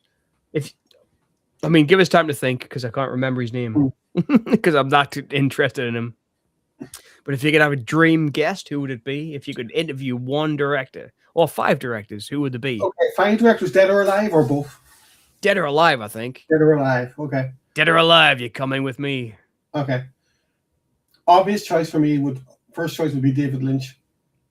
David Lynch would be cool to talk to. Okay. I think it'd be difficult to get information from. Yeah, but you could just talk to him about film. Yeah, you could talk about films. You know, maybe not about his films, but you know, films he likes, and that would be first choice. Second choice, okay, another dead director, sadly, Orson Welles. You wouldn't get a word in edgeways. No, you wouldn't. That's true. You wouldn't be able to talk to Welles. He'd just be going, "I'm going to tell you this, and I'm going to tell you that," and you would sit and listen because. I remember the time I tried to get Citizen Kane. He's amazing, isn't he? I mean, when you see him talking, he's like, I imagine Orson Welles being like the center of attention in every room he ever walked into. He's like that kind of guy, isn't he? I mean, Touch of Evil, you mentioned earlier. Yeah. I mean, that Marlene Dietrich performance in that is unreal. Unreal. And Charlton Heston and Janet Leigh and everybody else. It's incredible. I pick someone who's alive now, and I would have to say, what do you call Mel Brooks. That'll be interesting. I would like to ask him what he saw in David Cronenberg and David Lynch. That was really interesting. Yes. That he ended up producing Elephant Man and the Fly. I mean, that's quite incredible that the guy who did, Young Frankenstein we were talking about earlier on. Christina's Solitude said earlier when you're off getting your refill. Champagne ad was amazing. My favorite Lynch one was the coffee ad he did with the doll's head. Oh yes, man, that was incredible. Did you see the PlayStation 2 ad he did? Yes, that was surreal as well. It was so interesting. I mean, they did the BMW ad too. That was really cool. Was it BMW or Mercedes? I think it was Mercedes, right? But it was. I think it was Mercedes. Yeah, I'm not sure. But it was a great ad. I mean, so great. See, now I've got to pick 2 actresses. So Sigourney Weaver. She'd be interesting to talk to because she's worked with pretty much all the greatest directors of our time. I mean, she worked with Ridley Scott. She worked with Mike Nichols. Yeah. She worked with James Cameron. I mean, she's worked with Polanski. She's worked with some of the greatest directors I think ever. Sigourney Weaver. And I think I love her in Galaxy Quest. It's like that performance is so underrated. Yeah, it is a good show. I think Tim Allen was underrated in that too. It was so good. Alan Rickman as well. Alan Rickman too. Sam Rockwell. I'll tell you a wee story about Galaxy Quest. I saw the movie year after it came out because I was in Germany when I saw it. And I've been looking for the DVD for a long time. And I happened to find it then in CEX for £1. And I went to the counter and they couldn't find the disc. Bugger, I hate it when that happens. So that was grand. And then a couple of years ago, we were in Sligo and found it there, and it was in the box, thankfully. So it was that was one movie that for me that sticks out as a spoof, even though it's not really a spoof, but it's a great movie. So let's see another actress. But Sigourney Weaver was a really interesting one to interview. Like, I mean, because I'm a massive Mike Nichols fan. I mean, like huge. I think he's one of the best directors of all time. She talked about working with him on Working Girl with Harrison Ford and Melanie Baldwin and Joan Cusack. It's one of those movies that's just perfect. It's a perfect movie. I would talk to her about Ghostbusters as well. Oh, Ghostbusters is perfect too, man. Working with Bill Murray and Dan Aykroyd. But it was she got so much into her character. This was on when they do the timeline of the careers things they do. She was doing one of those and she was talking about Working Girl. And she said this is how into her character she was. She says to Mike Nichols, look, I don't think I should lose in the end. I think I should win. And I think that I should, like, beat the working girl. And Nichols was like, that's not your character, man. You're the bad guy. But she didn't see our character as the bad guy. She was so into the character that she didn't think she was in the wrong, that she was bad, and she thought she should win. And I thought, wow, that's so cool, man. You know, it's just great actress, man. Sigourney Weaver, one of my favorites. Just sent you an email with a link, John. Can you share it with Gary? Yep. Yeah, if you guys can be on Facebook about it, John. All right, cool. Actually, Right, no, man. here, it's okay. On here, sorry. Sorry, you can send it on here. It's okay. All right, cool. Give it a second. I just left. But she's always been one of them actresses, man, Sigourney Weaver, who just, she often does like the proper unexpected thing. And I really like that. I mean, the fact that now she's doing Avatar is just kick ass, man. And I mean, like Aliens and Alien. I mean, we all fell in love with her. She's so great. She really is. That's so Alien Resurrection, but yeah. I really like Alien Resurrection. Yeah, but I mean, like, it's not compared to the other three. It's not. Well, I mean, it's hard, and but you see with every franchise. I mean, Freddy 1, 2, 3 are okay. Then Freddy 5, 6, and 7, they're great, but they're nowhere near as good as 1, 2, and 3. No, well, I mean, and it's the same thing with Aliens. The sequels are never going to be as good. I mean, I'm in the minority who actually likes Alien better than Aliens. Everybody else seems to like James Cameron's Aliens better than the first one, but I really love the first one. I think it's great work. I think I did a ranking video on my old channel of my favorite films of all time. Yeah, I remember like the 100. 50, yeah. 50, I remember you doing that. And because you commented about The Long Good Friday. I love The Long Good Friday. That's actually another actress. Helen Mirren would say her. Helen Mirren, man. Ooh. Yeah. Sorry this is taking a while. For some reason, Outlook keeps kicking us out. Oh, okay. Dun, dun, dun. Dun, dun, dun, dun, dun. Bum, bum. What was the theme tune for The Prisoner? That really stands out in my head. What was the theme tune for The Prisoner? What was the name of it? Oh, well, how did it go? You mean? Oh, I can't remember. Download the app. What the hell? Just trying to sign into Outlook. What's happening? Everything keeps kicking me out of Outlook for some reason. I'll be 2 minutes. Give us 2 minutes. Okay. What the hell is happening here? Maybe it's the Heineken I've been drinking tonight that's kicking us out. I'm not sure. Yeah, Bob Hoskins was a great underrated actor. Yeah, I love him in Mona Lisa. Mona Lisa. Yeah, that's it. Yeah, I knew it was something that was obscure. Most people have never heard of. I think Howard, Roger Rabbit. Roger Rabbit, yeah, that's good. Yeah, I like that too. Super Mario Brothers, yay! But he's, for the small role he has in The Wall, it's good too.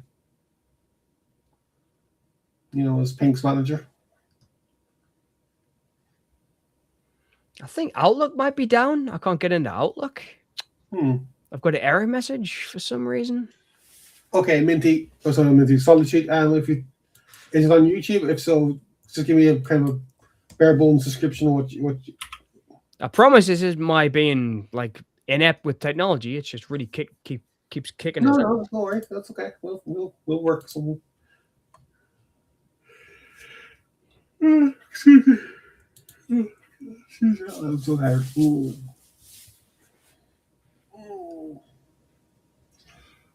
Oh, God.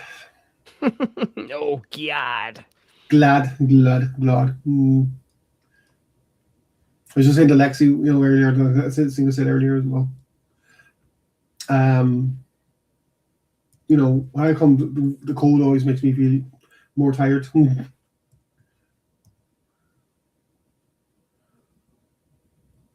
You don't like Helen Mirren? Oh, okay, fair enough.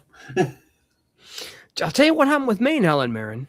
Well, not me and her personally, but I saw her in Peter Greenaway's The Cook, the Thief, the Wife, and a Lover. And yes. And she scared us. And Right. for a long time after, I was like, she was a freaky actress to me. Hmm. But she is a really great actress. She is. Go back to she was great in Excalibur as Morgana. Oh, I now Nathrak. Mm. And then she was in 2010, the year he made Contact. Peter Harms, one of the only directors in Hollywood history to ever be allowed to be his own writer, producer, director, and cinematographer. Mm-hmm. He shot that whole movie, wrote, produced, and directed it. It's quite incredible when you think about the level that he did on that movie. It's great. But I think, can you guys sign into Hotmail? It looks like something's on Microsoft, sorry, but it looks like something's down here because I can't sign into any of my Hotmail accounts. Let's see. Yeah, well, I'm okay with Word. Yeah, I keep getting a please retry from a different device. Blah, blah, blah. No, I'm okay with Word. She was in Caligula, she was. I remember that with Malcolm Uh, McDowell walking yeah. around in the rain, kicking out in the air, and her being outside. Oh, can I add another director who's dead? Federico Fellini. Who you like to speak to? Yes. All right. I'll give it a sec. I'm going to go and try on my laptop. It says try and sign on another device. I'll just have to grab it. Okay. No problem. Compliance. Sorry. Damn weather is making me cold, making me tired.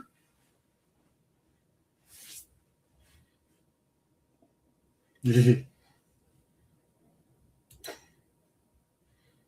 probably think I'm soft, but I don't care. I don't care.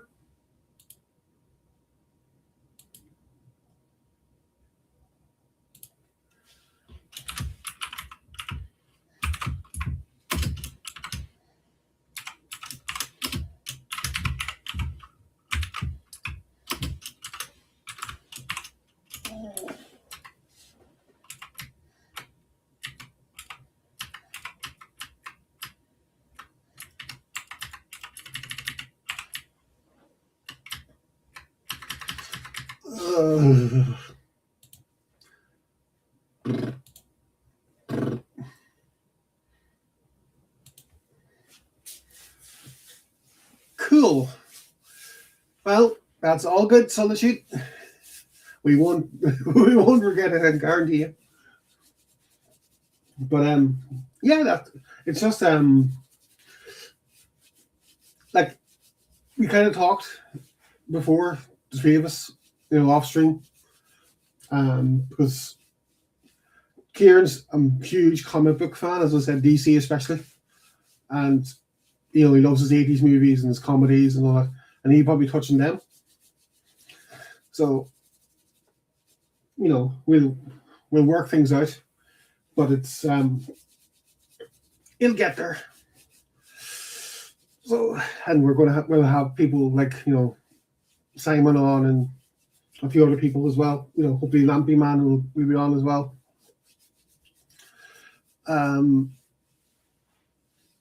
Things like that. So just build the channel up a bit and kind of give it our, we'll probably do 2 streams a month. 2 live streams, that is. Any luck? Ow. It's either my account or Hotmail's down, but I can't get into Hotmail. I can't get into my Hotmail on my Outlook. My arm. Sorry, Solitude. That's flipping terrible. Sorry about that.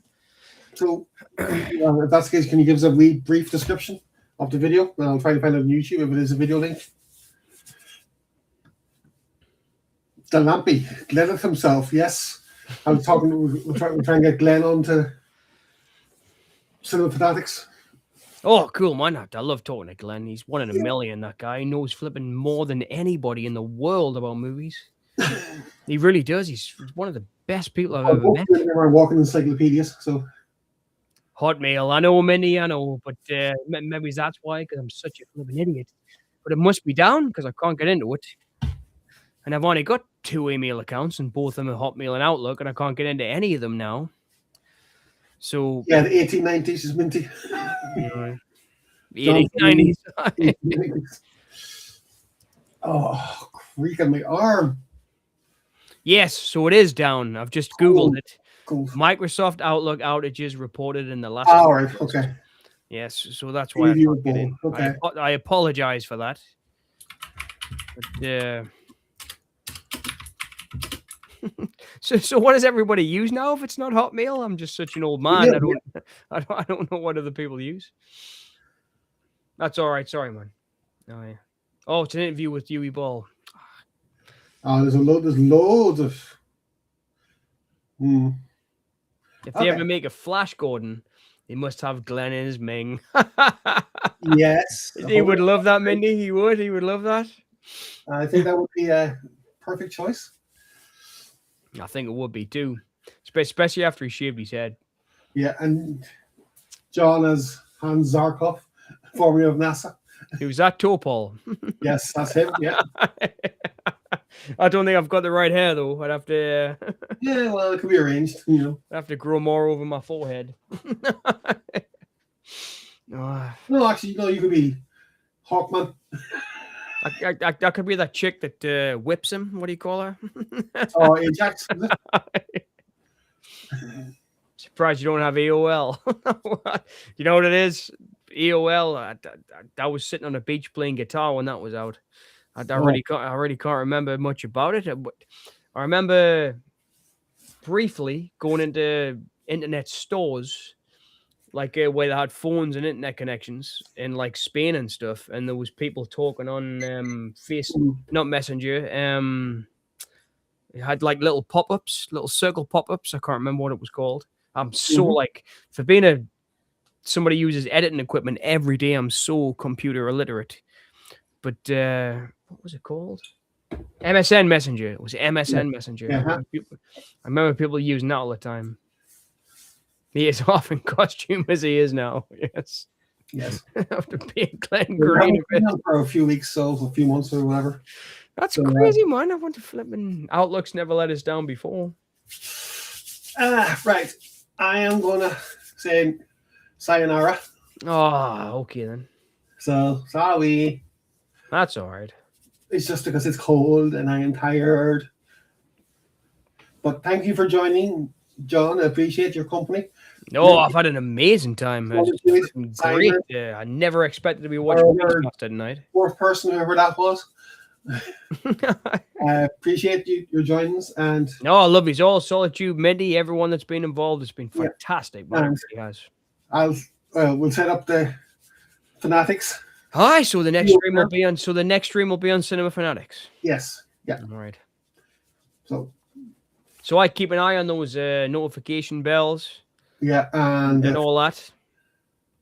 Cheers for holding people. Yes. Thanks for doing this. Oh, it's a pleasure. You're welcome. Pleasure. All I want to do is talk about Beastmaster.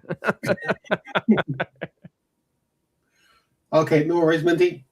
Night. Happy New Year to you all again. All right, pleasure. And may 2026 be a great one for all.